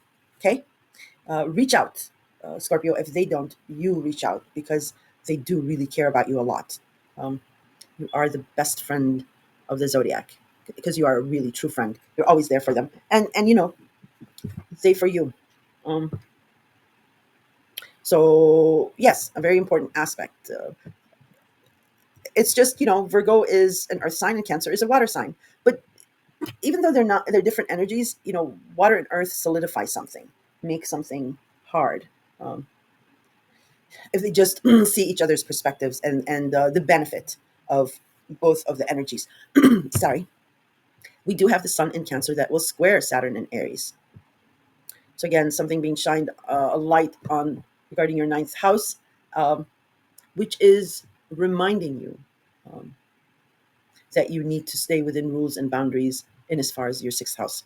If there are any concerns about your health, take care of it right away, because Saturn is planted in there and it's giving you the tools to have something solid, build a strong foundation here for you. And you need a very healthy, fit body to have a clear psyche, and vice versa. All right. On the 24th. So this is the long anticipated 23-year aspect that I mentioned in the intro and earlier when I was going through your lineup. So we do have Jupiter in Cancer, Kazimi. Sorry about that. So Kazimi simply means a planet conjoining the sun in a sign. In this case, it's Jupiter, planet of expansion, good luck, and abundance, um, in the sign of family, hearth, um, and the fruitfulness of the summer, um, all blessing your ninth house, and it's Kazimi. So this hasn't happened since for 23 years, and this is a very lucky day. You just have to take advantage of it on this specific day. So ask for that raise. Try to change your relationship status if you want to, taking it to the next level. Look for that property or apartment. Negotiate a selling price or a promotion. This is your lucky day to make something work. And before you know it, and maybe even before Jupiter's um, finale in Cancer, you may get what you ask for here on this day. All right. And on the 25th, we have a new moon in Cancer. So, new opportunity or seeding the hopes of something new in your Cancer related house. Um, sorry. Uh, Sun in Cancer will sextile Mars in Virgo. And again, Virgo is your 11th house of partnerships. And the Sun in Cancer, again, that's your ninth house. So, this is either taking, because it's a supportive aspect, a sextile. So, this is either taking on more responsibility or signing up for,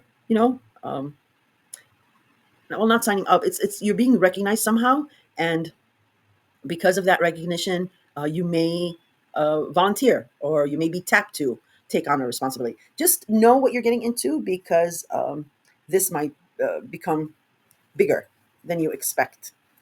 Because I'm telling all the signs, not everyone is a workaholic like Virgo and Capricorn. So just just know what you're getting into.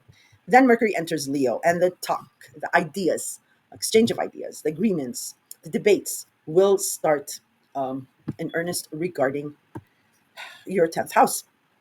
And you or authority figures will speak with confidence and with the intentions that you or they have. Sorry. On the 27th, Mercury in Leo will trine Saturn in Aries. This is a very lovely aspect. Again, whatever you're talking or discussing, or whatever ideas that come up regarding your 10th house, is absolutely making something in your sixth house of job routine, health, or schedule. It's making something foundational here. So you might be getting a new position, or you might be learning about a new position that is an ideal schedule that you wanted. Maybe you've been waiting for a certain type of a schedule, or you might be getting the elusive health prognosis from an authority figure that has evaded you, um, maybe since November. Um, yeah, so look for that. June 28th, Mercury in Leo will trine Neptune in Aries. Your dreams, your visions, your yearnings, um, and excited and confident ideas um, mesh here very, very nicely. Like I mentioned, first it was Mercury trining Saturn, so something foundational is coming through. Here it's the yearning, the desire is also getting a boost from whatever this idea, whatever the scheduling or health prognosis. It's really putting you on cloud nine, which is fantastic. A healthy body, a healthy mind. June 29th, Mercury in Leo will oppose Pluto in Aquarius. And this is what I talked about in your synopsis when I said, the last important detail. And I said, I'll expand on this. So, it might be this, whatever this agreement that trying both Saturn and Neptune earlier, and you're all gung ho about it. It is Leo is your 10th house, and whatever these communications, these agreements, uh, negotiations, investment, maybe in regards to your 10th house or them investing in you, opposes Pluto in Aquarius. hmm And Aquarius is your fourth house of home and family and parents. Now, first, this is a natural opposition. 10th house always opposes the fourth house because with 10th house, you need to be an individual to achieve something prominent in your career. That naturally opposes a family dynamic. It's like, the Western culture is about individualism. The Eastern culture is about family. And there's good and bad in both. Individualistic societies tend to be more fair and equitable and and technology. They're quicker to grasp things that are more futuristic and aid mankind. Uh, but they also tend to be a more lonelier society, and all that. The Eastern family society can also can be good because nobody and nothing loves you and wants the best for you than family. It's unconditional love. But there's a lot of corruption too in the Eastern society. You can't really have fairness and things like that. So there's good and bad in both. We're not talking politics here. I'm just trying to explain the natural opposition that happens here. So it's just inevitable. It's a kink in the matrix, as they say. Um, However, when you're dealing with it, with this aspect, this is my advice, and this is the best way to take it: is pure discipline and self-control, because Pluto invites any type of destruction because it wants to rebuild. And this is something about a small detail that might balloon later on. So don't put it off. You may be tempted to do that. Don't um, put something off this minute. Take care of it because you don't want, a power play with Pluto. So that's all I wanted to reiterate there, and that is the last aspect. I hope you found it informative and entertaining. If you did, give me a like. And I don't know, I can't dedicate to weekly or mid-month scopes, but I'll be uploading two, I think, dedicated scopes in the next 2 weeks. So until then, if you have any questions, throw them in the comments, and I'll talk to you in the next video. Take care. Hello, Sagittarius. Sagittarius, didn't I tell you? Didn't I tell you? Um, it is picking up, and it is picking up in your style.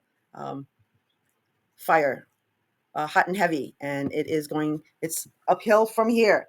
Hang on, put on your seatbelt. It's going to be a bumpy ride, but your kind of bumpy ride. It's going to be, oh my gosh.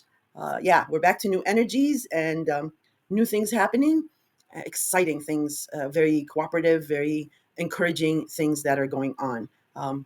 Are there still little kinks here and there? Yes, but they are not front and center. They're in the rear view or maybe side view, and you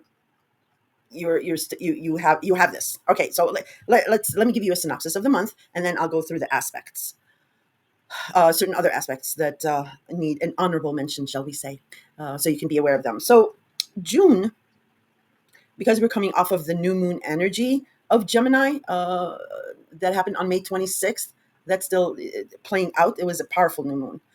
This is a strong emphasis on your relationship, Sagittarius, personal, intimate, business, and platonic.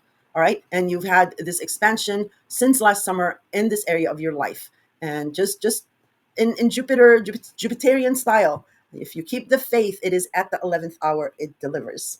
Yay. And you have seen that in the past week. Um, you have seen that um, Jupiter is your protector. It is there, and it does open the doors to the hardest things that you want to do. But it does it by testing your faith and delivering at the last hour. So yeah, the new moon in Gemini still ringing here in June, encouraging you to foster more open communication and understanding in your one-on-one connections, both personal, platonic, and professional. Even though Jupiter will be leaving Cancer, so that expansion will stop.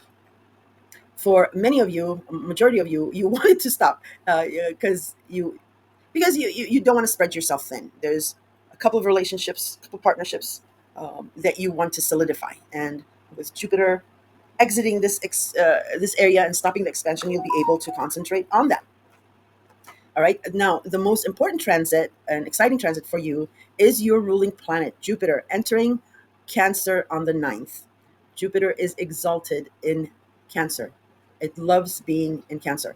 You see the full benefits of it in Cancer. I mean, it is your ruling planet, and if, absolutely, it has a lot of fun in your sign. And it's your protector, and makes things happen for you. But in astrology terminologies, we say it's exalted in Cancer because it is the time of abundance and fruitfulness and harmony and love and peace, and faith and nurturing. Um, and Jupiter is able to work its full magic when it is in the sign of Cancer. So you benefit from both sides. You benefit from Jupiter being your planet and your protector, and you benefit from Cancer's energy. So Cancer is your eighth house of joint finances, intimacy. It does mean sex, yes, but it is about true intimacy. It's about bearing your soul and accepting uh, all the flaws. It is about inheritances. It is about taxes, government benefits, loans, credit. It is about the past as well, about taboo subjects. It is about transformation. So it is the house that you benefit from other people's hard work, usually in lump sums, or gifts, or just their investments in you. So a very, very important important house that is quite deep and covers a lot of things that will make you blossom, that you need at this point of your life as you're uh, setting the past to rest, clearing your psyche, and moving forward with these new relationships, these expanded relationships that you've had going on. Um, so this marks a year-long period of expansion and luck in your eighth house.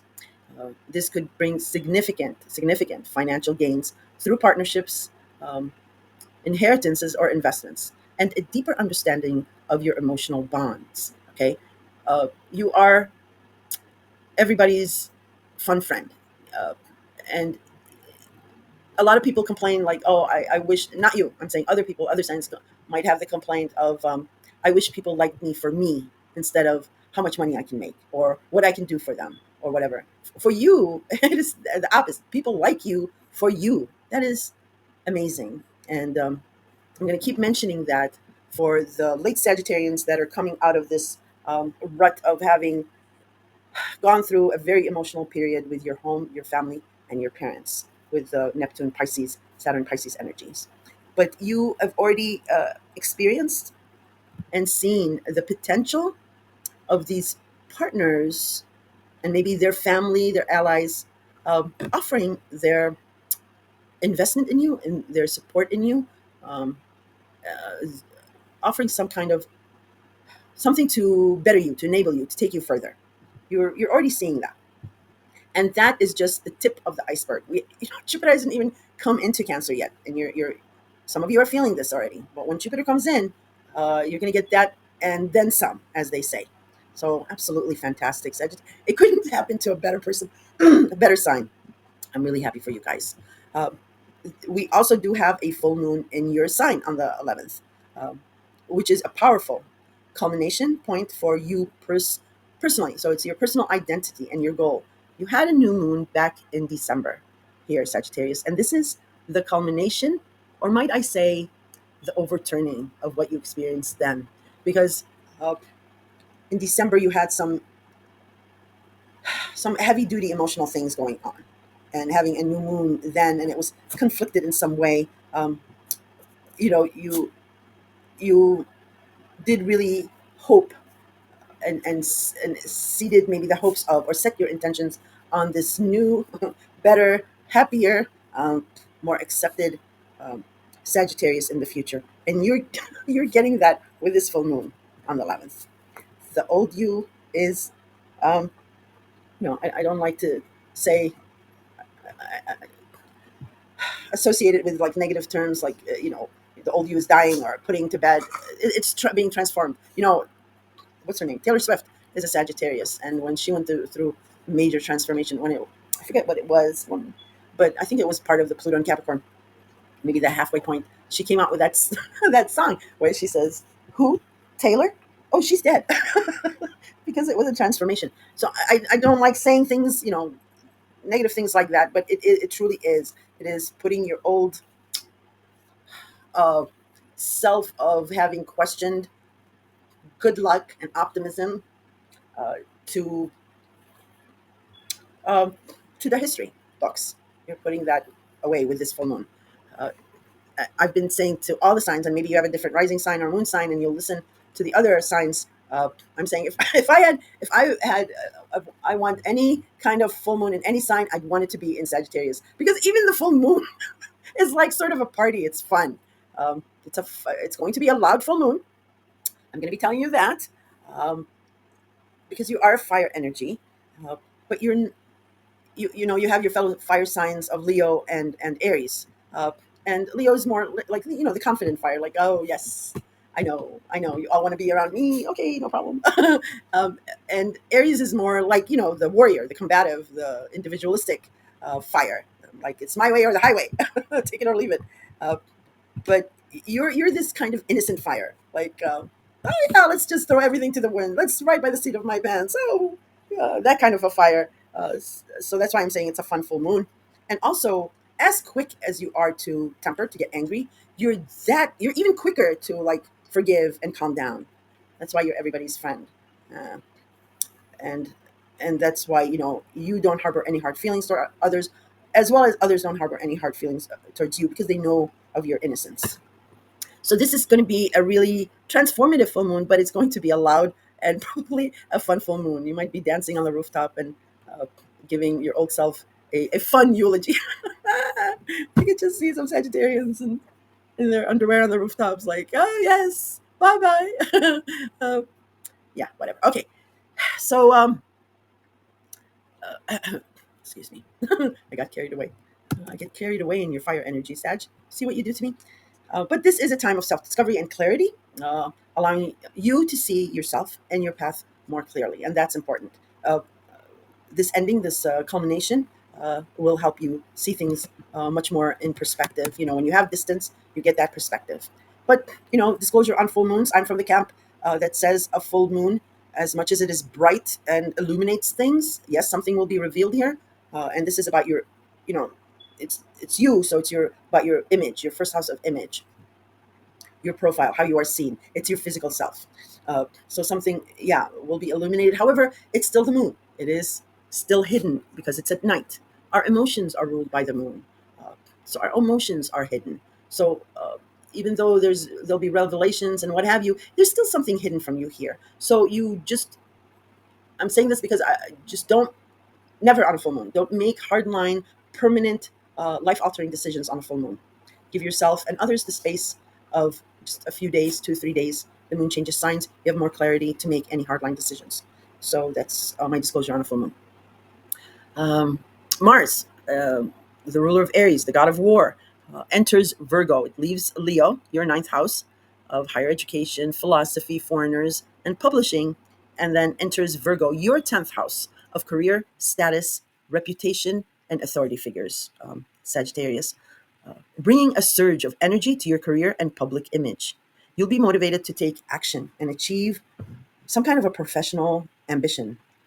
Maybe you've already set this professional ambition that you have, but you have a full month to have the determination to work on this and get how do you say it, ducks in a row, get everything organized and see it through. You might not achieve your professional ambition in just a month. I'm just saying you're going to have the help of fiery Mars asking you, what do you want? And you'll be saying, I want that. And he'll be like, let's go do it for you. You'll be setting that up. And it will be, it will tend to just be careful of over researching, one, over being overly critical, two, or over analyzing something, because those are Virgo's shadow sides, and Mars will be confronting that. So if you dwell on that, you'll have that negative energy. If you're aware of that, and you'll have Mars being able to zip through and get things done in this area of your life. Okay, so that's the thing about Virgo. Virgo also natally rules the sixth house of health, habits, routine, scheduling, and taking care of someone. And for many of you, there is that playing out in the background. You're trying to make that work with something else. Some of you might be doing two things, two jobs. Maybe you're a gig worker and you do something else. Maybe uh, you support somebody and you do something else. There's that going on. But however, I want to go back to Gemini. Gemini natally rules the third house of communication and communication devices, commuting and the modes of commuting. It rules siblings, cousins, extended family, a very close knit network, neighbors, neighborhood, uh, language, you need to be heard, and definitely social media.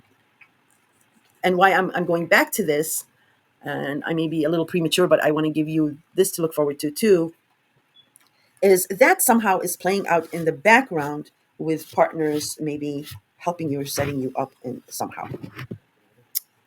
Uranus will be entering Gemini early next month. Something about your partnerships is going to surprise you, ironically, but also um,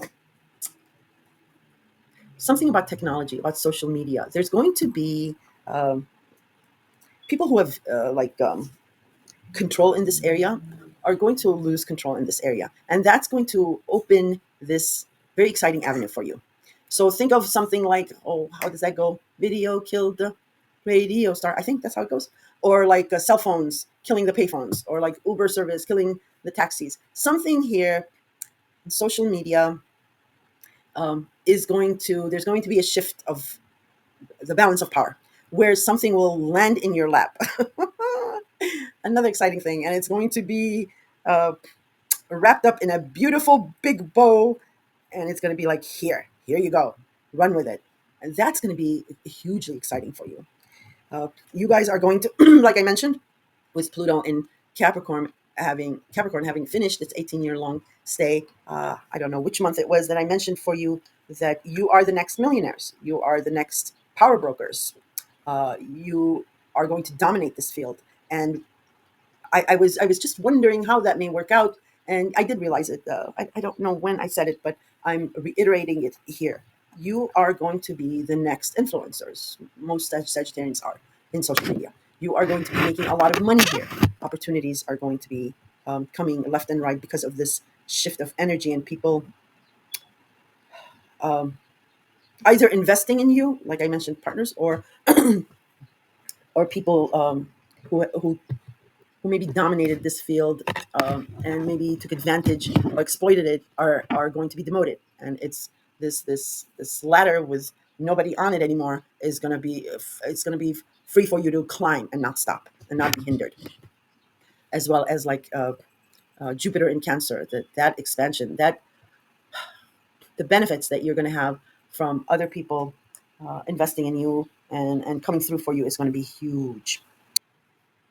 And why I'm so confident about saying this as well is because you have Pluto in Aquarius. That is your third house of communication, communication devices, modes of commuting. Um, it's the house of siblings, cousins, extended family, neighborhood, and the neighbors. Uh, and important to this social media language. You need to be heard, and Pluto is a very, very powerful planet. And Aquarius is a very futuristic oriented air sign. So the combination of those two, and you have seen it since November, has been so uplifting in this matter. So you've got this double whammy with Gemini ruling the third house, social media, and Pluto in your third house of social media, um, and your communication style and all that. This is going to be very big for you. All right, so now we're going to go over the planetary alignments and aspects that I have not mentioned, which are important. So we have Mercury in Gemini sextiling Mars in Leo. And um, Gemini, again, is your partnership house, is your seventh house, and also natally rules the third house of communication. And Leo for you is your ninth house of foreigners, higher education, and long distance travel as well. Leo is also the fifth house natally, the fifth house of love, romance, children, and creativity. That's the exclamation point. The highlight is creativity. So right here, right off the bat, um, communications, discussions, ideas, agreements, and so forth with your partners in regards to the third house of communication playing out in the background is giving a very supportive aspect to your drive in regards to your ninth house of foreigners, and something in regards to uh, romance, children, or creativity playing out in the background. So right off the bat, we see a very nice aspect, a sextile. Then next thing is June 6th. Venus will be entering Taurus. Yay! Venus has been in Aries for the longest time because of the retrograde. Now it enters its home sign of Taurus. It rules Taurus, stable Taurus, and relationship guru Libra. So Venus entering Taurus is going to attract money, love, fortune, and fame. And you will get the full benefits of that in your Taurus related house, as it is in its one of its signs that it rules. It's not going to be hindered with having been in Aries. It's really restricted with its movement in Aries. So Taurus for you is your sixth house of health, habits, routines, scheduling, taking care of someone, um, and all that. It also rules small animals. Um, and natally, Taurus rules the second house of job, money, and income, value system. So you're going to get the benefits of a work schedule, maybe a routine, um, and that's going to bring you in some kind of money or stability about money. And if it's about a health matter, again, here you're going to get the resources to get on track with a health matter. Uh, and hallelujah to that, to Venus entering stable Taurus. well, we got Uranus and Taurus, so there's still some instability in as far as Taurus is concerned because of Uranus being there, but that's set to change in the next month when Uranus exits Taurus. All right, on the 8th, we do have Mercury conjunct Jupiter in Gemini at that critical 29th ending degree of Gemini. And then Mercury also enters Cancer.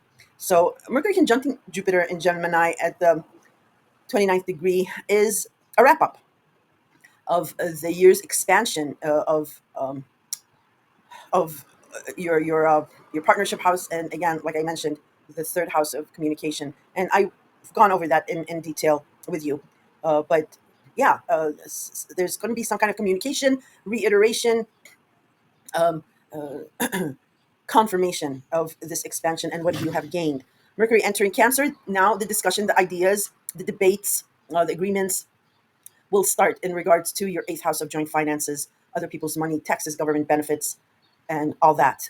So the only thing with Mercury entering Cancer, Mercury rules quick-witted air sign Gemini, and it also rules pragmatic Virgo. So it's more used to that energy. Mercury entering watery and sensitive but intuitive Cancer uh, can play out where if you're trying to pitch an idea, let's say regarding your eighth house, and you may get confusing stares, or you are confused about something that is said to you, it's just because it's watery Cancer. It's more based on intuition rather than pragmatism, such as Virgo or Gemini.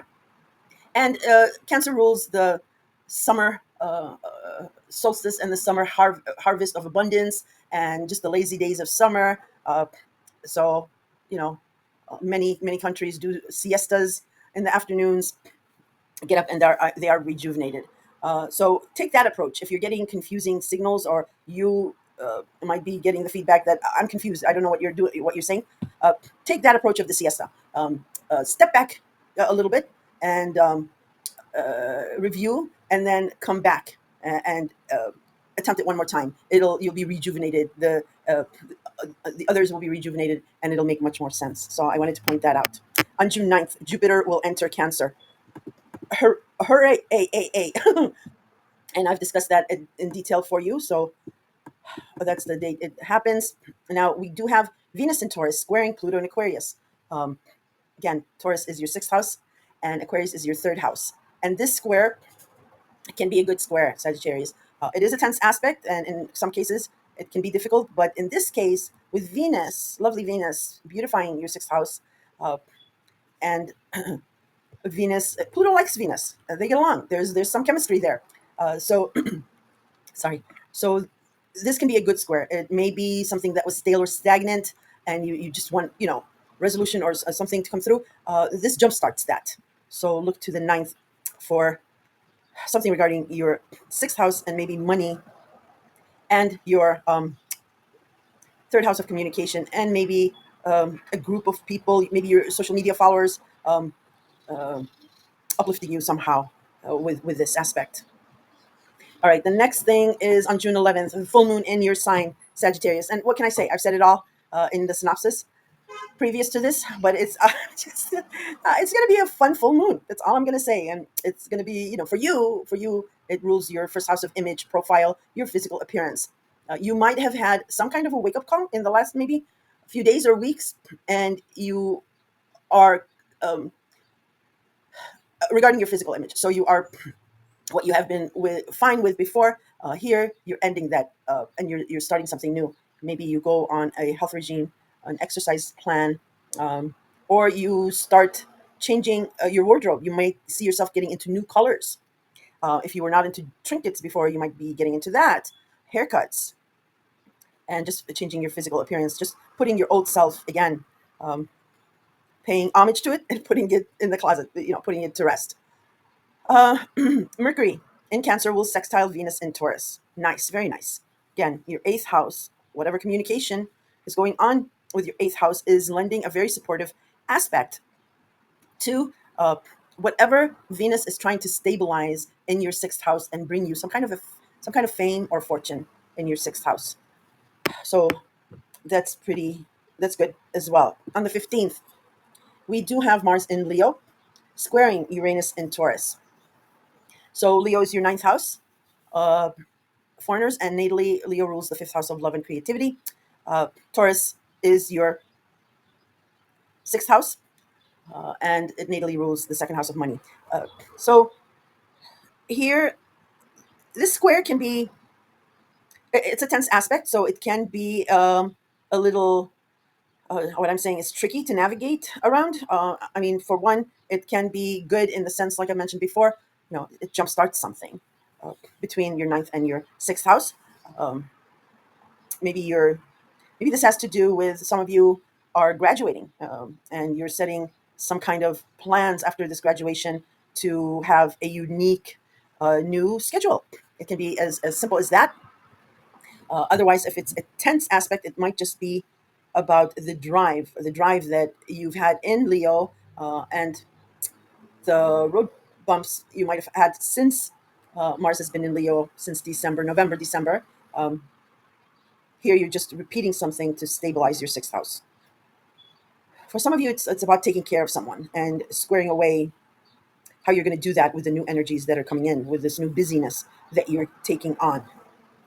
Now, Sagittarius, you are outspoken in regards to saying it like it is, which is wonderful. People know what to expect from you, but sometimes you shock, uh, and uh, and this is no fault of your own or your sun sign. It's something, doing good, giving good, giving advice or doing something good with the best of intentions, but having it received the wrong way, and it's like that's what I get for being a nice guy, sort of a deal here. And how you navigate through this or around it is, be your magnanimous self. Let it roll off your back.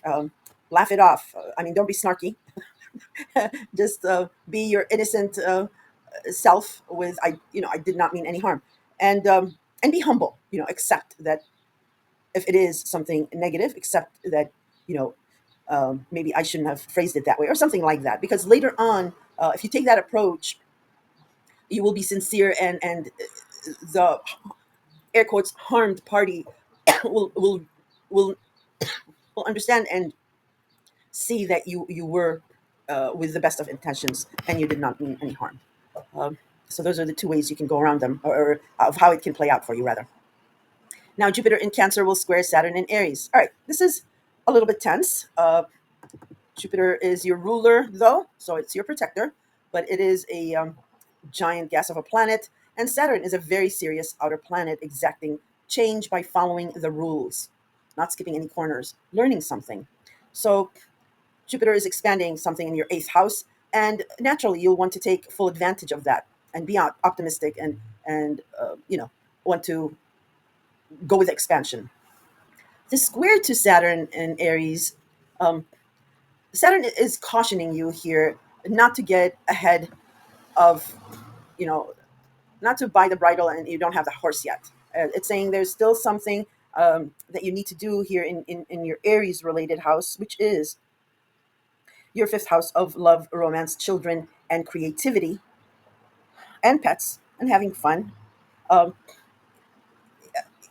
there's something here that you need to learn first before you start implementing the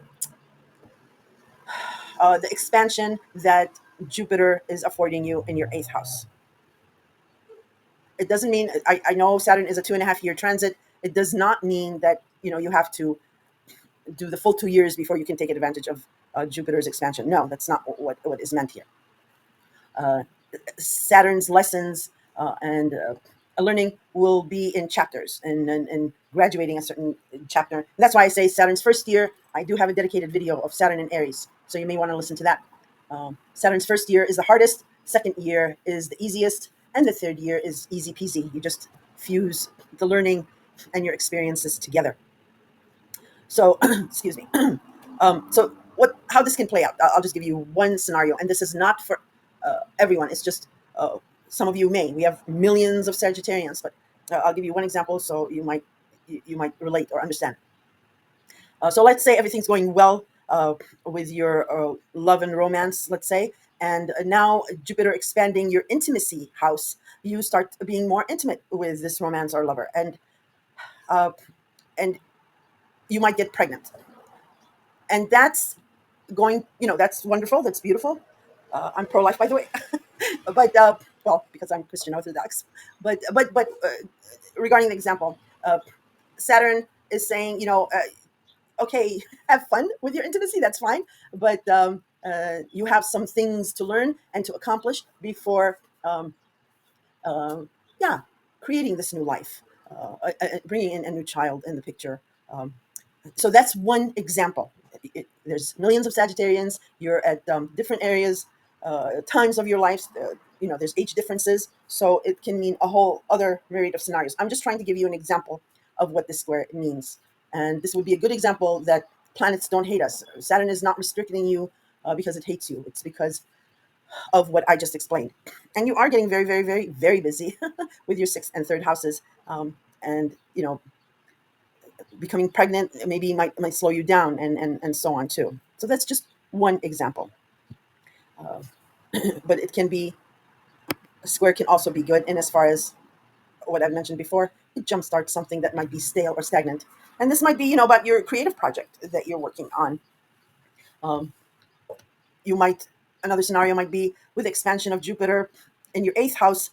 You might apply for a government grant regarding a startup business that you want to do. Let's say that has a creative theme to it, and that and Jupiter, your ruling planet, helps you get that expansion or that government grant.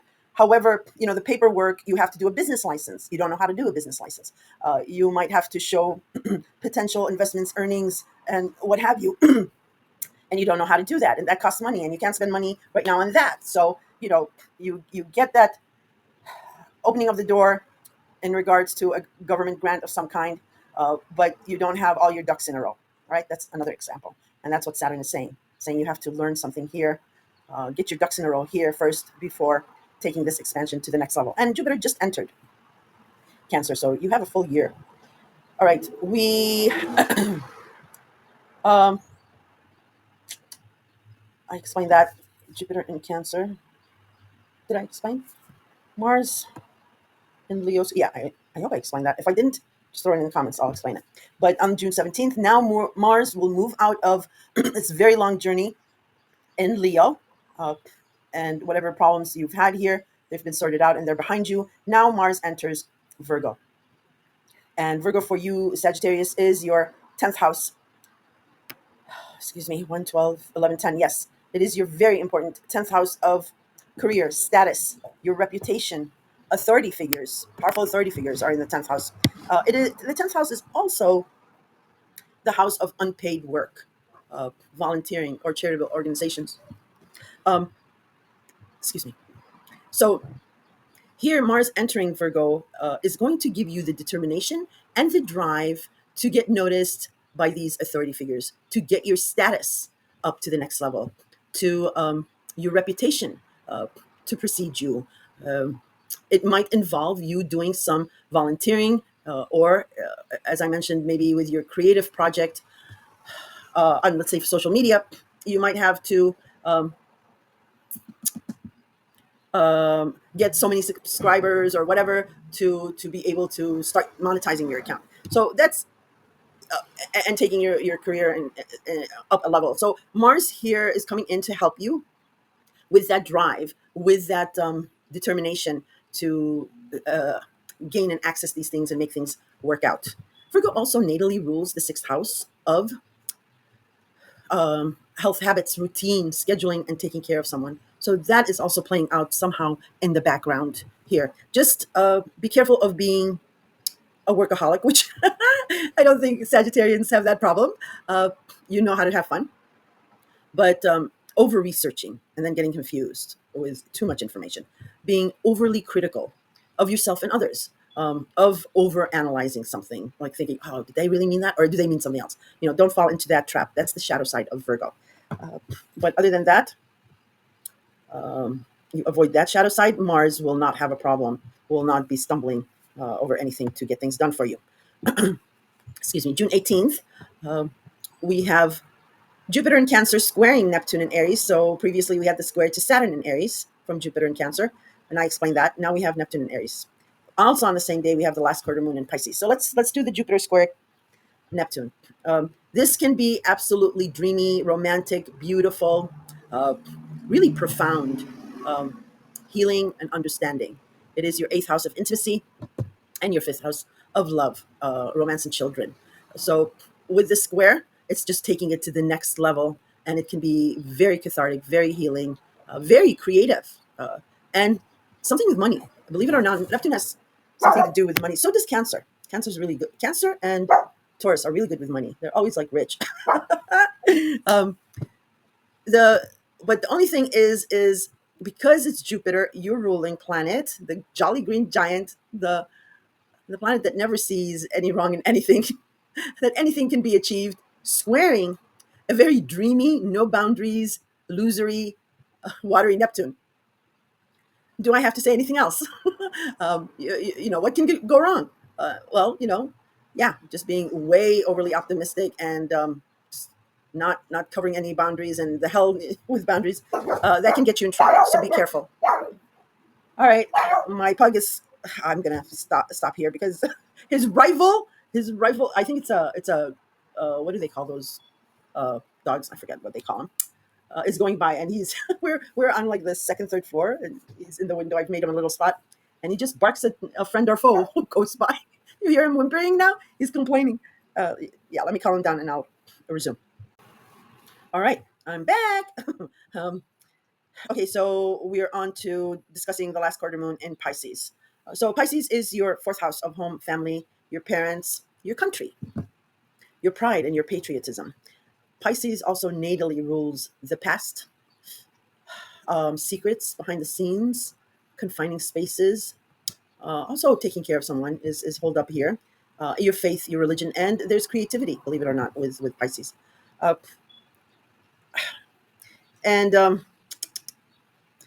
what the last quarter moon is the beginning of the end. So we had a new moon in Pisces in February. So you either started some kind of a new opportunity regarding your fourth house, or you seeded the hopes of getting that in your fourth house, and you're three-quarters of the way through that new opportunity, or realizing that seeding of the hope for it. You've got one more quarter to go. So that's what I mean by the beginning of the end. Because with the full moon in Pisces, then it culminates. And that's what's happening with that. Now, what makes this last quarter moon a little piqued my attention for discussion is because it's forming a square to Uranus and Taurus, but it's forming a square to that critical uh, ending 29th degree of Taurus. So you've got the beginning of an end and a final wrap up conclusion. Two double whammies. What can that mean? What is that? So it can relate to something regarding the past, and in particular for you, about your fourth house that may have eluded you. Okay, uh, now Neptune has gone out of Pisces, so that confusing, uh, blurred boundaries is no longer there. You're seeing it clearly. Also, the restrictions that Saturn has been you've been daunted by in regards to the fourth house has also disappeared. All you're left with here is really um, the karma of the North Node being in Pisces.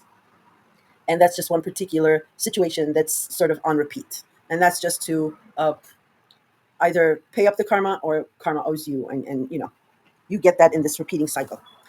Sorry. Yet there is still something that maybe has confused you, maybe has eluded you or confounded you about your fourth house and your fourth house.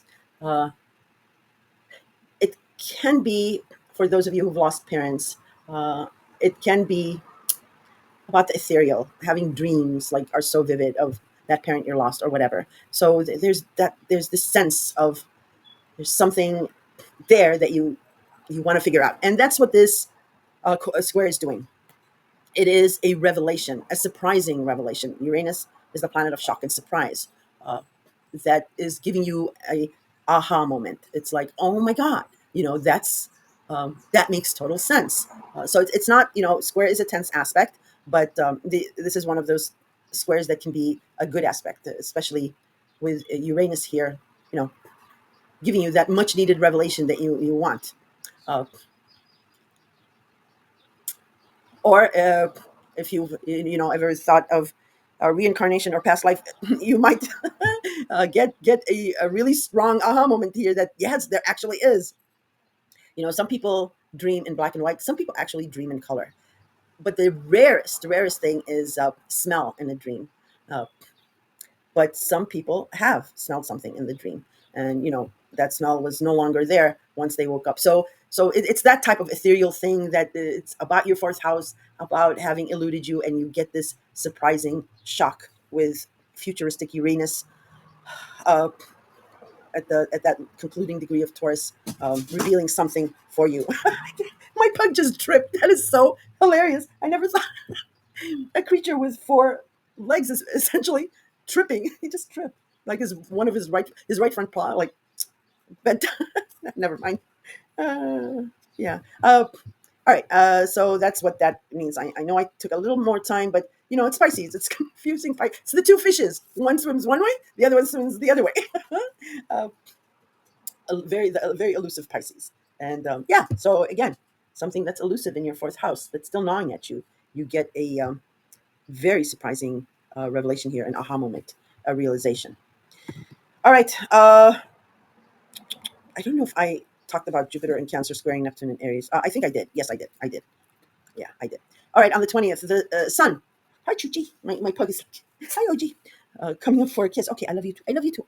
Jeez. Louise. Okay. OG, here. Listen to what I have to say. On the 20th, the Sun enters Cancer. And then it's your annual review of your eighth house, Sagittarius, like every other year.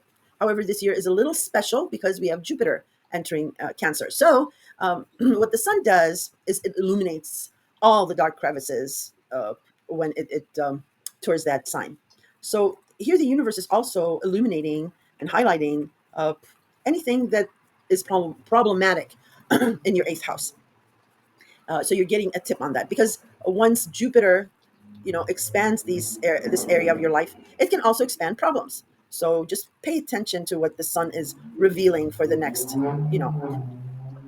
few weeks, so that you can be on top of it if any expansion of the air quotes negative things in your eighth house come up.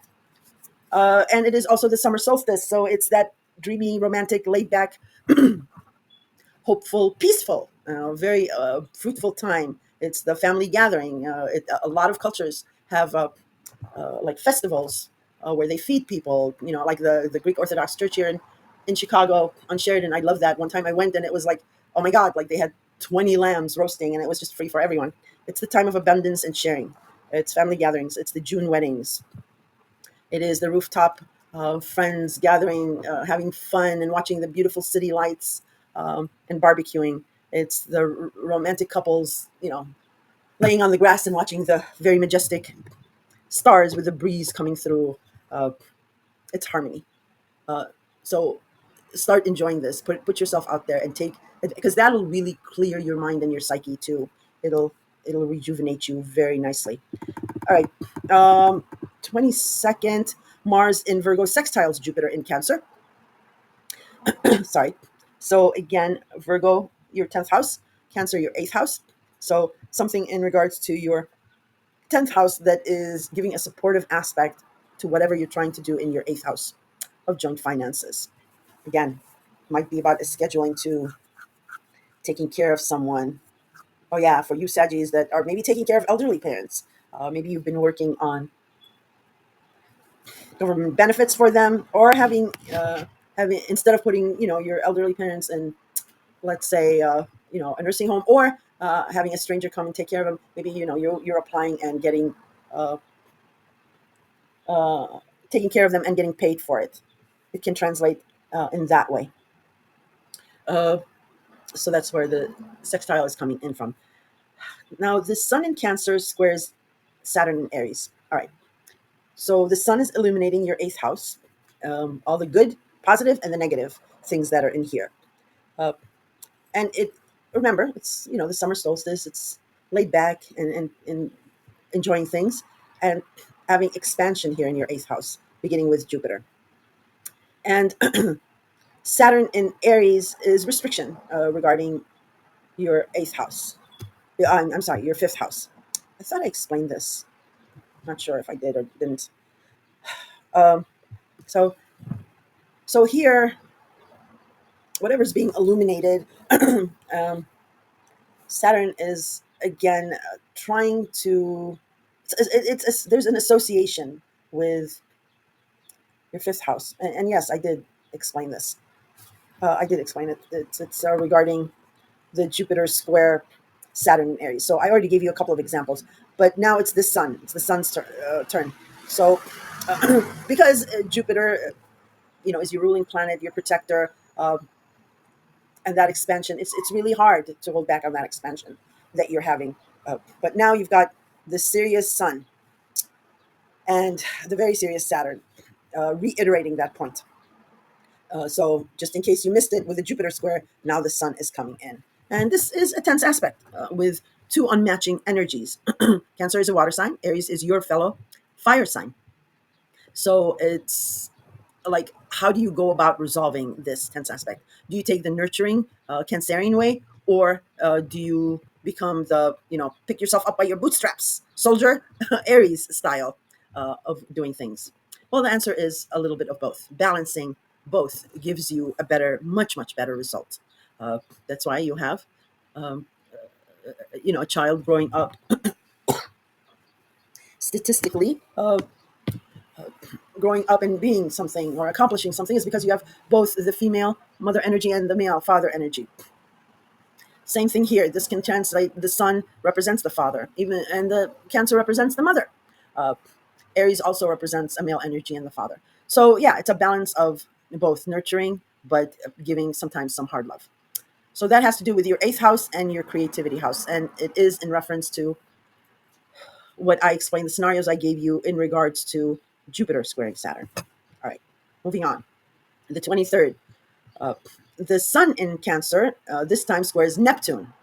So it just squared Saturn. Now it squares Neptune in Aries, and same deal here. But now uh, it's it's the nurturing, uh, motherly type of, it's okay, it's not whatever, versus the dreamy or hero cop type energy with Neptune and Aries, because it's Neptune's going to be idealizing Aries's energies. Again, um, the right way is a combination of both. Both of these signs are cardinal signs, Sagittarius. So they're both authorities in their in the field of, whatever, the whole zodiac. They're the leaders, and we are the peons. We follow their lead. But here, the square is, how do we navigate between these two energies, opposite, conflicting energies, fire or water.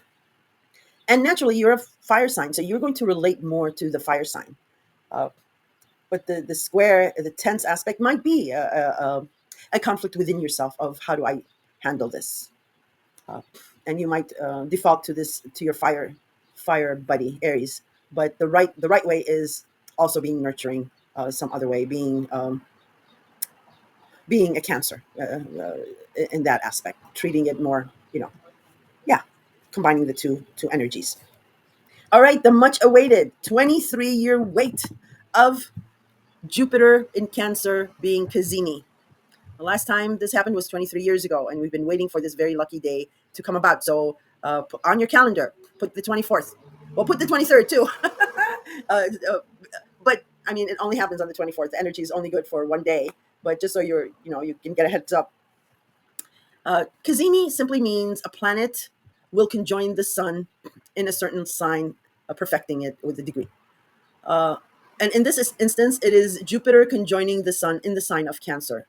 Huge, very huge. We've had Mercury Cazinis, so rare, sometimes Venus Cazinis, but Jupiter has not done this in Cancer for 23 years. So this is a very lucky day for everyone, but capital BUT, especially for you, Sagittarius, because Jupiter is your ruling planet and your protector and fighting for you to get the best out of everything for you. So since it's only a 1 day type of a deal, take advantage of it from morning till night. Till night. Oh my God, your partners are gonna hate me probably. Like, where did you learn this? Where? Are we there yet? Are we there yet? uh, so ask for that raise. try to change your relationship status to the next level. Look for that real estate that you want. Uh, Press your luck. Ask and you shall receive is how I'm saying it, but especially for you, double for you. Jupiter is your ruling planet, uh, and it's your eighth house of all the stuff I said before, intimacy and all that. And also, it's about Cancer is about family, um, relationships, and real estate and property, and it is about a mother figure. So, very important day. Set your calendar. All right. On the 25th, there's a new moon in Cancer. So, there's a new opportunity. See, right after the Kazimi, there's some kind of a new opportunity coming down the pike for your eighth house, or you're seeding the hopes of something here that you will be working on through the Jupiter expansion as well.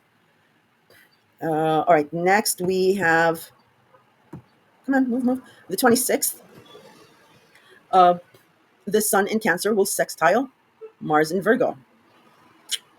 Didn't I do this? Ah, maybe I didn't do this. All right, whatever. Anyway, Sun illuminating something here in your eighth house that is supporting your determination in as far as your house of status, career, reputation, and authority figures. Nice, very nice.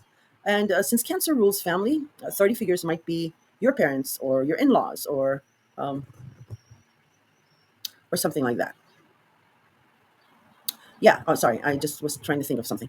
Um, so it's being recognized. It's being put in the limelight for something outstanding, and it may result in you taking on more responsibility, though. So just be careful of that. You're getting this recognition, and and you might be tapped for something, but understand that it might entail more. So if you're not into being a workaholic like Capricorn and Virgo, realize that it might not be what you want to do.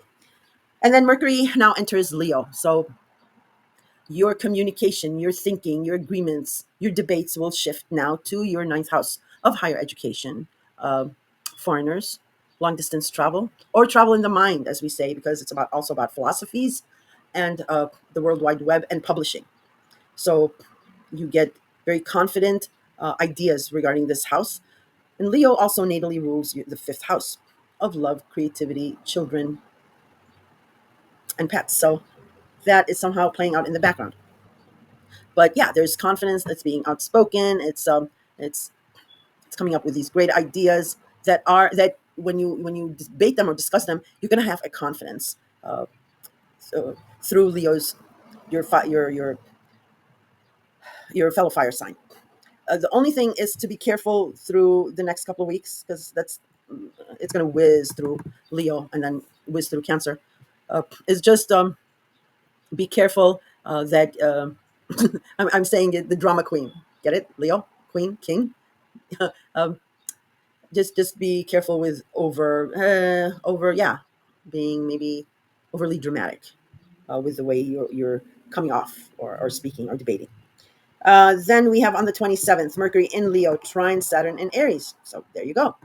Your ideas and proposals will be confident that authority figures, again, are listening to what you have to say. And there you might get something lucrative or an investment in you. They're believing in you. So it's between your ninth house and your fifth house. And there's something of an image in the background. Leo also rules the fifth house of love, romance, and creativity. Your creativity is going to be off the charts, dude. Oh my God. Yeah. Of course, for many of you, this is a pregnancy. Absolutely. You can double fifth house, so it can be that. But if it's not, it's creativity. It's off the charts here. 28th, Mercury in Leo will trine Neptune in Aries. Again, your communication, your ideas, um, your dreams, yearnings, a very confident idea is forming a lovely aspect to Neptune in Aries. Um, it might be like this this intuition, like this gut feeling that it is this, and you're just convinced about it and want to go in this direction. You just need to convince uh, the people across from you. Um, because it's Neptune. It's foggy, and you just yeah, you need to set it up where it's not foggy and understandable. But trines are a lovely aspect. It's between your ninth and fifth house, and again in the background, Cleo's the fifth house, and Aries is about the first house of image. So creativity all the way. The 29th, Mercury in Leo will oppose Pluto in Aquarius, and this is um, just a be careful moment here. Again, overconfident, outspoken, ideas, debates. Now opposes Pluto in your third house. So this can translate into like a minor detail that you might be like, I'll take care of that later. You don't want to do that. You don't want to wave it off because it's Pluto. It'll snowball into something else. And knowing you, Sagittarius, you'll just keep putting it off. Sagittarians are famous for being procrastinators. So nip it in the bud right here. You're on the right track. You're getting organized, and you're seeing all these benefits. You don't want very powerful Pluto to um, kneecap you here, uh, because Pluto invites destruction, so he can rebuild. Uh, but be ahead of it. All right, and it's about your communication style. So and Mercury's communication. So just be careful. That wraps up June. Sagittarius, and I know I took a little bit longer, but you deserve it. There's a lot of really exciting things that's going to happen for you. I wish you the best of luck. If you have any questions, you can throw them in the comments and I'll answer those. If not, I am not promising weekly or midweek, mid-month rather, because I just have so much going on. I don't want to disappoint anybody, but I may. But I will be doing dedicated videos, Jupiter and Cancer maybe. All right, I'll talk to you then. Take care. Hello, my favorite sign of the zodiac. You know who you guys are. All right, Capricorn, this is your June 2025 horoscope. And I'm going to give you a synopsis of this month, and then I'll go over the aspects because there's some aspects that are important that I will not be mentioning in the synopsis. Now, June 2025 brings your focus on your daily routines, health, work environment, scheduling, taking care of someone, or small animals. There's some of you have a concern about small animals or a small animal. The new moon in Gemini that happened at the end of May was powerful, and it's still reverberating. And that offered you a fresh start for optimizing your daily habits, improving your well-being, and refining your work process or your work schedule. Maybe your work schedule has changed, and now you're working on that. This is an excellent time to streamline your schedule and focus on self-care. You are happy when you are working out. Uh, uh, yes, you're the slow and methodical, patient and persistent sign. However, your 12th house of the psyche, which is opposite to your 6th house, uh, is ruled by Sagittarius. So your psyche is of a firebrand. It is hopeful, it is optimistic, and creative. You have the creative. So that you have this desire to, yeah, live on the edge at times. And being healthy in body and mind really makes you feel good and that you can conquer anything. So that's what your focus will be on here in the background, building this up. All right, so if you've put off whatever about your self-care, put it back on. The major transit for you is, oh my god, why do they blast that? Now I'm going to get probably a copyright of YouTube. Sorry about that. Sorry, YouTube. It was from the outside. uh, Now the major transit for you, for everyone, but we're talking about you, is Jupiter entering Cancer on the ninth. uh, Cancer is your seventh house of partners, all kinds of partnerships, business, platonic, personal. Anyone who knows you really really well, who can hold up a mirror to you, can be considered a partner. All right, so this will be bringing a year-long period of expansion, growth, and amazing luck to your seventh house of partnerships, because Jupiter is exalted in Cancer, meaning that um, it does its best work in a laid back Cancer, an intuitive Cancer. Um, so, this is a highly auspicious time for developing deeper connections, attracting new partnerships, or resolving anything in existing relationship issues. Um, and your intuition is going to be off the charts because it's Jupiter here expanding your intuition and awareness. And coming through from your partners. So your relationships will feel more expansive and very, very supportive. I can't stress enough how Jupiter in Cancer is going to be so supportive for everyone, and for you in particular, it's going to be about partnerships. Uh, Cancer also natally rules the fourth house of home and family and parents, but especially uh, a mother figure, because Cancer is ruled by the moon, and it has to do with and about the mother. So a lot of support with partners, and especially maybe a mother figure. Mercury enters Cancer on June 8th, also enhancing communications with your partnerships, making you much more empathetic and again intuitive uh, in your interactions, uh, and your partners will also be intuitive in finishing your sentences or understanding what you mean and what you want. There is a full moon in Sagittarius on the 11th, which shines a light on your subconscious, your dreams, your secrets about the past, about your faith, your religion, uh, any confining spaces. It encourages a period, definitely, of reflection and release because it's a full moon. But this is going to be a fun full moon, and I'll explain it a little bit later on. So do not fear the full moon in Sagittarius. This month prioritizes, again, your well being, nurturing your important relationships, and them nurturing and supporting you, and allow yourself to connect um, on a deeper emotional level. So that is fantastic with what you have in store. So that slow a little reprieve we had in May is now it's on again. Um New energies, exciting new energies, exciting new paths. So put on your seatbelts. It's going to start again.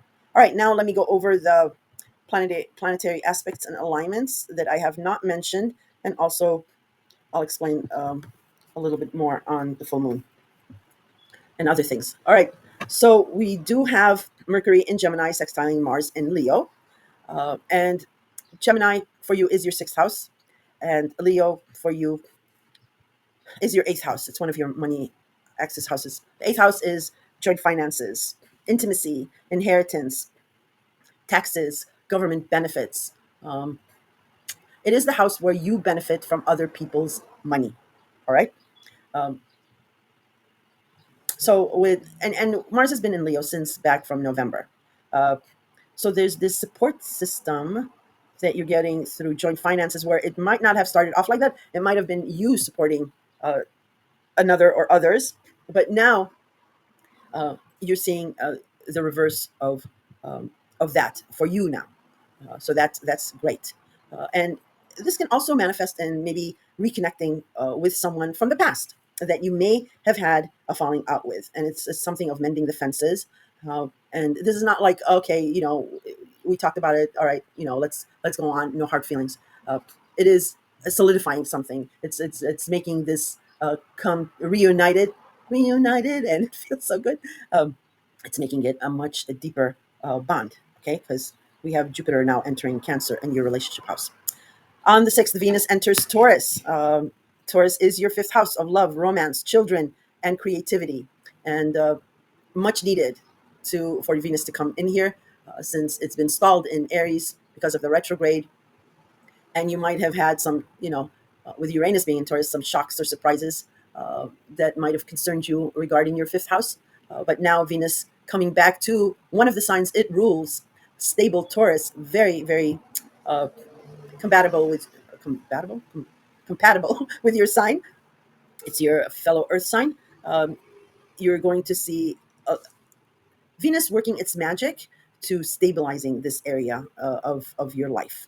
If it is about a lover or romance, again, with Jupiter here too, it's solidifying something here, beautifying something here. Venus attracts love, money, fortune, and fame. Taurus also rules natally the second house of job, income, and value system. So that somehow is playing out in the background. That's why I'm saying with Venus, you might be seeing also money coming in here, or it might be about just the financial market. It's going to be some kind of a boon. This is not a financial advice channel, and it's only for entertainment purposes. I'm not giving you financial advice, but yes, there will be some kind of a stock market comeback, and it's going to be absolutely great. All right, so hallelujah for this productive times, fruitful times coming in, all during the time of abundance with the summer and in Cancer being prominent here. On the 8th, Mercury will enter Cancer. So now the talking, the discussion, the ideas, the debates will start with partners, all kinds of partnerships. Uh, and the only thing I want to explain is Mercury rules um, the whiz kid Gemini, and it also rules pragmatic, analytical Virgo. So, it might not do as well in Cancer. Cancer is a laid back summer sign.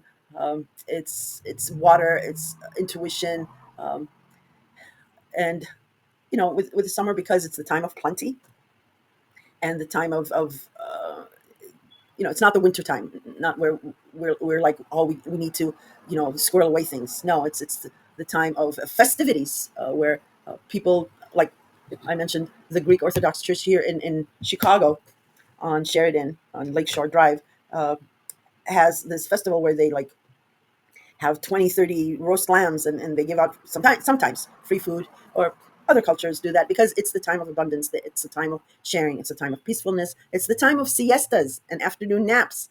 Some countries close shop between 1 and 5 because it's just too hot. People get uh, sleepy, but they get up and they're rejuvenated. Why I'm explaining it this way is because communications with your partners, if they take a turn where you get confused or they're confused by what you're saying, it's a good idea to step back, give it some time, and revisit that communication after that afternoon nap, because then everything will make sense. It'll be absorbed a little bit better. So, yeah, think of it that way. On the 9th, dun, dun, dun, dun, hooray! Gotta get those sound effects. Yay! Jupiter enters Cancer. The much awaited Jupiter in Cancer. Jupiter rules Sagittarius, so you would think, oh, you know, everybody waits for Jupiter to enter Sagittarius, but actually, everyone waits for Jupiter to enter Cancer because everybody benefits. And with support, um, it's about family, it's about uh, home, and all that. So, this is this area of your life. Again, I went through the synopsis at length about this area of your life with partnerships expanding and being supported by partnerships. Uh, all right, where am I? Oh yes, the full moon on the 11th in Sagittarius. So yeah, there's something that's going to shine a light on the past or within your psyche or about your spirituality and faith or taking care of someone. Now, this is a full moon in Sagittarius. So it's going to be a loud full moon, but it's going to be a fun full moon. If I wanted to have any full moon in any sign, it would be in Sagittarius. Why? Because uh, Sagittarius is a very hopeful, optimistic sign. So even though it does have flashes of like temper, but it is that quick to forgive and honestly not even think about it, and say, all right, we're good. Don't worry. Let's move on. Let's move past this. Uh, Whereas the full moon in its fellow fire sign of Aries can be really serious and extreme because Aries is a cardinal sign, and it can be personal, and because you're a cardinal sign. Um, or if it's in Leo, that's another fire sign, but that's more of, again, it can be dramatic in Leo because it's, Leo. But with Sagittarius, it's innocence. Innocence is forward and front. So something you started thinking about back in December. There was a new moon in Sagittarius. So you either started something behind the scenes or in secret, or about your faith or spirituality, um, can have to do something with the past, or you like seeded the hopes of doing something new here. Well, this is the culmination of your past efforts here. It is either an ending of how you have thought about things in the past. You're releasing that and you're putting it to bed, because you had a huge transformation with Pluto being in your sign the last 18 years. And these last 6 months, you've been transforming, like getting into the groove of this new life. So, this full moon is quite important for you. It is the release of the past, because we are really in this new world now. Um, or it can be a culmination, again, a culmination of changing your psyche, your mindset. So that's what this full moon is about, but it's all good with this full moon. It's going to be a happy full moon. It'll be loud, but it'll be a happy full moon. Yeah. Okay. Let's go on to the next thing, which will be Mars in Leo squaring Uranus in Taurus. Uh, Leo, again, is your eighth house. one of your money access houses. And Taurus is your fifth house of love, romance, children, and creativity. You are, because Mars has been in Leo since December, you have been supporting a creative idea, a project, or maybe a romance or a lover, maybe a child, is at school, and you've been supporting them monetarily. Uh, and this square can actually be good if you are disciplined. Um, because well, let me explain it this way. Um, why do I have? Oh, never mind. Sorry. Okay, so this can be yes, a square is a tense aspect, uh, and it might result in um, your best efforts being being being taken a wrong way. It's like that's what I get for being a nice guy. It might be that kind of a tense aspect. All right. Um, Uranus is the planet of shock and surprise, and being in your fifth house, the last thing you'd expect from your fifth house, Uranus promises and delivers, will be the first thing. So you've gone through that roller coaster ride, and it's ending. A few more weeks, and Uranus will change signs and leave your fifth house alone. But with the square, it can be a little tricky to navigate. How do you navigate? So let's get to that point. What you do is you roll with the punches. You don't take it serious, and you're a serious sign. It's going to be hard for you to roll with the punches. Um, so this tense aspect might be a conflict within yourself, like, oh my god, that's what I get. I had the best of intentions, and they think like I'm this stingy Scrooge or something. But if you roll with the punches, and you have the gift of Neptune blessing your communication house, you use the right words, and you are humble and respectful. Later on, this party is going to ask for your forgiveness and respect and admire you for being strong and not lashing back at it out. So that's how that's one way of being able to navigate this, because it is Mars. Mars is the planet of war, and Uranus. Well, Uranus is lightning and thunder. So just yeah, that's why I'm saying the one way and the best way is letting this one letting this one go, and the other party will realize later on that they were in the wrong, that you did have the best intentions. All right, we have Jupiter in Cancer. That's expanding your relationship house, your seventh house. That will form a square to Saturn and Aries. Uh, Again, a square is a tense aspect, but there's a benefit to it here. And what the benefit is Jupiter expands. He's the jolly green giant. He's like uh, no rules. It's not like Neptune blurring the lines, but it's like a mountain out of a molehill, just making everything bigger and better. And Saturn is the strict father. It's playing within boundaries and seeing something through. So Saturn is saying that's all well and good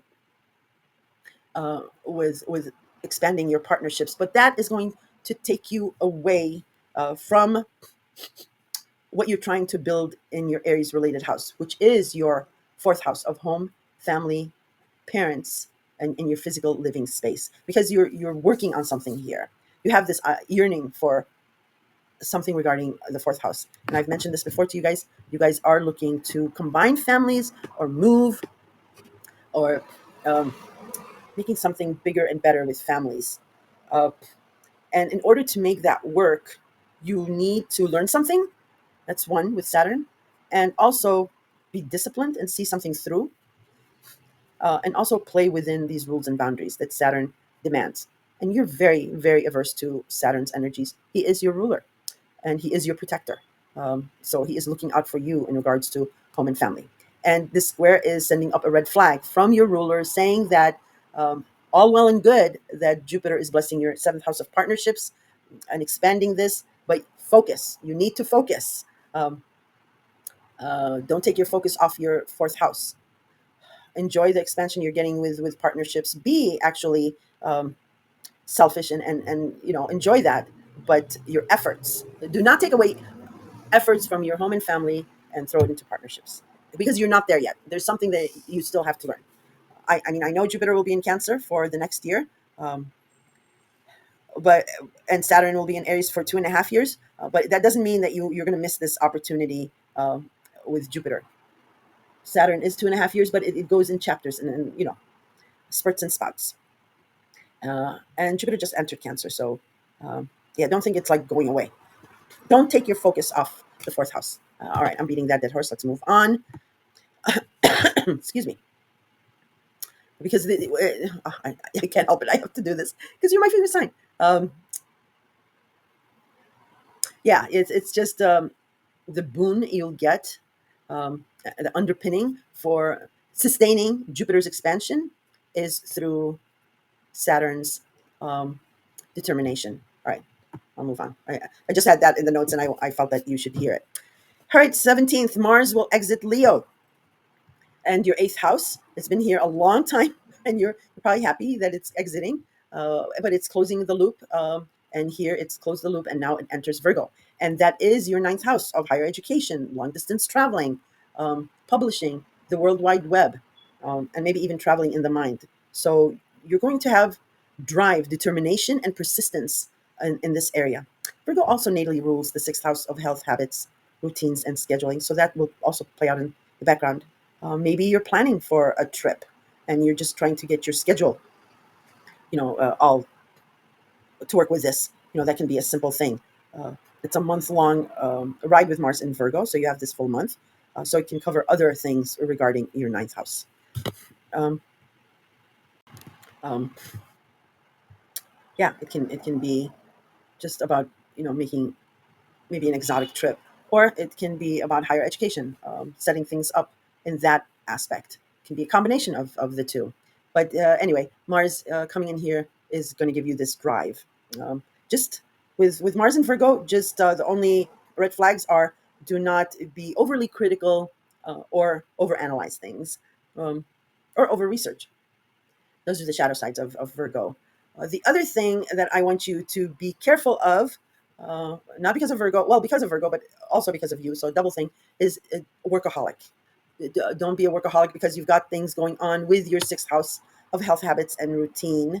Uh, you had Jupiter here, you have Mercury here, we have the new moon that happened here, and then Uranus in a few weeks will exit Taurus and enter Gemini. Um, Again, your sixth house. So a workaholic is not going to do it. Okay. So just watch those red flags that may come up. Um, I did not touch about Uranus exiting Taurus, entering Gemini, only because it happens next month. But your sixth house is set to radically change in surprising ways. That'll be in next month's scope. But all this energy right now is setting something up for some radical change that'll take you by surprise in your sixth house. So please be on top of your sixth house, please. And that includes social media, communication, modes of communication, or communication devices, modes of commuting, siblings, social media. Again, I said that. Be careful what you put out there online. Um, Uranus reveals everything, and just your quick trips around the neighborhood or about neighbors. The thing that you least expect with Uranus is the first thing that'll happen. And if you, because it's your sixth house, so it might also be about your job. You might be traveling or around the neighborhood. Your job might have something about that um, included. So be careful with driving uh, and while you're texting. So be careful with that. I mean, I know that's the third house, but Gemini rules all that, and that's playing out in the background. But your sixth house of chaos and gossip, I just want you to be careful with what you put out there on social media and about your short distance traveling and trips. All right, I forgot to mention that, and I wanted to touch on that. All right, we then on the 18th we do have the Jupiter in Cancer squaring Neptune in Aries. So first, Jupiter in Cancer squared Saturn in Aries. I explained that. Now we have Neptune in Aries being squared by Jupiter in Cancer. So again, this can be counterproductive to the square, the wake up call that you had with the square to Saturn. Why? Because Jupiter is the jolly green giant, wants to expand and make everything beautiful and big. And Neptune blurs the lines and gives you rose colored glasses to look through. So, what Saturn is trying to instill in you this square with Jupiter and Neptune might erase that. I doubt it because Saturn is your ruler, so it's always going to be in your face. You're always going to be aware of it. But just letting you know, be careful with this transit. Don't promise anything with partners in the hopes of this expansion coming sooner. It'll come either way. So yeah. Otherwise, this is a very lovely, lovely aspect. And it can be very dreamy. And yeah, you be on cloud nine, and that's good. We need that also sometimes, especially with pessimistic signs like yours. You need that cloud nine feeling to get your juices flowing about ideas and how to go about them. But that's how that square can work out. We on the 18th also we do have a last quarter moon in Pisces. Pisces is your third house. uh, Communication, commuting, social media, neighbors, neighborhood. Um, and natally, Pisces also rules the 12th house of secrets, the past, dreams, intuitions, and your faith, and also creativity. Pisces has something to do with creativity. So you've had 14 long years with Neptune here, teaching you creativity with your communication. And also, you've had Saturn, your ruler, setting up some solid foundation with your communication, which is fantastic. Now, your Pisces related third house is not impeded by Saturn's restrictions. Neither is it um, illusory or fogged up by Neptune's energies. You're clear to see what it is without any impediments. The only thing you're having here with Pisces is this repetitive karmic situation that's happening, and that will happen for another year or so. But it's not something major. Um, it's either karma you owe or is owed you from 18, 19 years ago, and it's going to take this year into next year, right around Valentine's Day, where you get um, uh, rid of this repetitive action. Sorry about that. Now, what does a last quarter moon mean? A last quarter moon means the beginning of the end. There's only one quarter left for it to end or culminate. But what's significant about this last quarter moon in Pisces is it is forming a square to Uranus in Taurus. Not only doing that, but doing it at the very critical 29 ending degree of Taurus. So you've got a double ending here, double whammy of ending. Um, an ending culmination and a wrap up ending. Sorry. So how this can translate generally is something that has eluded you in the past regarding your third house. You get a surprise revelation, an aha moment through Uranus's electrifying energies. Taurus is your fifth house, and Pisces is your third house. So whatever confusion or something that eluded you with communicating and your fifth house here with this square, you are like, oh my god, now I get it. It's one of those energies. It's one of those aspects. So that can be good or bad, but for the most part, it's good because again, you don't have these heavy hitting planets of Saturn and Neptune here. Um, it's it's free and clear, and Uranus is wrapping up its stay here. Venus just entered Taurus, stabilizing things here, so it's all good. This can be a good square. All right. Excuse me. Let's move on to June 20th. The sun enters Cancer, and it is the summer solstice. So set your intentions about partnerships. Cancer is your seventh house of partners. Now, the sun, Jupiter is now set to expand. It's already started some expansion here regarding your partnerships. And the universe, in its wisdom, is also um, shining the light through the sun on the darkest crevices of your partnership house. So it's your annual review. Yes, every year the sun is in Cancer, but this year it's special. Why? Because you want to pay special attention to any negative aspects that the sun might illuminate regarding a partner or partnerships. Why? Because Jupiter's expansion uh, will not only expand the good stuff, which it will mostly do, but Jupiter also may expand any problems.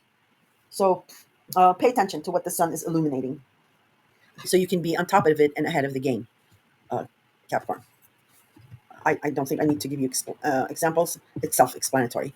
June 22nd, we have Mars in Virgo, sextiling Jupiter in Cancer. Again, Virgo is your ninth house, and Cancer is your seventh house. And home and family is playing out in the background. and your routine and your schedule is also playing out in the background with this. But this is a sextile, so it's a very supportive aspect. Um, it is like two rival businesses that have been maybe at a price war, and they suddenly realize that this price war is in neither of their interest, and start working together and be pragmatic. So this is good. So that's an example of it. Um, so the sun in Cancer, remember, it's highlighting everything in your partnership house, will square Saturn in Aries. All right. So,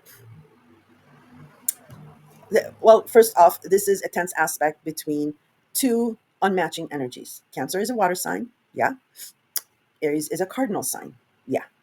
Cancer nurtures, and bends over backwards to help. Aries is pick yourself up by your bootstraps. Tough. Uh, Too bad. No boohoo. Crying tough. Aries is ruled by the god of war, Mars. So, which is a better approach? Is this square is highlighting which is a better approach? Naturally, Capricorn, it is not either or. It's a combination of, and balancing that, because you need both. Just for example, like a child reaches its full potential when they have both parents, the female energy and the male energy, the nurturing energy, and the fire energy pushing you towards achieving something. So it's balancing these energies, and this has to do with Cancer, your partnership house, and Aries, your fourth house of home and family. Okay, and in the background again, parents or mother figure is playing some kind of a role, or you and or your physical living space, uh, and something about an image, because Aries rules image. Um, that seems to be concerning you. So you can't go too good or too bad on this. It'll be a struggle within yourself, because the fourth house is a very deeply emotionally rooted house. So for you, it might be a struggle within you, but you have Saturn, your ruling planet, helping you out here, and the sun again illuminating something here before an expansion of anything negative. All right. Um, the next thing that would be important to you, yes, drum roll please, dum dum, is the 24th, a 23-year awaited aspect by all of us astrologers. Uh, and we're letting you know, put it on your calendar. Jupiter will be Kazimi in Cancer. And Kazimi simply means that Jupiter will conjunct the Sun in Cancer at 3 degrees. It perfects at 3 degrees and 21 minutes. Huge. This is huge, huge, bigly. I love that word. This is very auspicious. This is the luckiest day in 23 years in regards to your Cancer related house. Again, that's your partnership house, and it also rules home and family in the background and a mother figure. So take full advantage of it, because Kazimis are a 1 day type of a deal. So whatever you want and whatever you need to resolve, take advantage of this day, because you may be one of the blessed with here. June 25th, new moon in Cancer. There you go. Uh, Whatever the Kazimi brings about, you set your intentions on seeding something new regarding a partnership and home and family, uh, or you get this opportunity that you start working on, um, and then you get the fruits of that labor in 6 months down the line. Right. Remember, also Cancer rules like the housing market. um, The focus will, in society, in government, you'll see. It's so weird. Astrology is so weird, but it's so spot on. You'll see advertising, the government, social structure, social society is all going to be about the housing market, about family, about affordability, about interest rates, mortgage rates. Um, yeah, I'll be doing I told you so, maybe in the next video. All right, we have on the 26th, this sun in Cancer sextiling Mars in Virgo. This is very nice. Uh, Cancer again, partnership house, and Virgo, your ninth house of foreigners and higher education. So this is a supportive aspect. Something about a partner is going to be very supportive of your ninth house endeavors here. And this light shining on it is nice. So that when the expansion hits here between these two houses, you are aware that this is a good aspect. Uh, it is also about having your hard work here recognized by an authority figure, um, or somebody, um, who might tap you to take on more responsibility. So so in that instance, just be careful what you sign up for, because it might be more than what you signed up for. But you're a workaholic, just like Virgo. I don't foresee you like backing away from this. But yeah, it might end up being something more. All right, the 27th of June, Mercury in Leo will trine Saturn in Aries. Very, very lovely. This is not only supportive, but it's a feel good, lovely thing to happen. So, talk, ideas, debates, agreements regarding your eighth house is actually forming a very nice cooperative aspect with your fifth house. And it's within Saturn's boundaries as well. So there's something solid being built here, Capricorn, between these two houses for you. And again, it's somewhat of a double whammy because Leo natally rules the fifth house of love, romance, children, and creativity, and Aries is your fourth house of home and family, but Aries also natally rules the image. So there's creativity. It can be off the charts here, or it might be about a child, or about a romance that your home and family is approving of. Excuse me. Um, but it's a very feel good aspect here, and Saturn is definitely approving. And having Saturn in your home and family, whoo, that can be tough. So it's good. The 28th, Mercury in Leo will trine Neptune in Aries. Again, very nice.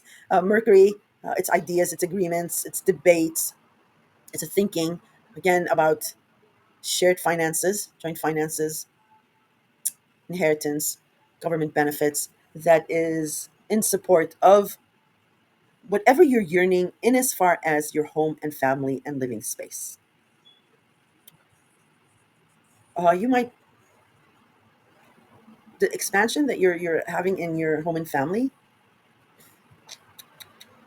is actually one of the best things that will happen to you.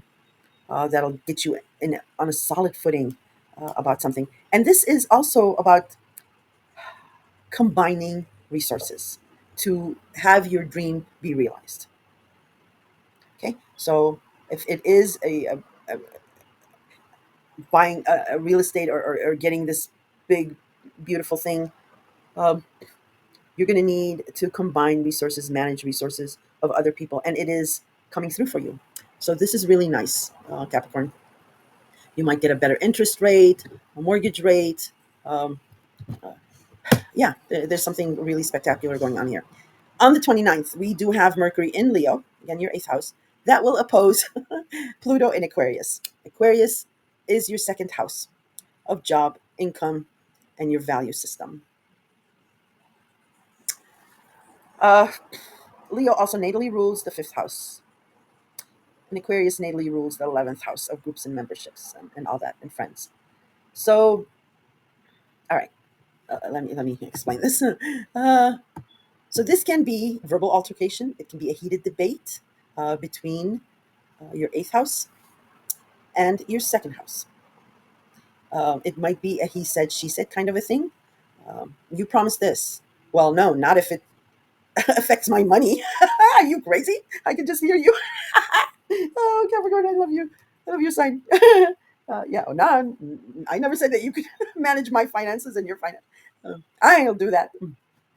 Uh, or ignoring a kind of a boundary or a stipulation that you don't want to deal with now and here.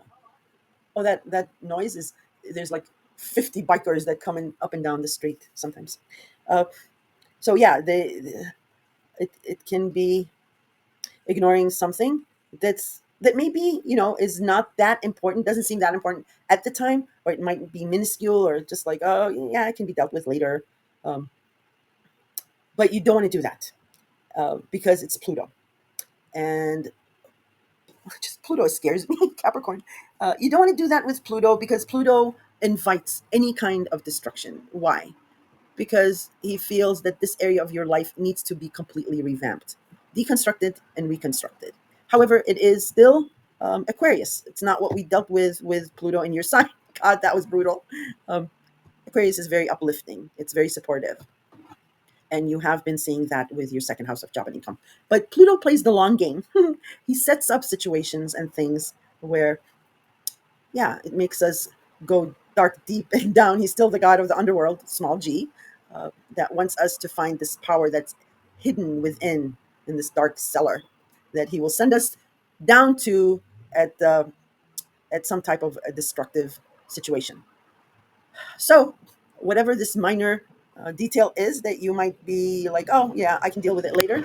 Um, Sorry, that was a mess. Uh, Deal with it now, please, Capricorn.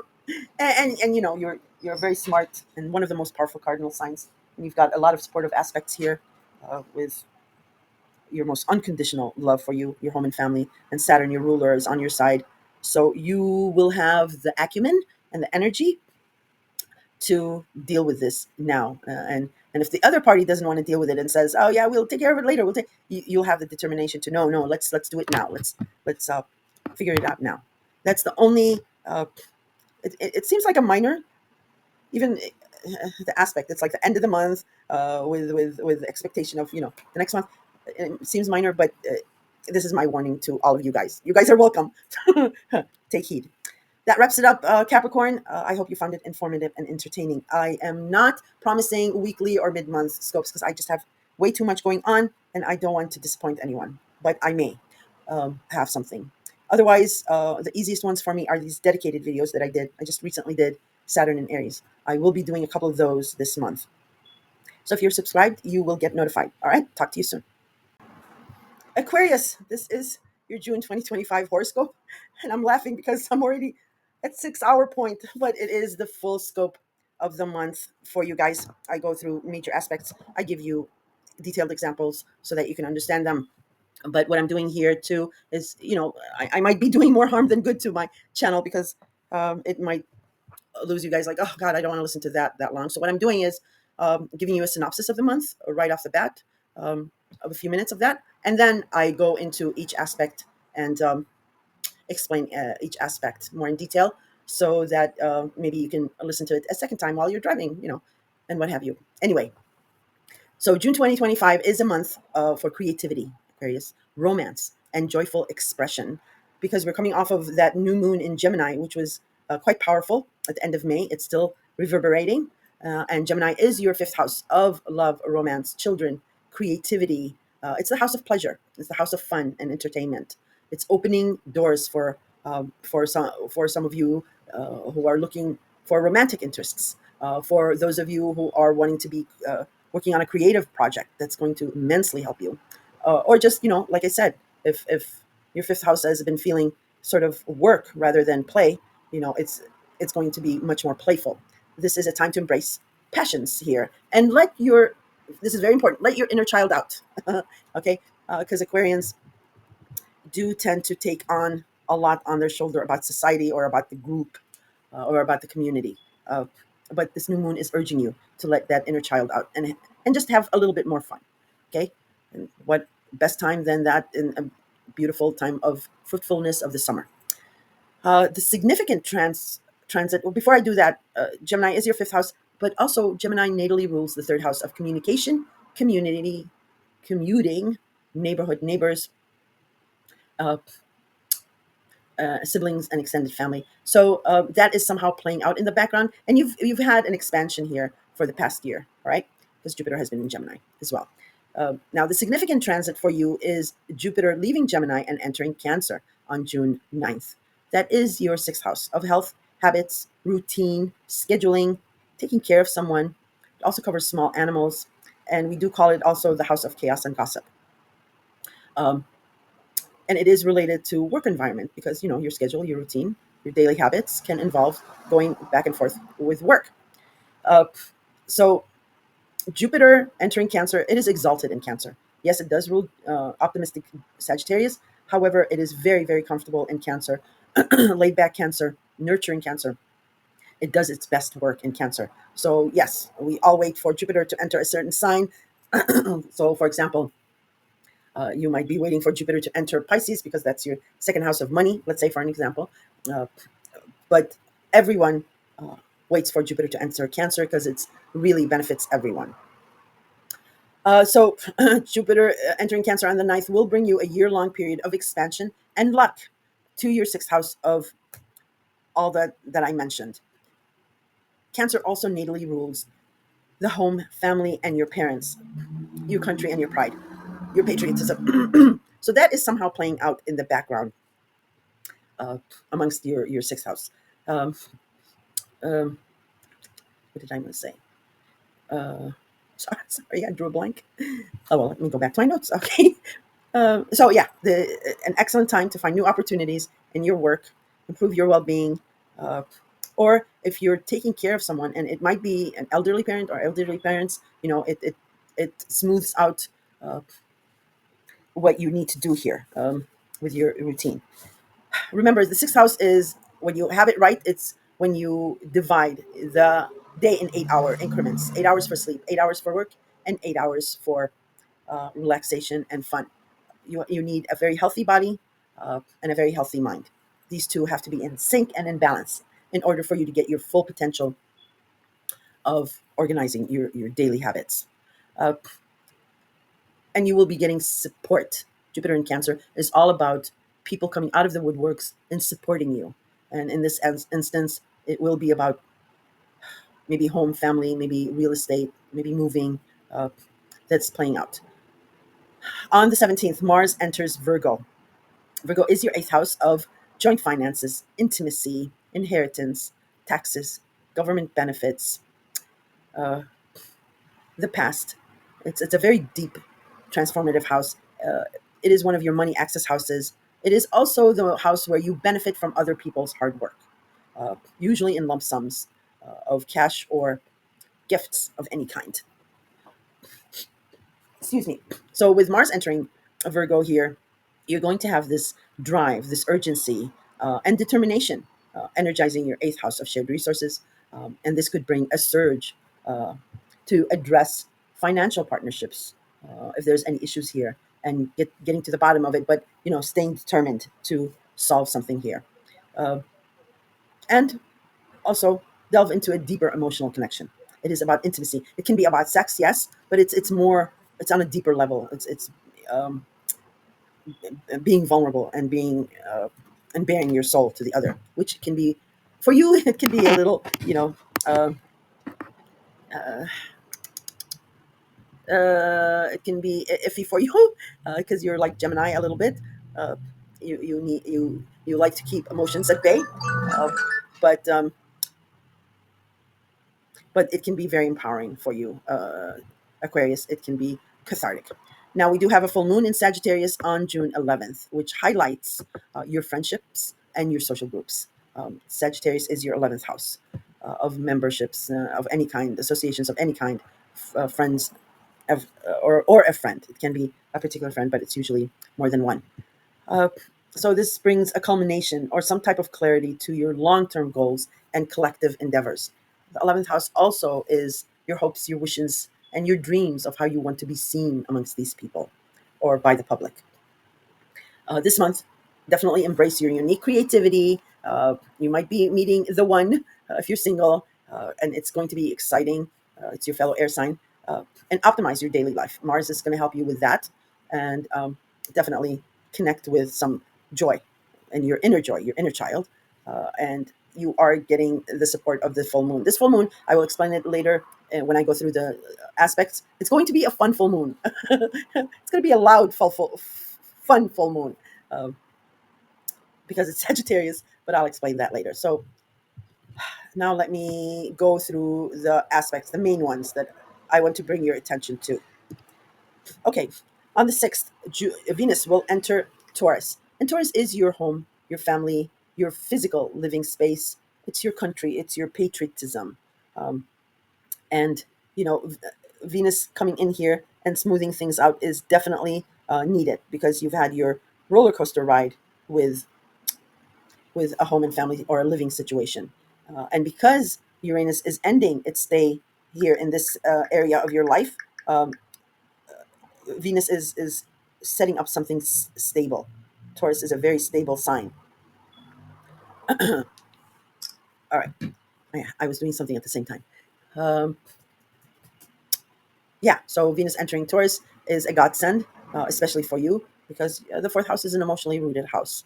And it is some kind of there's a reconciliation or a coming together. Venus attracts love, money, fortune, and fame. So you might be getting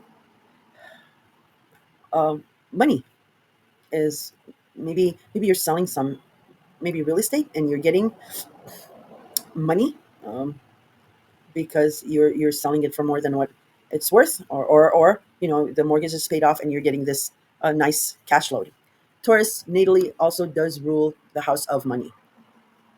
Uh, it is that bull in front of the stock market.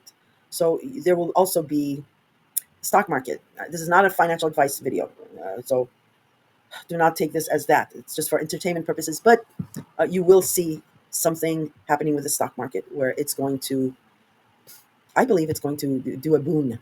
It's going to be very nice. Venus will make that happen. All right. The next important aspect that I want to bring your attention to is Mercury entering Cancer. So talks, discussions, ideas, debates will start in earnest in regards to Cancer, and that is your sixth house. Again, the only thing is because Cancer is a water sign and it is a associated with laid back summer, uh, time of plenty and vacations, and just enjoying the lazy summer nights. Communications might be confusing, or they might, you might be confused, or others might be confused with what you're trying to explain here. And how to deal with this is just to step back and revisit it at a later time or day. It's about the afternoon siesta, and afternoon nap. A lot of countries in the summer close shop between 1 and 5 because they're just it's so hot, and they're just feeling sleepy, and then at 5 p.m. they open back up again and they're all rejuvenated again. So take that approach of stepping back from the situation that might be confusing, and revisiting it at a later time or day might give you this renewed rejuvenation, and you can explain it or you can understand it better. All right, on the ninth, dum da dum, yay! Balloons, confetti. Jupiter enters Cancer, and we are going to feel the full benefits of jolly Jupiter optimism and luck in our Cancer-related house. For you, again, it's your sixth house, and Cancer also rules natally the home and family, so and especially the mother. So that's going to be playing out in the background.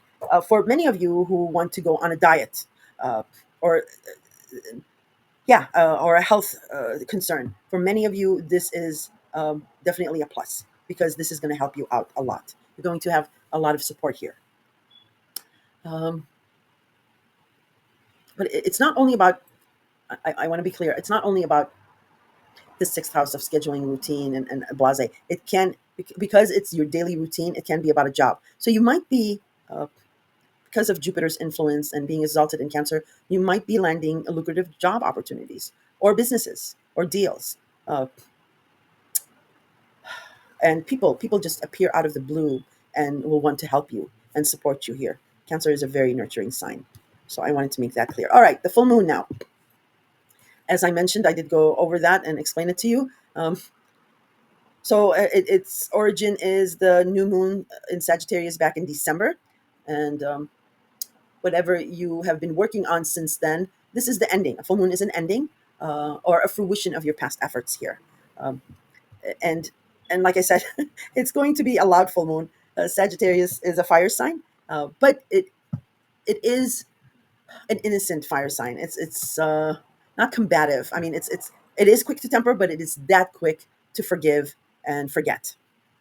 So whatever is ending here, you might get this loud person, or you might be the one who's loud. It's all good. It's the intention is good. Um, it'll be just temporary. Uh, the other thing is just my whole thing is on a full moon. Do not make any hardline, life altering decisions. It is the moon. The moon is hidden. It is at night. Our emotions are ruled by the moon, and they are hidden as well. Uh, so something is still hidden here regarding your 11th house, and you just want to give yourself and others time and space to make any hardline decisions. In a few days, once the moon changes signs, you get much more clarity here. Sagittarius also natally rules the ninth house of foreigners, long distance travel, higher education, publishing, and the World Wide Web. So that is also playing out in the background. All right, Aquarius, we're on to, excuse me, I'm so sorry about that. June 15th, Mars in Leo will square Uranus in Taurus. Leo is your seventh house of partners, all kinds of partnerships. And Taurus, again, is your fourth house of home and family. And this square is a tense aspect, Aquarius.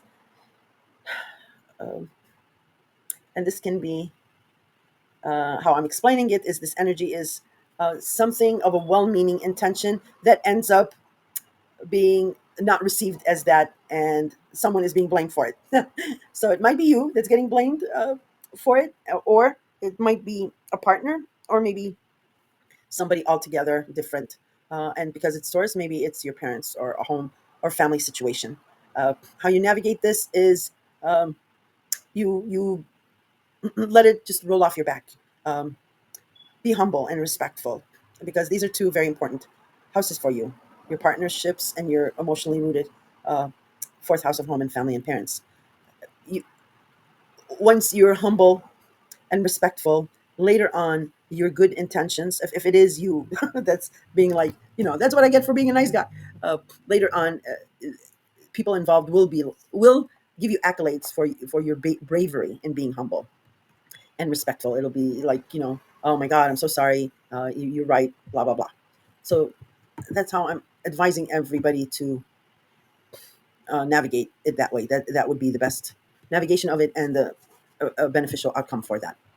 Jupiter in Cancer will square Saturn in Aries on the same day, and this square can be good, um, Aquarius, and I'll explain why. Because there's another square with Jupiter in Cancer, but that will be with Neptune in Aries, and that seems good, but it can also be bad. But us focus on this.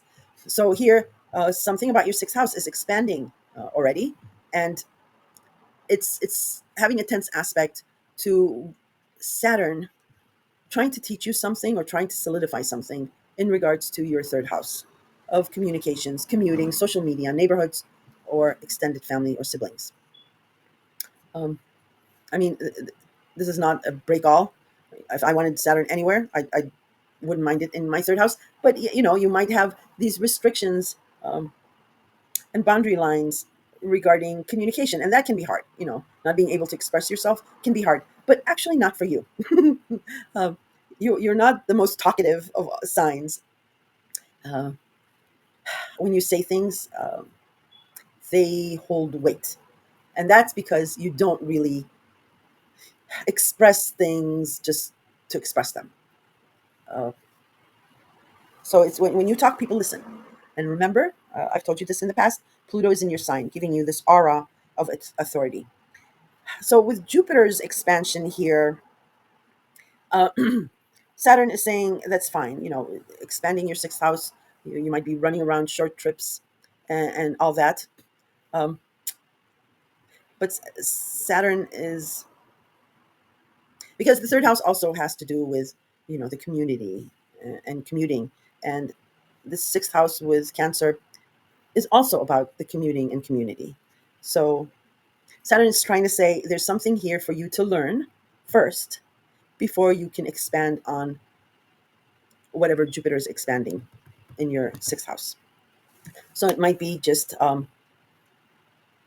being careful with what you put out on social media, being careful of not speeding, being careful of you know respecting boundaries with neighbors, and making sure they respect your boundaries before you can take advantage of the sixth house expansion.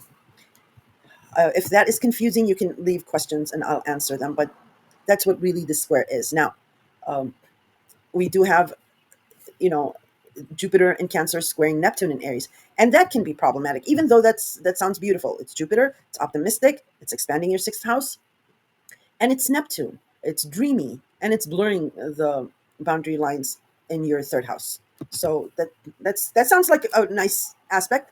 However, Jupiter is hopelessly optimistic, and Neptune blurring the lines.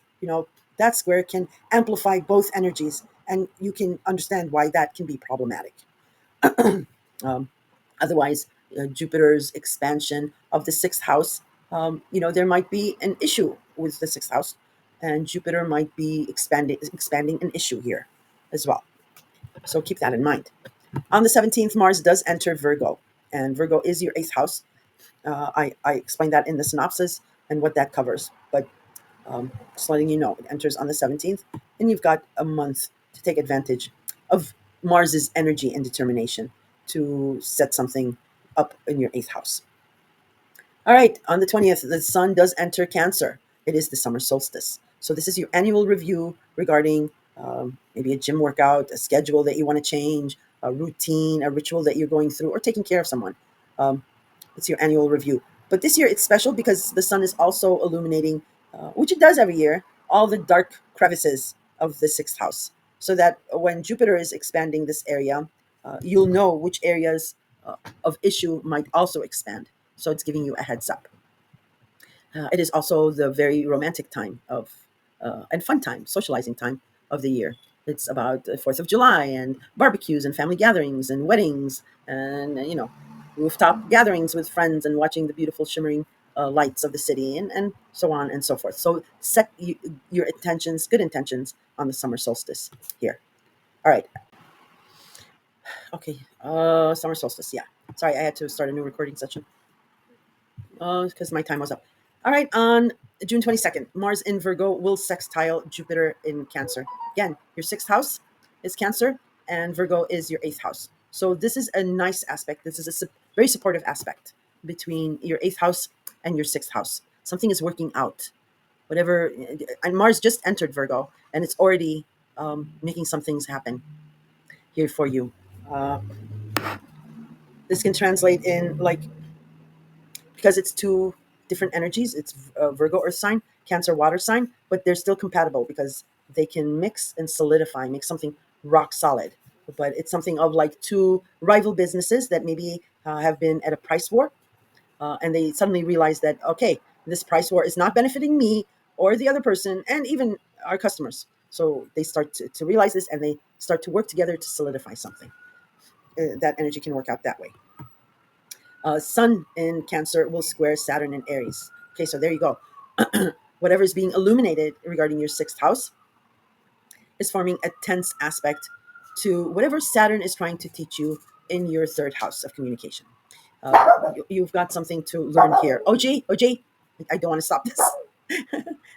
Sorry, but he's barking at something. Somebody. I love my pugs. Yes.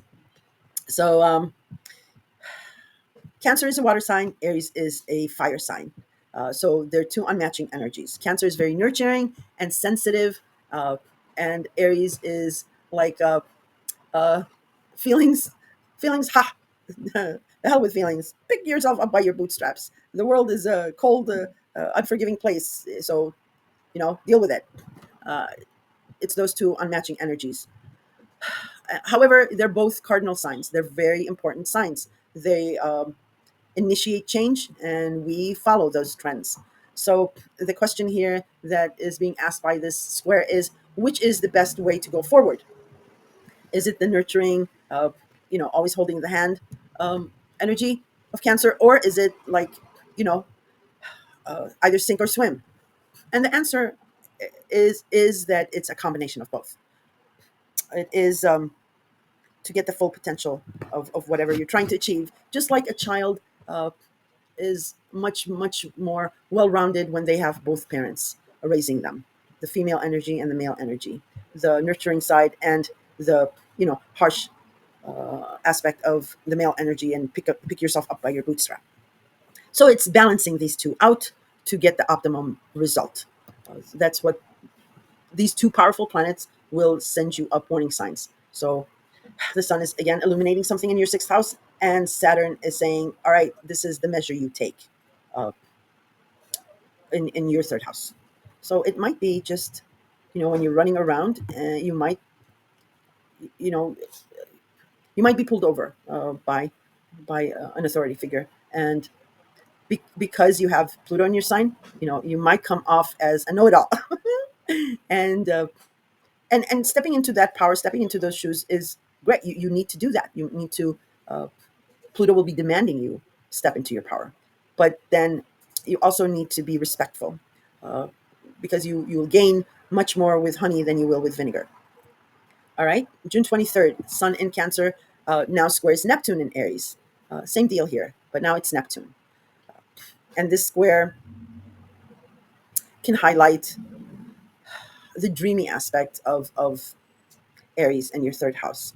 Um, so this square can, Neptune is going to be like, well, yeah, okay, 30 figures is fine uh, with Aries, but don't idealize, or idealize them.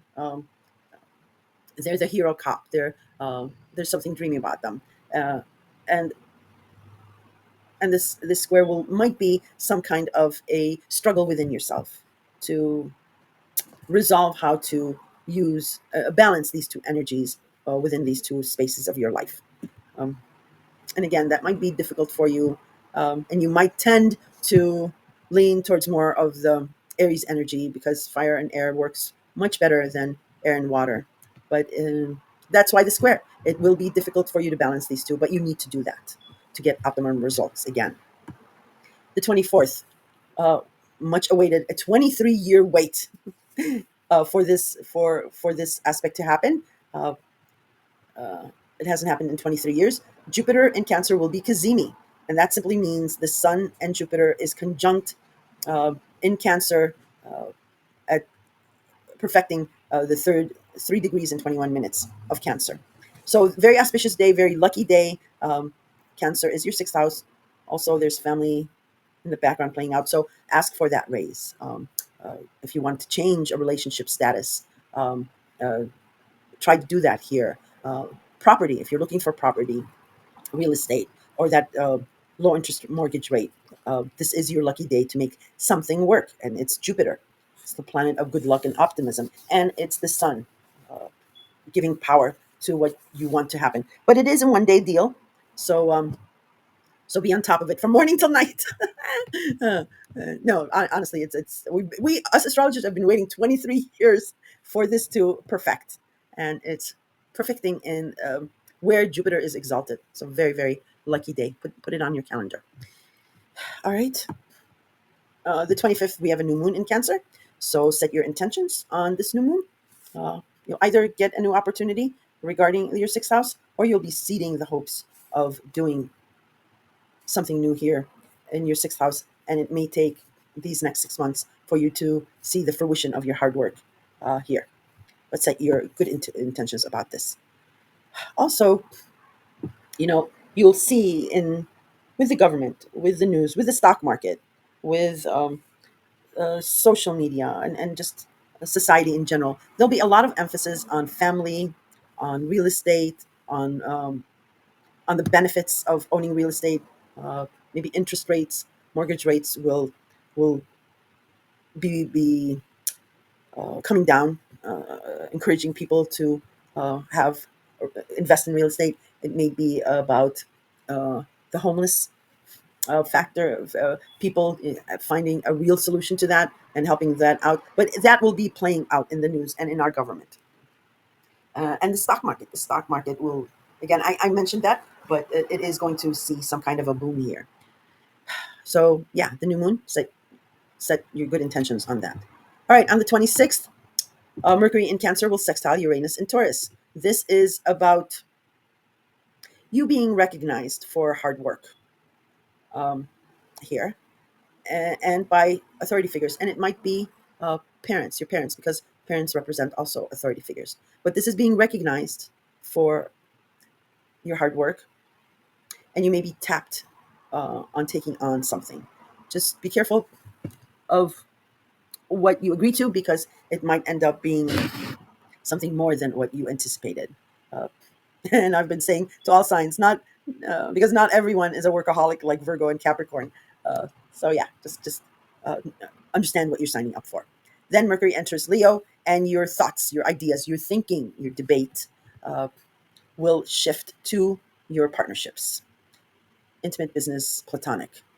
You'll find either you or your partners will find their confidence in speaking their mind, or it might be you, and that can be very good.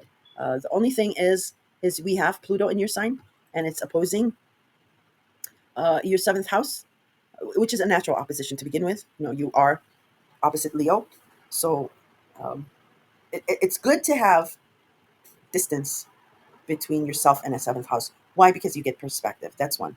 Um, the other thing is you want to um, be be respectful of boundaries. So you want to not give everything that you have to a partnership. You want to keep something for yourself, and partners too. They need to have some autonomy for it to be a balanced relationship. It's about the scales. Also, but now we have Pluto in your sign, and your partners uh, maybe being intimidated by this partnership, or maybe there's uh, power struggles, or controlling factors going on here. And with Mercury entering Leo and giving this confidence and boost, again, it might come from you, or it might be coming from partners. Just be aware of any escalating factors with verbal altercations. Um, you know, Speaking your mind is all well and good, but becoming a drama queen can be, not very. It can be counterproductive. Get it, drama queen, the sign of Leo, the king and queen. Ah, I crack myself up sometimes. All right. Just three more aspects left. 27th, Mercury in Leo will trine Saturn in Aries. This is very, very nice.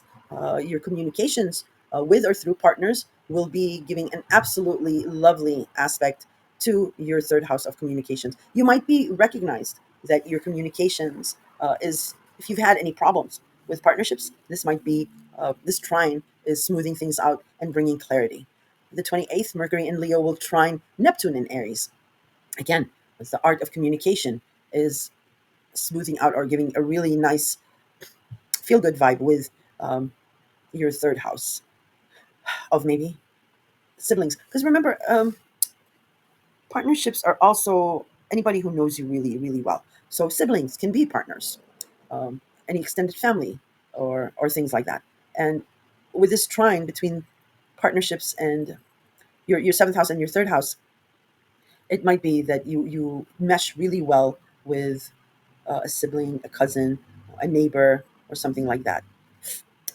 So yeah, your dreams, yearnings, you might get an excited and confident idea, um, or it can be like a strong gut feeling that you will want to act on, and it's just convincing other people about that it can translate in that way, getting this small community, this network, um, excited about that. And I went over. I do have the Saturn in Aries dedicated video that explains this aspect for you very much. It's really clear. If you haven't listened to that, you should listen to that. 29th is then we see the wrap up. Mercury in Leo will oppose Pluto in Capricorn. We were doing so well, Aquarius. And here we have the drama. All right. Yes, outright verbal altercation, heated debate from your partners or from you. Um, it looks more like your partners. Uh, Also, I failed to mention, and I want to say it now, is that Leo also natally rules the fifth house of love, romance, children, and creative projects, creativity, uh, pets, also gambling. It's the house of fun. So that's somehow playing out in the background. Um, and this opposition, like I said, verbal altercation or heated debate. And you know who's going to win, right, Aquarius? It is going to be you. Pluto is much more powerful. But Mercury is the whiz kid. It can talk itself out of anything. Um, just remember that you're in a much more powerful position here, um, and but your partners are screaming to be heard, Aquarius. And like I said, you don't really get into discussing or explaining too much because you have this concept of time, um, like you have this grasp of time that others don't understand. And why I'm mentioning that is because it's about Well, within your psyche, you'll be like, I don't need to explain this at this time because it's not going to make sense anyway, or this person is not going to understand it. Or it'll be like the time. There's a certain time and place to have this, and it's not now. And that's what your partners are struggling with. That that you're not in the here and now. And what they don't seem to understand is, like I said, you have this ethereal concept of time. And it's finding that balance. Partnerships are about scales and finding the balance. And even if it's not the time or place, um, um, working on your communication skills and making the time. It can be one scenario. However, getting back to this aspect, um, you might just be like, I'll let it roll. Whatever they're yelling about, I'll just let it roll. It's something minor. I'll let it go, or what have you. You don't want to do that because you have Pluto in your sign, and Pluto is setting something up for you to learn, and just the thought of of that setting something up to for you to learn, and Pluto teaches through destruction. So this minor detail can balloon with Pluto later on, because the bigger the destruction, the better for Pluto. I'm sorry, I'm laughing with you because Pluto honestly scares me. Uh, why? Does Pluto take joy in that? No, it's because just like you, he has a concept of time. He knows it's the story about the singer who went to discuss his wife's death and beg Pluto to return his beloved. Um, his wife Persephone, Pluto's wife Persephone, advocated for this singer and said, release his wife. And Pluto knew that he would not pass this test because he already knew this concept, and gave the stipulation of, all right, keep walking. She'll be behind you, but the minute you turn, she will disappear. And he knew that the guy did not have the confidence. He did not truly believe, and the test that Pluto gave, he did.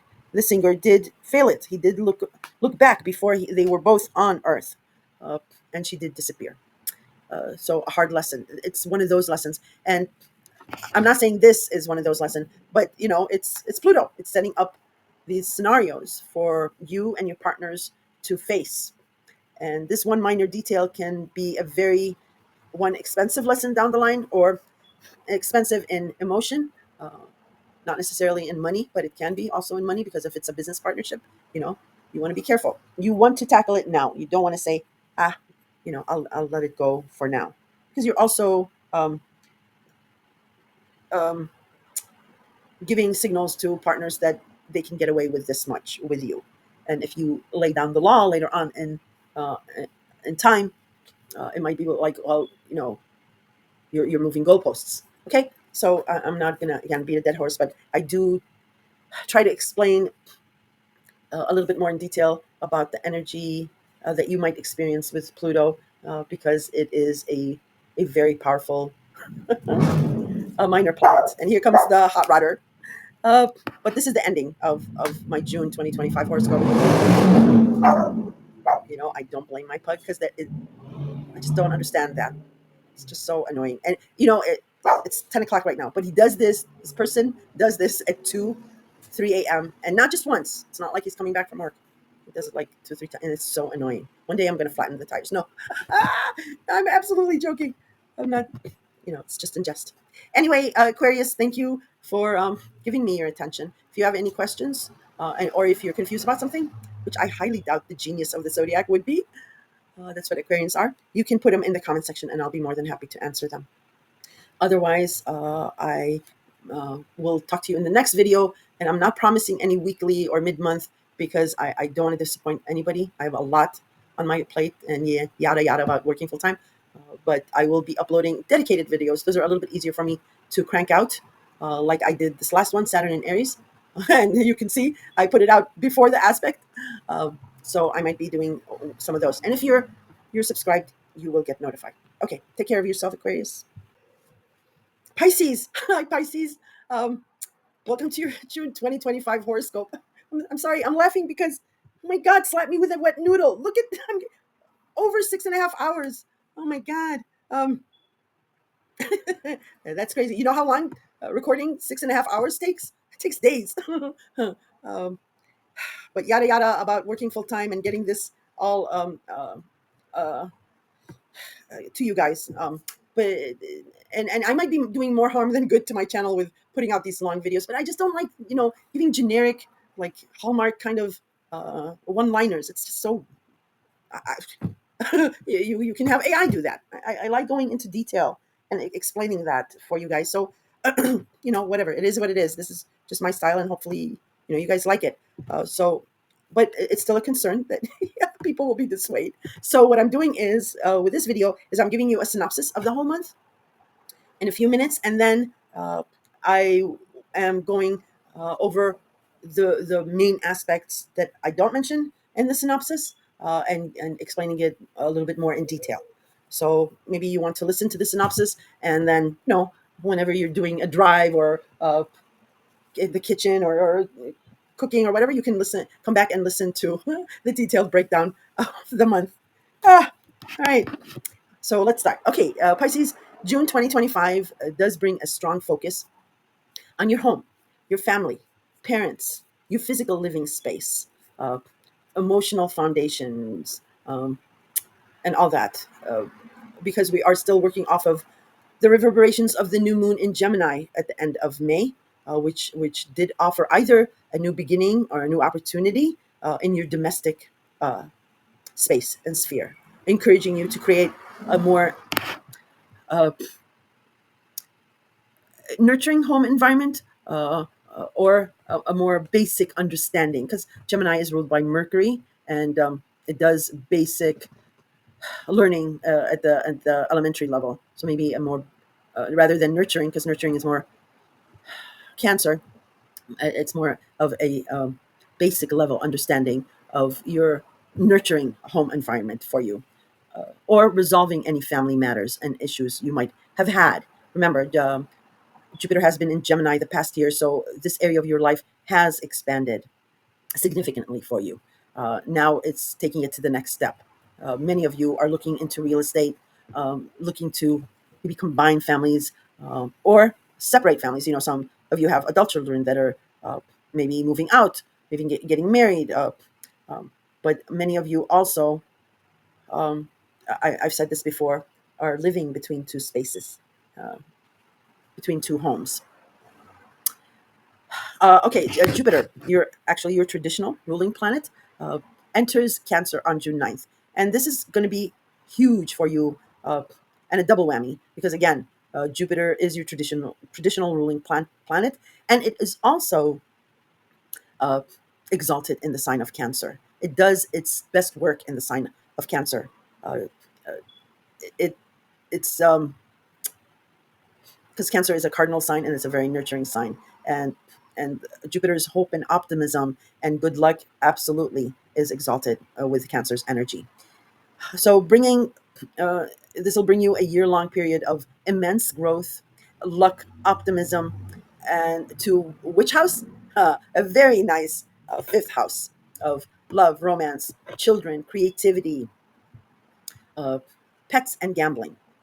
That's what Cancer rules for you. It also does rule natally the fourth house of home and family, parents, and especially Cancer rules the mother or a mother figure. So this is playing out in the background in as far as uh, your fifth house of love and romance. Some of you are getting married and combining families. Some of you are getting engaged. Some of you are meeting a very nurturing uh, Cancer type figure that you will be hitting it off um, right away. Um, it is a highly auspicious time for new romance, or romantic connections, creative breakthroughs, uh, or reconnecting with maybe a current romance lover that you may have had a falling out with.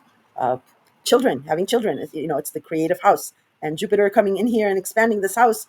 Um, Many of you will be getting pregnant. Um, the fifth house also rules just having fun, joy. It's not like it is love and romance, but it's not contractual like the seventh house of marriage. It's about having fun. That's why they say, many people with a successful relationship, they say, I married my best friend. We just had fun together.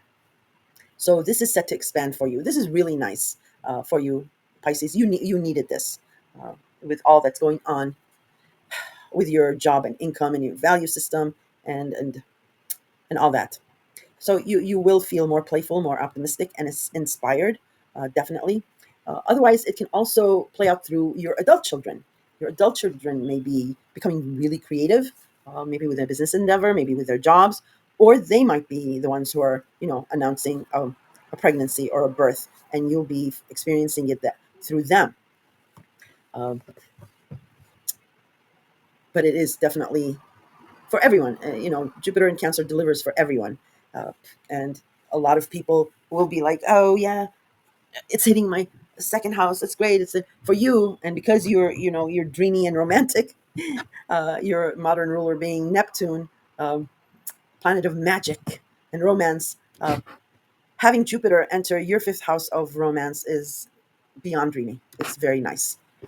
It's going to fit this new you that you have gotten this new image with Neptune's 14-year journey through your sign. And then Mercury will enter Cancer also, which will enhance your communication around your creative projects or romantic interests. You'll have a much more mm, nurturing, expressive, um, soft, almost like a singing tone with partners. They'll be mesmerized by the tone you have of expressing your ideas or your creativity. Mars enters Virgo. Very, very important for you, Pisces. Virgo is your seventh house of partners, and it can be, yes, intimate and personal, but it can also be business. It can be platonic. So, on all levels of partnerships. The seventh house also is the house of open enemies. um, but Mars entering Virgo here, uh, yes, can give you this gumption, this drive to see things through regarding a partnership or take it to the next level and what have you. But the energy is coming at you, Pisces. So I want to make you aware of that. uh, the energy will be, yeah, coming at you through partners. So there'll be this determination, of this drive, this heat and urgency about your partnerships in general, but your partners will be portraying that. Um, and that can be great for the partners that want to have you commit, or uh, or who haven't been committed, very committing in commitment phase until now, which is great because Pisces is not a very forthright sign. It likes to be courted, it doesn't like to make the first move. So this can be great for those kind of Pisces, because then you'll be like, what took you so long? I could just see, I told you guys in the last video, you guys are like my new best sign, even though, Capricorn holds a special place in my heart, but you guys are my new best sign. Um, so yeah, it can be that, and that energy, and they'll have this determination about them, and then they'll be pursuing you vigorously. Um, it can be negative for some of you who don't want to be pursued or who don't want this um, relationship. But there's a rhyme and a reason this is happening. Either to completely end something, because you guys give off mixed signals sometimes. Uh, you are the sign of the fishes. The two fishes, one goes one way, and the other one goes the other way. So sometimes you give off, confusing signals. And Frigo is all about being pragmatic and just tell me the truth. God damn it! I'm laughing with you, Pisces. I'm laughing with you.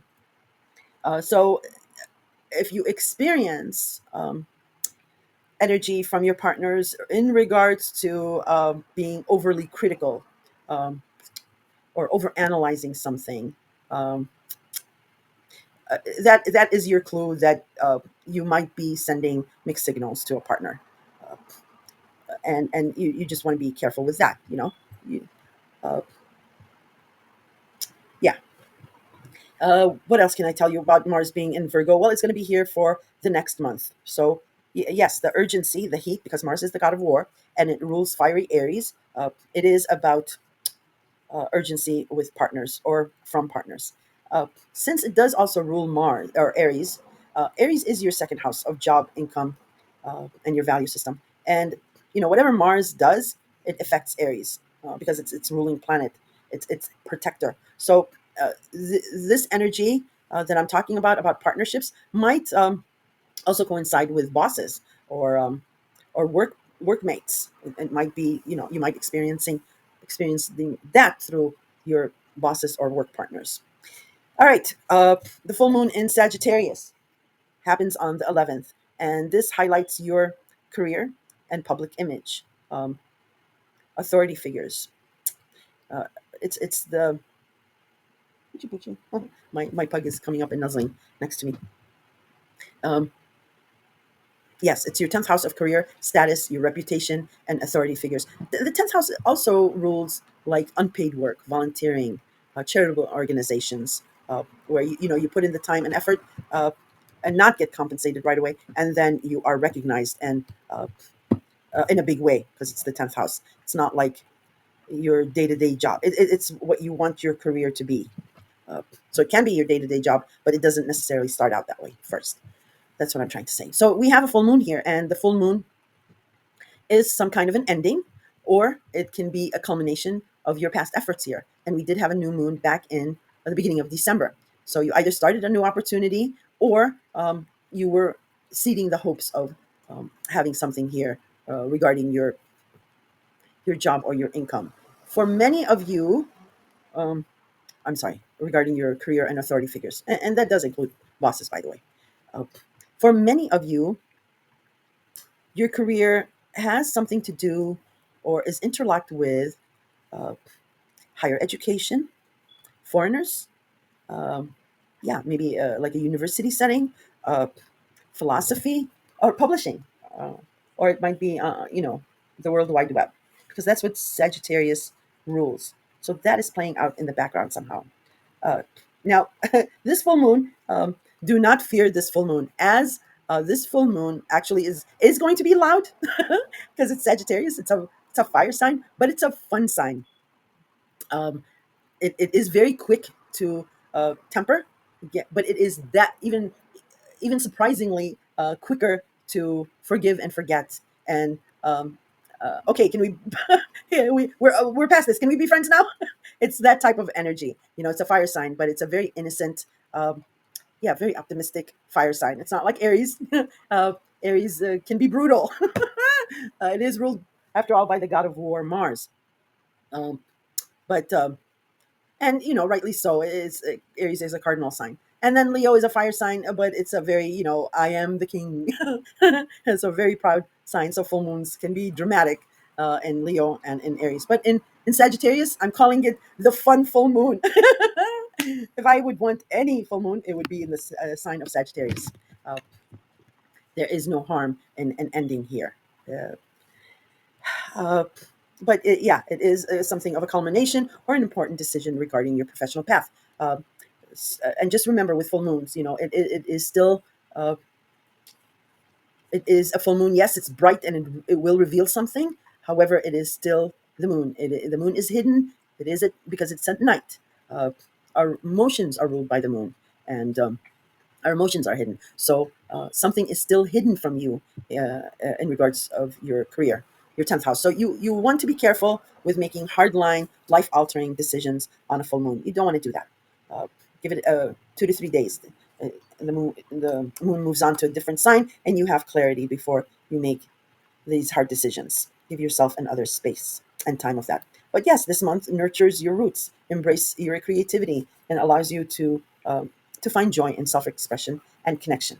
And what does that mean? What does that hallmark phrase mean? Well, now. I'm going to move on to explaining the major aspects a little bit more in detail, but not the ones I already discussed in detail. That would be just dumb, repetitive. So, yeah, now we're on to the aspects. We're done with the synopsis. June 6th, Venus will enter Taurus. Venus loves being in Taurus, stable Taurus, as it is the ruler of Taurus and Libra. So it it can use its full power in Taurus and Libra. It's been stuck in Aries because of the retrograde, and it's not comfortable being in Aries because of Aries. Aries, pioneering, individualistic kind of energy. Venus does not work well with that. It's more comfortable with diplomatic Libra, and like I mentioned, um, stable Taurus. So Taurus, uh, sorry, Taurus for you is your third house of, I don't know why I blind, is your third house of communications, communication devices, commuting, or modes of commuting. It is about siblings, cousins, and extended family. It is also about language or learning a language or your need to be heard. It definitely is about social media for you. Taurus natally also rules the second house of job, income, and value system. So that is playing out in the background. So now you're going to feel the full effects of Venus blessing your third house. You might be getting a new communication device, a laptop, computer, or you might be getting a new car or something about your car. I smell something burning. Hold on, I think I forgot my toaster oven. Oh my God. Okay, no, it wasn't my toaster oven. It's my dumb neighbor. They burned something or something. Um, yeah, so we're okay. So yeah, you will be feeling these full effects of um, Venus in Taurus, and you might also, Taurus is your third house, so it, and because natally it rules the second house of job and income, you might be getting a company car or maybe a new laptop in your department or something. The whole department gets it. It might manifest in that way, but you have a full month with Venus in Taurus, blessing your third house. And Venus attracts love, money, fortune, and fame. Some of you might find love in the neighborhood uh, or with maybe your job. Okay, the next thing is on the 8th, Mercury will enter Cancer. So you will now your thinking will shift and your communication will shift now to your fifth house matter and so yes, communications, texting, debating, agreements, all that, maybe sexting. We'll start with Mercury in Cancer, and Mercury is actually whizzing through Cancer and Leo this month. It'll do both signs this month, so uh, take full advantage of the time that you're afforded with communication with your fifth house. On the ninth, Jupiter enters Cancer, and let the expansion begin. Yeah, definitely for you. So yeah, I talked about Jupiter expanding your fifth house at length for you. Also, I don't know if I mentioned, but at the risk of repeating myself, Cancer natally rules the fourth house of home, family, parents, and your physical living space. Uh, So Jupiter begins that, and I explained Jupiter at length. On the 11th, full moon in Sagittarius, and I already went through that for you. The 15th, Mars in Leo will square Uranus in Taurus. So Leo is your sixth house of running around, your health, taking care of someone, and Taurus again your third house. Now, Leo natally rules the fifth house of love, romance, children, and creativity. That's going to be playing out in the background. And Taurus is your third house, but I already explained natally it's the second house of job and income. So that's also in the background. Now, this square is a tense aspect. For some of you, sorry, for some of you, it might be a little tricky to navigate because, um, well, the sixth house is the house of chaos and gossip as well. And the third house is, running around short trips. So be careful of what you put out on social media. Be careful of short distance travel. Be careful of like speeding tickets, red light cameras, things like that. Because with this square, it's a tense aspect. In other cases, a square can be good because it jumpstarts something between your sixth and third house. All right. Uh, what this looks like really is maybe problems with a car, or communication, uh, or just your need to be at two different places at the same time. Um, because the sixth house is like the house of chaos and running around, and so is the third house.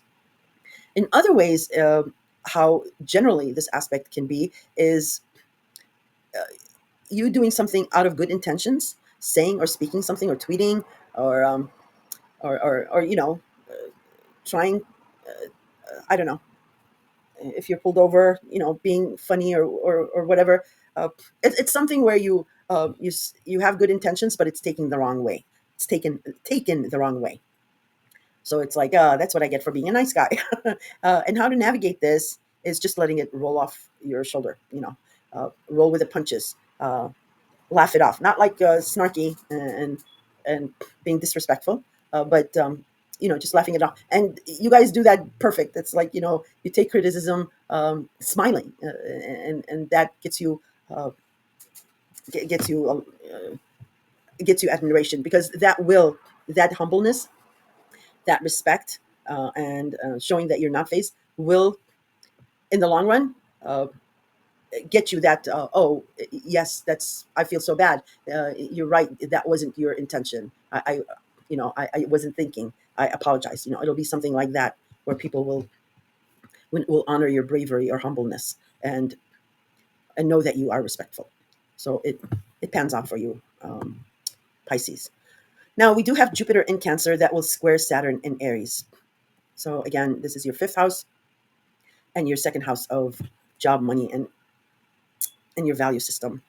um,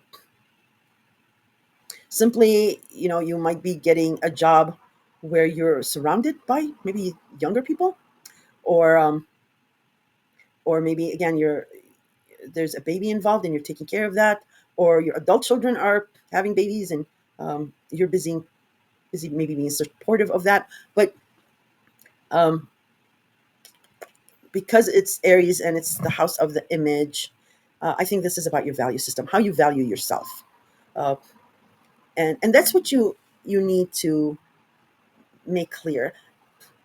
Okay, loving yourself, respecting yourself, will have others loving you and respecting you. uh, and and yeah, it's this repetitive, some of you are having repetitive issues with values. You think that uh, romantic interests or partners are not respecting your values. Some of you have that going on. So Saturn being in Aries is putting these restrictions up regarding your job, your income, and your value system. Saturn is building a foundation here. So instead of like working, sorry, it's a government truck that's backing up. It's like making that beeping noise.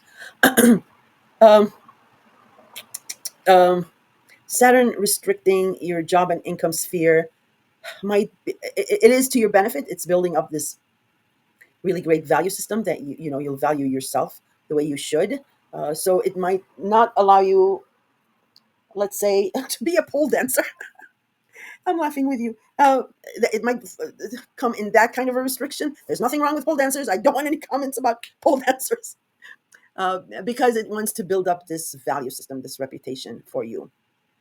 And with Jupiter expanding something here about your romance interests, um, this square might be something where uh, there's a romantic interest at work, and Saturn restricts that. It's saying that's not going to be a good look. Uh, Romance affair, romance office affair, or something like that.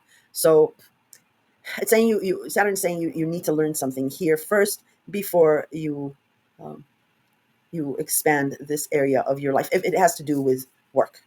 Okay, because it won't give the right image of you. Remember, Aries rules the first house of image, so it can work out in that way. um, Pisces. If that's confusing, you can ask questions, I'll answer them. All right, the 17th, Mars enters Virgo, and I explained that at length for you. You have that a full month with Mars in Virgo. On the 18th, all right, this is important for you, Pisces, last quarter moon in your sign. Very important. So you have, this is the beginning of the end, because we're 3 quarters in, we have 1 quarter left for us to have a full moon in Pisces. And this is simply about your image, your profile, your physical appearance. If there's anything, because it's squaring also Uranus in Taurus. Uh, Taurus is your third house. Uh, at the very critical ending degree of Taurus, let alone. So this is a beginning to an end, and also on the other side, there's this final wrap up. So this is about something that has eluded you in the past in regards to your physical image, your profile, how you are seen, um, maybe plastic surgery, any physical altercations you made, your wardrobe, anything like that. If that has eluded you, that one last thing that you can't uh, wrap your mind around, Uranus here will give you a surprising revelation, and it'll come through either social media or siblings or neighbors, maybe, because Taurus rules that for you, and that's going to impact something about your how you value yourself.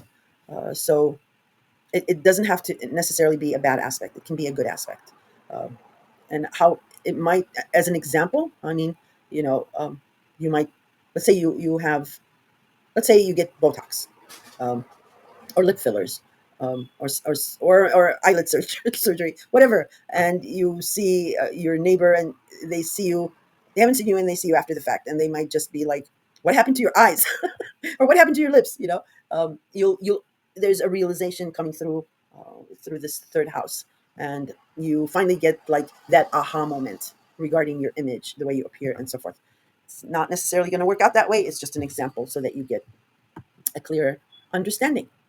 Um, okay, I explained that. Now, on the 20th, the sun will enter Cancer, and it's the summer solstice. Pisces, set your intentions on this summer solstice. It is, every year we have the summer solstice, but this will be special because, like I said, Cancer is the object of Jupiter's expansion here. And you want to be out and about, and you will be, because summer is the time of plenty and fruitfulness. It's the time of June weddings. It's family gathering, festivities. The carnivals come to town. It's the long summer nights, enjoying the beautiful breeze and all that. So set your intentions, and be out and about, because you'll get the full benefits again of Jupiter's expansion in Cancer, and that is your fifth house. We'll be meeting a lot of people. The 22nd, Mars in Virgo will sextile Jupiter in Cancer. Okay, very nice. So heat, action, and drive coming at you from your partners is actually being giving you a supportive aspect in regards to this expansion of your Cancer related house, your fifth house of love, romance, children, and creativity.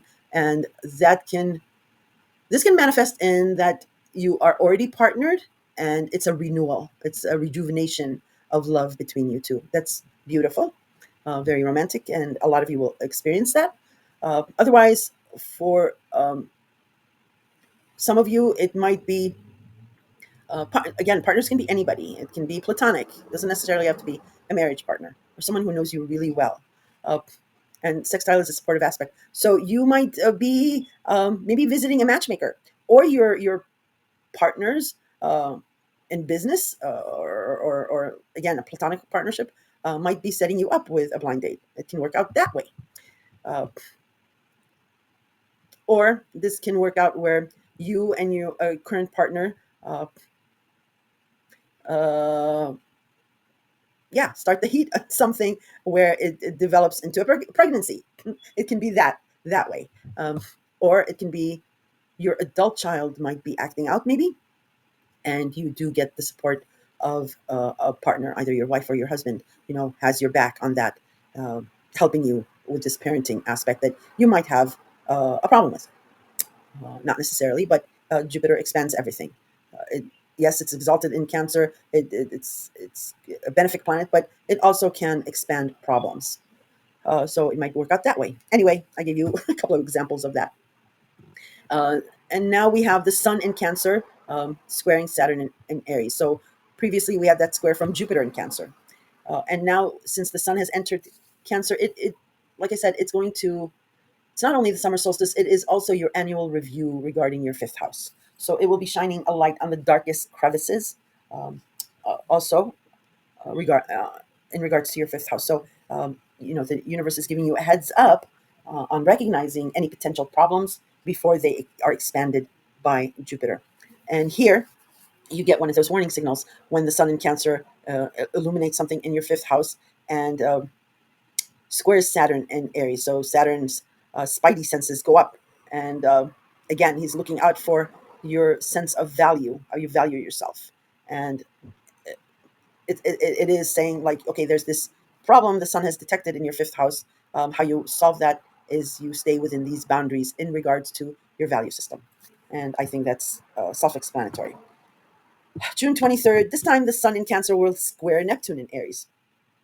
Same deal here, but now it's Neptune. So it can be a good square.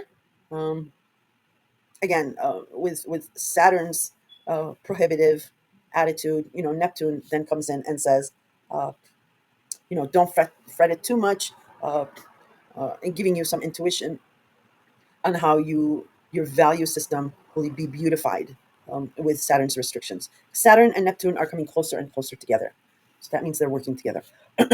Excuse me. On the 24th, we do have the 23 long year awaited aspect. All astrologers are looking forward to. It is Jupiter in Cancer will be Kazimi.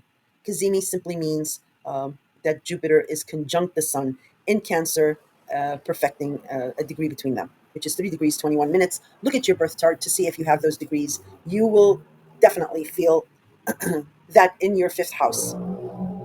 Um, and if you have any Cancer factors, double that, triple that. So Kazimis are a 1 day type of a deal, and it's very, very lucky. Like I said, it hasn't happened for almost over 23 years. So from morning to night, set your calendar, your watch, and ask for whatever you want in your fifth house. Set your intention. It's a 1 day deal. Um, so take a relationship to the next level. Um, Regarding your fifth house, Cancer also natally rules the home and family and parents, and especially a mother figure, uh, and property and real estate. So, go looking for that property that you want. Uh, you may find it that day, the perfect one, and it'll be perfectly priced too. Um, or ask for that raise. Maybe your boss uh, is a romance, or you work for your adult children. Maybe you never know, or you work for your parents. So ask for that raise, ask for that promotion. It's like I said, a 1 day deal. So go full on with it. Good luck on that. 25th, new moon in Cancer. Again, set your intentions regarding a fifth house matter. You'll either be afforded a new opportunity here, or you'll be seeding the hopes of something new here, and you'll have the next 6 months to have it come to fruition. The 26th, we do have Mercury in Cancer sextiling Uranus in Taurus. There you go, beautiful. This is something like being in the limelight for doing something really good and being recognized for it. And you might be tapped for more responsibility, though. So just be careful of what you sign up for here. It might be, your child's project that you're going to be working on, but you thought it would be minimum investment of time and money, and it might turn out to be a lot more expensive or needing more of your time. It's just one scenario, but just giving you an example so you know um, how to deal with it. My my pug is wanting a kissy kissy. Okay, come on, kissy kissy. All right, all right. I love you too. All right. On the 27th, we do have. Oh, first, 26th, Mercury now enters Leo. So now the discussions, the ideas, thinking, the debates, the texting, the phone calls will shift to your sixth house. Um, and you have the next 2 weeks of that. It'll whiz through Leo. Um, but you'll find with Mercury and Leo, you will find this confidence in the way you speak. You'll have confidence in speaking your mind, and that can be really amazing because it is about your health, your routine, your scheduling, and because it's about a schedule or routine, it can be about your job, or it can be about taking care of someone. uh, just be careful of the drama queens or kings. Leo, get it? Because Leos are super confident. You might come across as a drama queen for some of you, or you might be dealing with these drama queens. So, yeah, don't take it overboard with any debating. And again, remember, Uranus is still in Taurus, your third house of communication. Be careful of what you put out there on social media. And Uranus will leave Taurus in a few weeks, and it will stabilize that area of your life.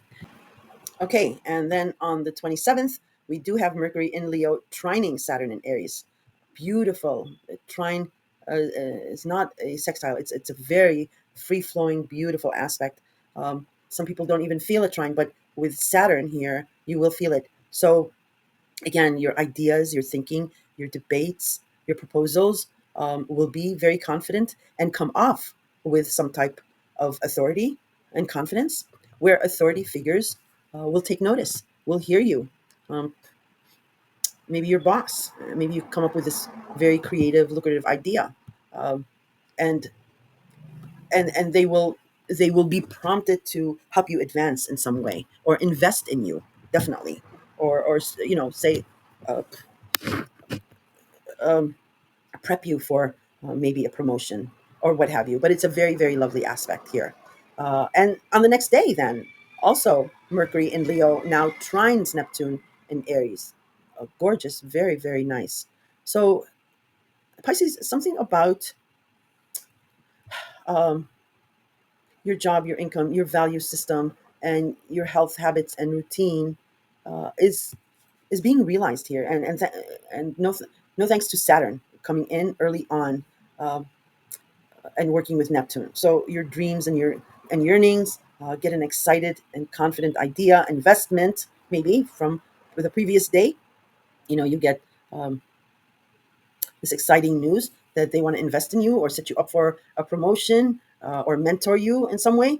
Um, Otherwise, it can be like a really strong um, feeling that you want to act on something, and it's just convincing an authority figure, and you will have no problem with that because Mercury in Leo, there's a lot of confidence with the way you speak, and you'll sound very creative. Remember, Leo natally rules the fifth house of creativity.